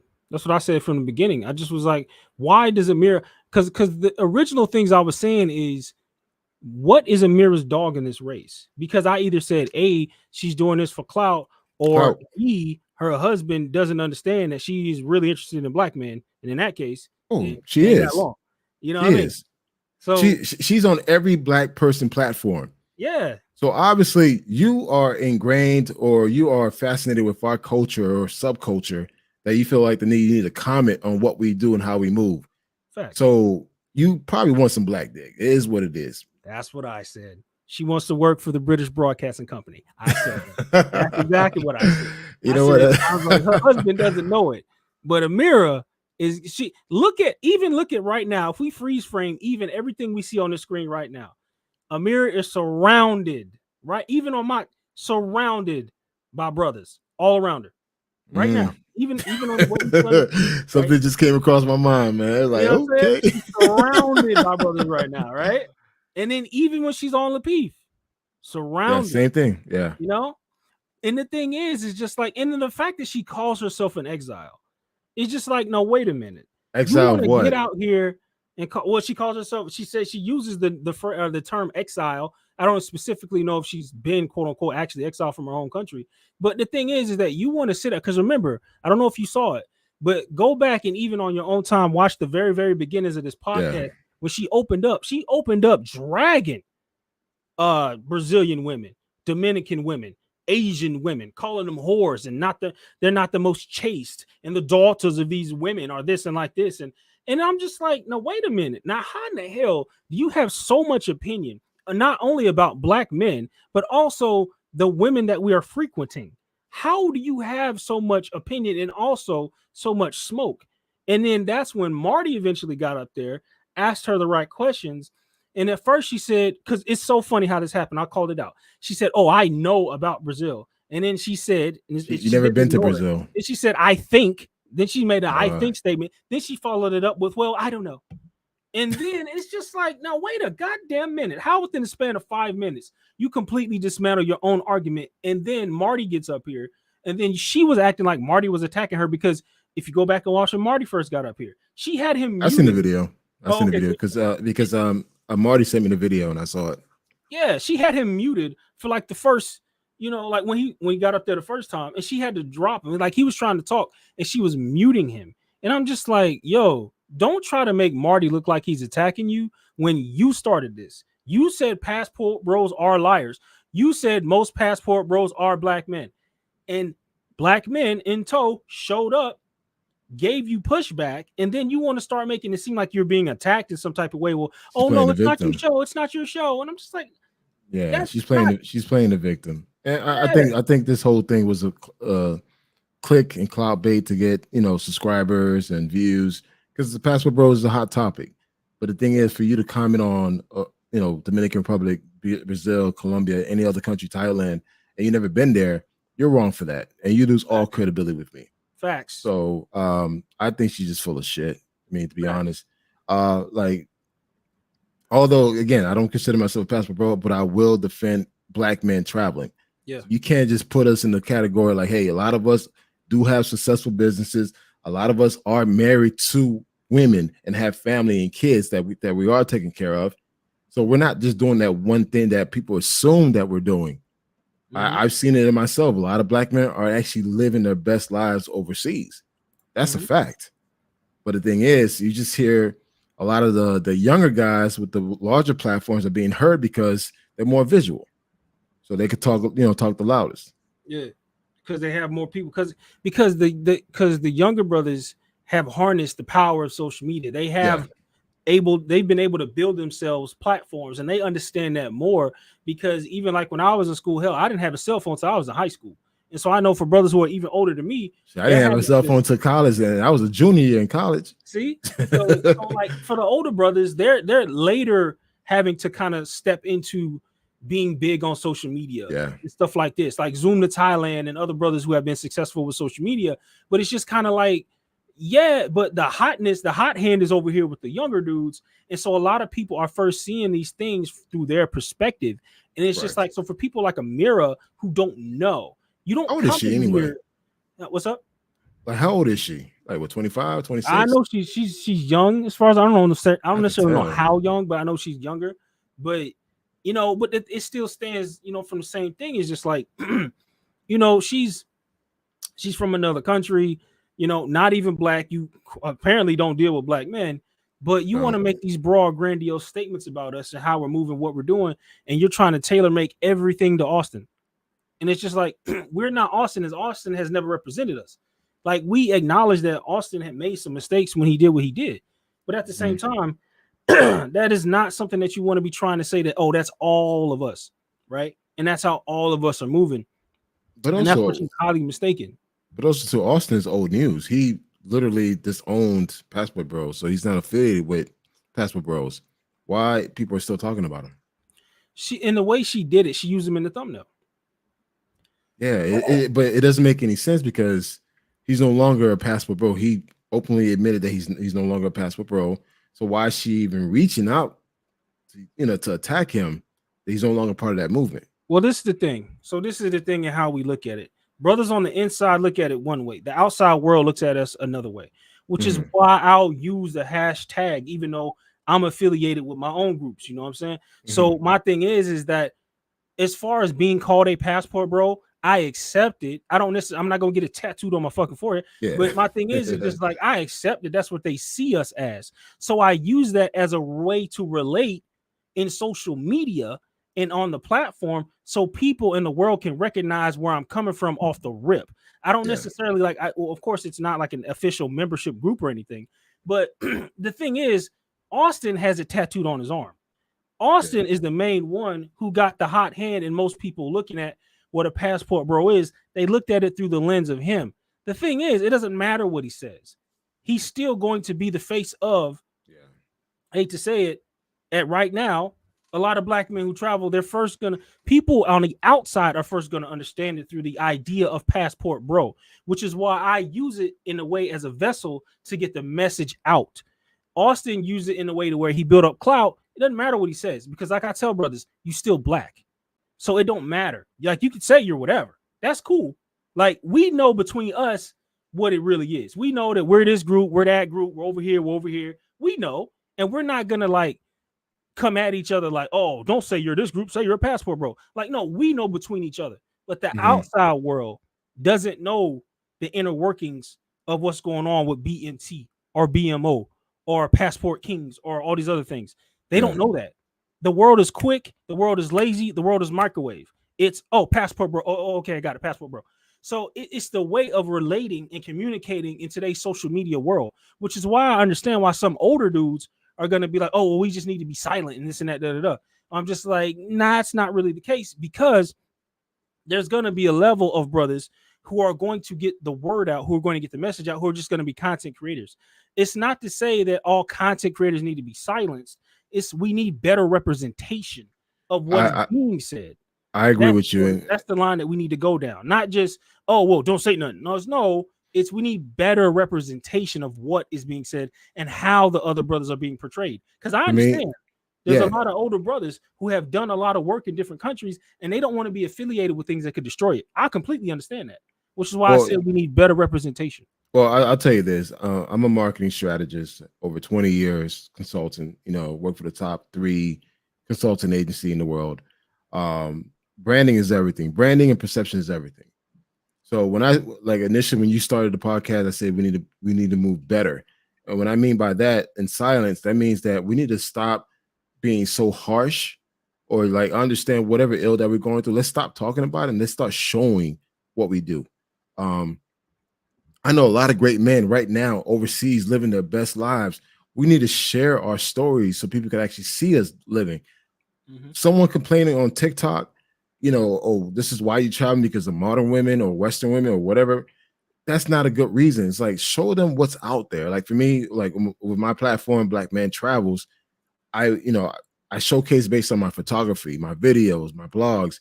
I talk about how well Black men are doing well as a digital nomad overseas, how Black men are taking their health seriously, how Black men are being fathers and getting married overseas. I talk about that. I interview people so they can actually see it. So for me, when I tell people, hey, I'm Black Man Travels, go to my website, they can actually see my work. They can see my level of work, my body of work. I'm not on TikTok complaining and crying and this is why I'm traveling. Like, no, I'm traveling because I love traveling. I really enjoy the process. Yep. And the thing is, here's the crazy part. A lot of my followers are women.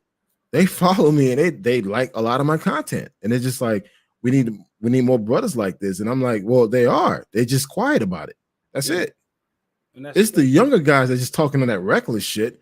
The older dudes like, hey, we doing us. Now, if you want to talk, I teach you the rope behind closed doors, but I'm not going to go on your YouTube channel and talk about it. That's how things are. Facts. And that's what I'm saying. Like, and I agree with you. And I even said about how, because I'm not on TikTok and none of that stuff. Like, even though I'm younger, I'm still not, like, that stuff is younger than me. Like, I'm a millennial, you know what I'm saying? But all that hot shit on TikTok and all that and all this other stuff, that's younger than me. That's a lot of the zillennials and stuff like that. Like I said, Austin's right at that zillennial mark. So for me, a lot of that stuff is even beyond me. I'm like, bro, I'm not wasting my time, because you understand, I don't do what I do to fight with women or things like this. And I always talk about how we need to portray a better lifestyle. I personally want to, when I am moving forward with my content, is do more like a passport heavy, and like how Marty has even started to move into that. That's where because listen, I've been to Brazil many times and I've been to different countries, but I've never put certain females like up on, my channels and try to make it about, this and that, and asking her all these like red pill quote unquote questions on camera. I'm not. No. That's just so corny. That's what I'm saying. Like, why are you bringing the fight to another country? They're not involved. Don't make them involved. Cringing, man. It's very cringy. It's like, so that's why I said, for me, it's like I've always wanted to move more like a passport heavy as far as content, and then go to nice restaurants. You know what I'm saying? And I've always said there's nothing wrong with finding a nice young lady that y'all been rocking. She could be your girl, and then y'all could go to different countries together. Like I said, like a passport heavy does, like stuff like that to me is dope. Where you can go to different restaurants, show off the great cuisine, show off different great places about the country and the culture. Hands down, you want to make it more about the country you're going to. I agree. And not the women. That's the main thing, hands down. And that's what I do. It's like when I went to Thailand last year, I was there for 21 days. I did 5 cities. Flew into spent time in Bangkok, Chiang Mai, Chiang Rai, Phuket, back to Bangkok, and Phaket, and back to Bangkok. And I basically captured my entire experience there. And I didn't focus on women. I focused on the culture, the food, the people I was meeting. Yes, I did meet some beautiful women, non-pros, like literally non-pros, like women that had their shit from other countries living in Thailand. But again, I wanted to show something different. Same thing like in DR. I actually live in DR. I bought land. I'm actually building an apartment complex out there. I have a girl out there. I show my life in DR. Right now I'm about to go to Portugal. I'm going to Lisbon.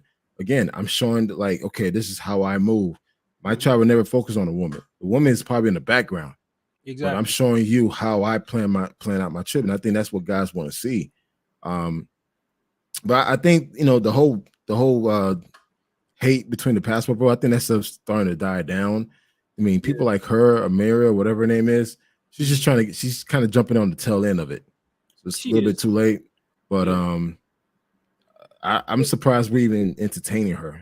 Well, Guys see, the gave her thing that is power. that I was see me personally, like I, honestly don't. It's not like I have direct smoke for Amira, because originally when I heard Ed and Marty talk about it, my first response is, and we all kind of agreed, is that JR put her up to this, because there's no way Amira would have this much smoke for something that has nothing to do with her. Like she would, and I even said before, she would have been better off by saying, "Hey, passport bros, let me show you guys what life is like in Lebanon. I have friends who are like 10 Lebanese women. Let me show you information on like how things go over here in Lebanon and my home country, and this is information and facts and this and that, da da da." If she Lebanon really right now is in the shits. well, it's what it my is, point. man. That's my point. It's just like it don't exist. So that's why I'm saying even more further. It's just kind of like, why jump into this? First of all, late, because this whole smoke for the passport bros, that time has come and went. I mean, we've had other hot topics come through, the BuzzFeed lines, and now she wants to try to hop on this at the end. This is why I said, to me, but the optics of this look like somebody put her up to it, and we all assume, you know what, JR did this. And I said JR was a coward for not coming out saying it his damn self and just throwing a mirror out here as though it's gonna be, she's gonna be met with kid gloves, which Marty went up there and just straight, it was just like, no, you want this? Fine, we're gonna have a conversation. Let me ask you this: do you think the JR and the Rolls, the dating coaches, have an issue with the passport bros? Do I think because they're taking their business away? Because a lot of guys are opting to not try to date within the United States, but just explore their options overseas. I think that it's not necessarily just passport bros. I think passport bros is a part of it. I think the whole red pill movement is more so what's hurting dating coaches. It's not just passport bros. It's the whole idea of men realizing their value and who they are and what they're not going to put up with anymore. Because a lot of the dating coach talk was about singing and dancing and hand clapping for these women to where you weren't going to get anything in regard. Look at Tyrese. Look at Steven Crowder. What is your reward for even being the highest echelon of white man, the highest echelon of black man, R&B singer, known throughout the community, can have whatever type of woman you want. The highest echelon, the judge is still cussing you out like a child and said, if you talk like that again in my court, you will be held in contempt. You don't come in here and ask questions. Watching Tyrese get degraded like that as a male on live camera is something that waves need to be. That is the type of stuff that has more an effect on dating coaches than anything passport brothers can talk about, because we are showing men options that they can go to and have overseas. But the ideology of men realizing their value, understanding black male agency, and understanding that they can have better is really what's hurting the whole dating coach market. That's why I don't even really I don't have no direct issues with them dudes. I mean, they were hot when it was a time for them to be hot. Back when it was, they had, early 2000s mystery and all that other, early dating coach stuff when they was getting it popping over there. You know what I'm saying? Lucario and all them dudes. Like, I ain't got no direct issue with them dudes. They had their time. But as a result, we can look at what men have been trying to do. Dating coaching strategy also didn't work. So now we've gotten to the point to where we've been almost left with no choice except to turn to the red pill, the black manosphere, the manosphere, the rational male by Rollo Tomasi. These things are now proving effective. Passport bros, effective, okay, because it's getting the attention of higher levels of media. And they realize that now we found something that it works, and they can't do anything about it now at this point. Because actually, go ahead. I came across an article where I think is it the FBI have labeled the red pill movement as like a terrorist group, like something in that format. I heard that.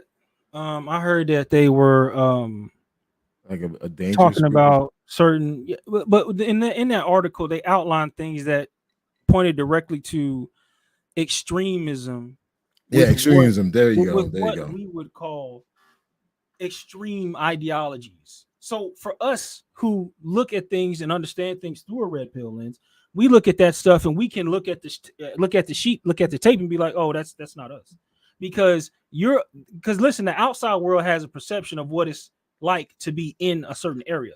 Just like calling all of us passport bros, which all of us don't affiliate with the name, but the outside world and the hashtag and the social media and the YouTube. So that's why it's there. But of course, it's not something that I personally am gonna get tattooed on my arm, because I'm in a group and it's not called Passport Bros.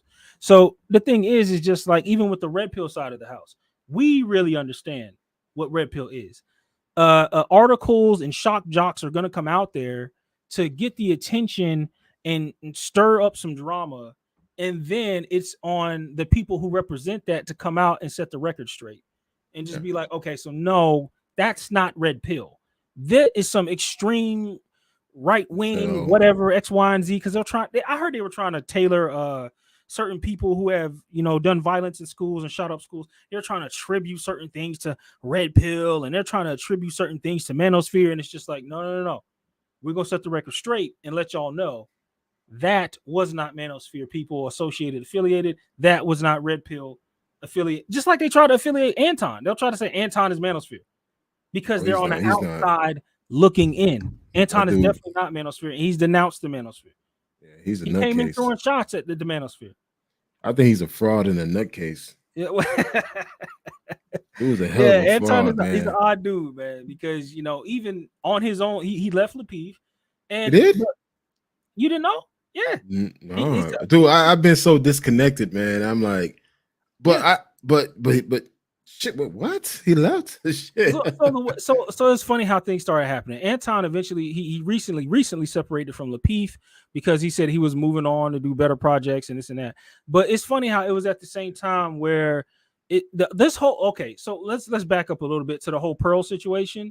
When Pearl came across, she shook up the whole entire Lapeef network. She shook up the manosphere a little bit, and she made her ways through based off of the things that happened because black women kept trying to throw the sins of Pearl at the feet of the black manosphere, which was not the case. It was not the fault of the black manosphere for Pearl being at where she is, because most of the subscribers are not black manosphere or black men, even in general. Most of her subscribers are international and all this other shit, even from the UK.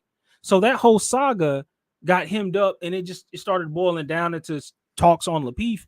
And then Anton was getting thrown under the bus for they started going at Anton. Hell, I'm trying to remember what that whole beef was about, but he was on Real Talks with Yanni. Yanni was talking ish to Anton. All these different females started going to Anton. The very females they would have on their podcast started going and attacking Anton. And I think Yanni was the one who put his wife on the thumbnail. He had to go up there, and then JR came up there later, and then Mr. Let Go came up there. They're all copping pleas in front of Yanni, looking like a bunch of chumps. And what else happened? And then Six the Goddess and Danica Marie, they joined forces, because yeah. So because all this shit was a fallout, they joined forces. Shay Sade got checked by BGS because she started saying some reckless shit, because all these black women who were quote unquote associated with black males in the YouTube spaces all of a sudden start turning coat or start trying to throw everything at us because of Pearl. And that was a whole entire saga. All of them was just mad as hell at Pearl. But I thought they all were like in it, like together. They were, until Pearl on her podcast had a well-known, what we would call racist. Yeah, I seen that. I watched that. And then all that trickled down into the black manosphere, because they were trying to say that Pearl, or that the black manosphere was the reason that Pearl was up to so many million. Well, no, basically they were saying this is y'all mess. Pearl is y'all fault. Y'all the reason Pearl a million something. And we're just like, half of us did not even know who Pearl was until she was over 500,000+. I didn't know who she was. We didn't even know who Pearl was. So they were throwing the sins of Pearl at the feet of the black manosphere. And so essentially the black manosphere had to come out and say, we are not, or nor did we ever support her like that. But the thing is, she first came through the manosphere, even the black spaces, through Lapeef. Way back then, she first came on Lapeef. And that's how a lot of brothers saw her in the beginning, was on Lapeef, Anton's network. Because she's so dry and pasty looking, man. I'm like, it wasn't about her looks. You know what I mean? I And that's mean, the but thing is that but even the stuff she says is so dry. It's like is something dry. my grandma would say. It is dry. It's very much dry, kind of red pill 101 basic stuff. And that's why I'm saying, black men, we were not championing Pearl. But the Okay. fact that she even came through and showed up, and then black women were offended because we weren't dragging Pearl. And we weren't essentially being white knights for black women because they felt the type of ways about Pearl. Well, all this shit started actually on Lapeef, where Anton got rid of I think Kay and Kayla Yeah. when they had their little fallout, right? But they Yeah, had the God fallout damn. because Anton brought in he got rid of Kay and Kayla because they were on some treacherous shit. And I remember when he did his Millionaire Morning Show, he said, any of y'all women out here in the YouTube world who want to pull up and be a star, let me know.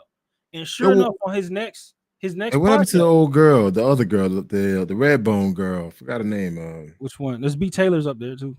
No, the red one. I mean, the light skinned chick from Chicago. On Forgot her name. Huh? Yeah. She used to be on that with Chicago. I don't watch the Beef entirely that much in order to give an exact name. You could be talking about what's damn. Yeah, from Chicago, but I can't grab the name. I think I know who you're talking about. I just can't grab the name off the top of my head. And but I think she's a chameleon as well. I think all of them are chameleons, man. They just, you know what I mean, capitalize on the whole red pill movement, man. Yeah. And they got mad at Anton because he brought white girls up on the panel after he got rid of Kay and Kayla. And that's what happened. He brought up on the next podcast, he brought up Pearl, Coach K, and another white girl on the next one. And then that's when you saw, if you go back and you look at when Pearl was on Lapeef, that's where that came from. He got rid of Kay and Kayla and said, now watch what I do.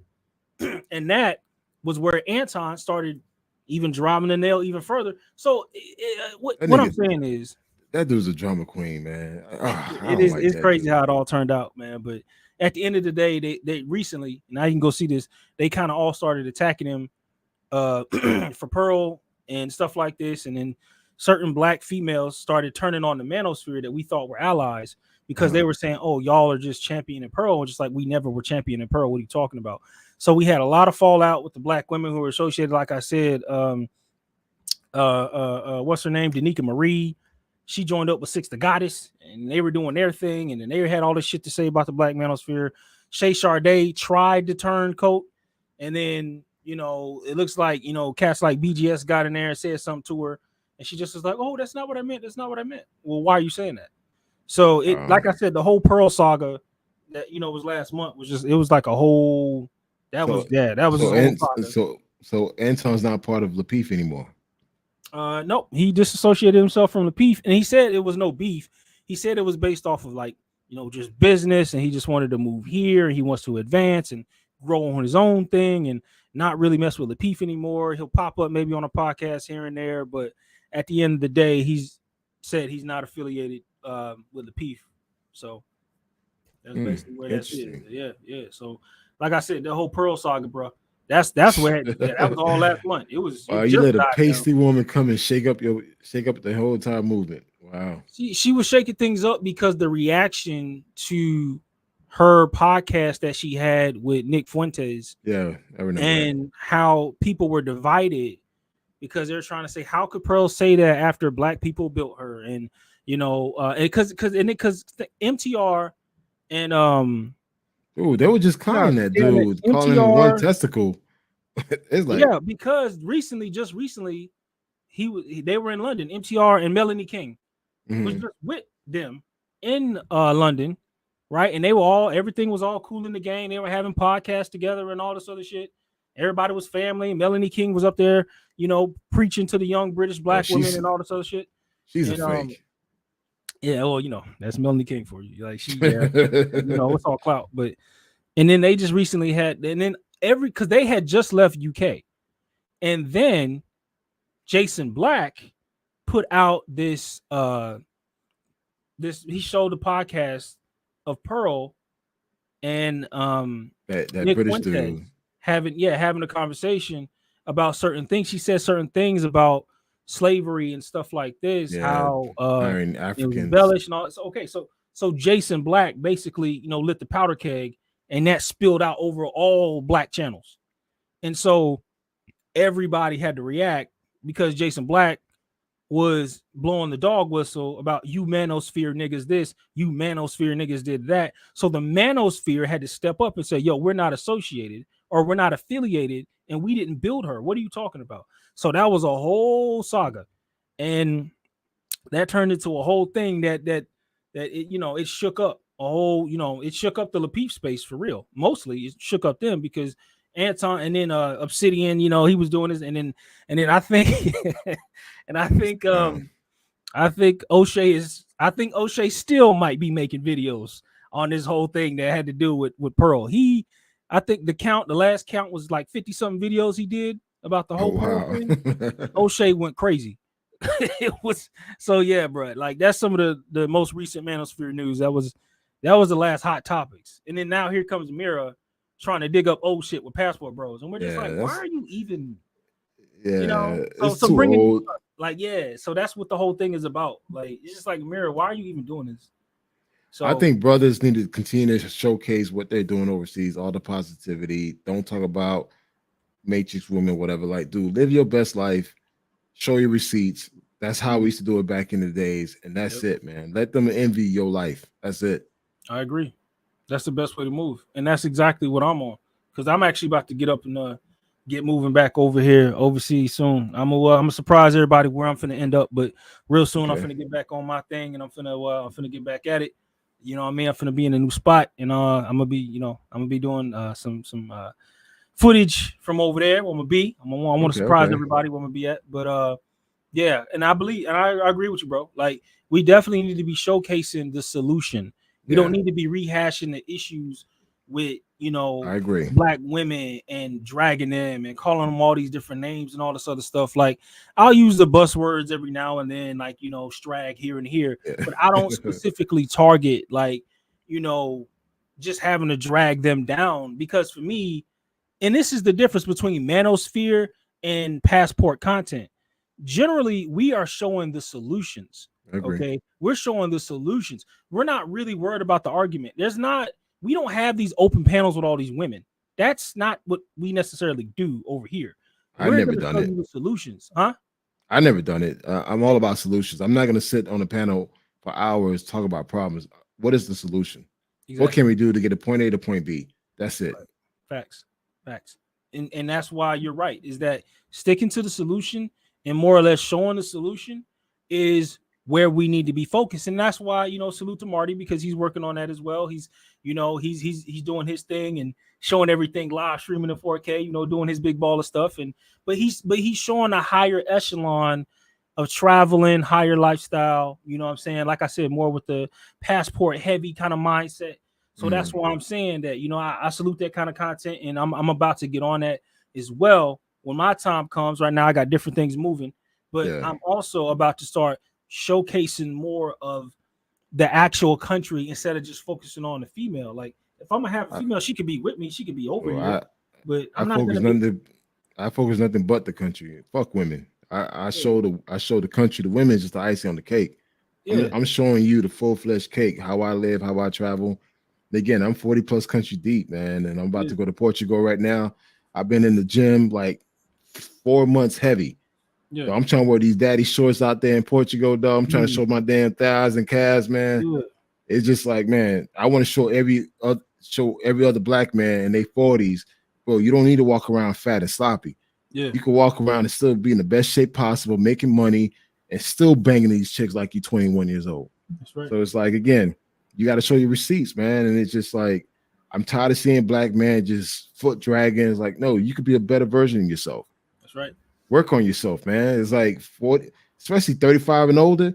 Dude, we still have a whole life ahead of us, but at the same time, whatever you do, you can have a shorter life. Because a lot of us are dying in our 40s. Yeah, it's scary. You know, these brothers are checking out like right at, you know, kind of like 50, mid 50, like it's crazy. It's not even that. Dude, 40s, like 42, 43, 44, 45. Yeah, man, definitely. You know what I mean? That's why I advocate for brothers, you know what I'm saying, to get on their health and their fitness as well. I advocate fasting. I advocate dieting. I fast. I fast there you too, go, man. Like, I'm intermittent fasting right now, to be honest. Like, I'm going through my intermittent fasting cycle. What's your hours? Do my thing. I do 8:16. So basically, 8 hours, 16 hours. You know, Hey, shit, dude, I do 18-6. 18-6. 18-6. I do it 6 days a week. 18-6. One day's cheat day. So, I'm drinking some wine. Yeah. That my Saturdays, my cheat days, Sunday, starting Sunday. When I wake up, start 18-6. So for 18 hours, I fast for 18 hours. Mm-hmm. And I literally drink water. I make some little juices here and there, like spinach juice or whatever. Mm-hmm. But my first meal is like at 4 o'clock in the afternoon. That's my first meal. I got you. Yeah. I usually shut it down at about 8 in the afternoon, and then don't eat again until in the morning or until like noon. You know what I'm saying? Okay. Sometimes even 1. Because challenge yourself. I get up and I'll do my workouts when I wake up while I'm challenge yourself. Try to eat your first meal at 2 or 3. No, I've done that sometimes actually. If you can, because I can. Yeah, I do the same thing. I work out on a fast stomach, so I can't eat anything. I work out on an empty stomach, and I try to average about 10 to 15,000 steps a day. Yep, because that's why I get up and I walk. Same yeah, thing. I walk. We got the same routine. Yeah, I'll get up. That's what I'm saying. First thing I do, I get up, put on my clothes, and I'll go walk. They say, you could do like, something like 20 minutes. No, I usually go for like an hour to an hour. Yeah. You know what I'm saying? Is how I stretch it so I can walk. So I can walk the neighborhood, walk the next neighborhood, Same come here. back, do my routine. And I've been working on doing high intensity training, lately. So when I do my lifts, I'm doing more high intensity lifts instead of just your standard like 4 sets, 5, stuff like that. So I've been working on those things, been doing different things. I also do a little bit of boxing training when I'm in the gym, when I actually go to the gym, because I got an in-home setup right here. But when I actually go, I work on my heavy bag routines and I work on my movements and breathing and steps. Yeah, man, dude. I mean, you good, man. You good, man. No, that's what I said. I do my shit, but you know what I mean. So, well, that's the thing. Like for me, like when I tell people my age, they surprised how old I am. Yeah. They're like, God damn, you don't look like in your 40s. And I'm 45 years old. Mm-hmm. And 2, I work out so much, like dudes be thinking like I'm a lot younger. Yeah. And like I can still bench press, squat like nothing. I have no knee issues, no joint issues. Like I have nothing. There you go. And again, I told him like, listen, it's all about proper eating, and I do a lot of functional workouts. Yep. Everything I do needs to serve a purpose. And I'm like you. I do the bags, I do the heavy bag. And again, it's just living a healthy life, man. Like for me, in order for me to go to these countries and do what I need to do, you got to look the part and feel the part. Mm-hmm. And also, too, guys, look, as you get older, man, you got to make sure that testosterone level is still up, man, because it'd be hard to meet a bad chick and you can't get it up, man. That's the worst feeling you can ever be in, man. That's like that's gotta suck. Well, yeah, hey, man, but a lot of guys experience that in their 40 plus. Dude, when you walk around with a big gut, you got high blood pressure issues, all these other issues that affects you, man. Yep. People don't want to talk about that. Yeah, that's why I said fasting and cutting out sugars is one of the best ways to get it. Like I said, I basically just drink, just so people know, usually when I'm drinking this is water. I literally I drink water. When I go out, I'll drink water. I rarely will get something else beside water. I try to cut out all sugary drinks for the most part, even juices. Unless I'm doing, with my eating window, I'll do my smoothies. I do my smoothies, I make them natural with strawberry, oatmeal, almond milk, and I'll add my protein. And I'll have my shake, my smoothie or whatever. But outside of that, pretty much just drink water. And I've really been sticking to that. So pushing out a lot of sugars out of my diet has helped as well, man. So you on point when you dropping the facts like that. The only thing I give myself a cheap meal in a couple of glasses of wine. Yeah. That is because 6 days out of the week I'm going hard. So I give myself that one day where I could just say, just chill out, relax, give me a pizza. But after that, the next day I'm back into like, grinding mode again. Mm-hmm. But bro, I'm gonna let you go, man. Definitely, it was a pleasure being part of your live, man. Yeah, man. I'm about to shut it down anyway. It was like 4:30. I was surprised you were still up because I did my live. Like, God damn, he's still up. I still rock. I had to get it, man. I had to get it. I had to nail this one down because to me, the audacity, you know what I mean, the nerve. I had to go. I had to get this one in. I wanted to say this, man. Go ahead. Last night I did a live stream on the bricks. And the reason why I did it, you inspired me to do the bricks. Absolutely. I watched your live and on the replay. I watched your live on the replay, and it was just like, damn, that's a great topic. So I wanted to learn more. So I did my own research on the bricks, and I did a live last night highlighting the bricks versus the dollar and everything else. It was a great conversation. Oh, yeah. So again, dude, you're creating great content. Keep it going. This is real content. This is grown man content, and it's like, yes, you know, if you got 10 people, 20 people listening, whatever, keep going, man, because you're picking up a lot of steam, man. It's just like you're doing an amazing job. And nice setup, by the way, too. You got a nice setup back. Appreciate you, cuz. Like, yeah, man. I mean, you know, even Richie Mack told me my setup was dope. You know what I'm saying? So Yeah, you got a nice setup. Like, oh shit. Yeah, even like, I'm because I usually rock. Well, in the beginning, I was rocking on Culture Clinicians channel, and that's where I really started like getting like really started getting like people seeing me was on Culture Clinicians channel, and then Richie Mack, just real quickly, I think it was AQ was talking down on Richie Mack way back, I think maybe even a year plus ago. And then I said something calling out AQ, like, bro, you're not even ADOS. Like, if it wasn't for us, you wouldn't even be here. Yeah. And so Richie Mack saw that because I was defending him.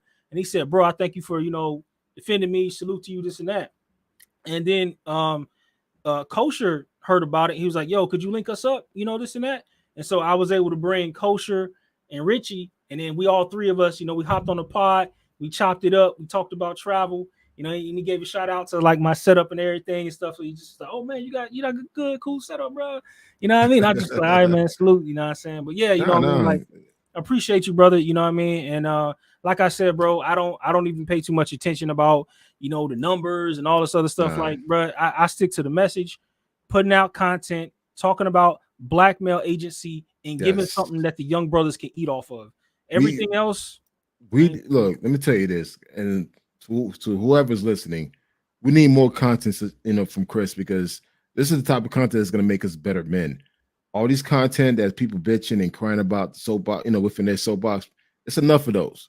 We need real content, real intellectual content. And what you're doing a great job. I do listen to a lot of this stream, even though it's on Saturday because I'm out and about. Yeah. I try to catch it on the replay. I'm like, all right, cool. He's talking about some real shit, but real talk. You inspired me to do the bricks live stream yesterday. Because I caught on to it. And it's like, okay, then I got to learn more about this bricks thing because I do travel to these countries. So I got to know what's going on. So it's like, by you doing that live stream, you made me create my own live stream around the same topic. Absolutely. So, yo, kudos to you, man. Great job, and keep it going, brother. Yeah, man. I'm much appreciated, bro. Well, you know, I appreciate you for joining, cuz I'm going to go ahead and drop you down, man. All right, no problem, man. Peace out. Stuff, man. All right. Appreciate you, G. Later. All right, bro. But yeah, man, it's been a great show. We about to rock out of here. I appreciate y'all for still being here, the ones that are still here, man. It's been a hell of a show, bro. Man, we had a crazy topic tonight. The audacity of somebody like Amira to call out brothers who travel, to call out Passport Bros. You know what I'm saying? And she has no affiliation, nor should she, because she's a married woman. You know what I'm saying? And, you know, like the brother was saying, like, I don't do what I do to try to be flashy, to look for numbers and, you know, worry about my view count as far as who's watching me on a daily basis, or how many y'all cram in here. You know what I mean? For me, doing this is doing my service to brothers, to younger brothers, you know, those who don't have a voice. Me being able to give information, you know, and give good perspectives and insights on things that, you know, other brothers may not be noticing, or maybe things that they don't see, right? And give a good solid perspective, because there are so many things that get lost in translation. Let me bring this down. There are so many things that get lost in translation that need clarity. And I usually always find myself seeing things from a different angle.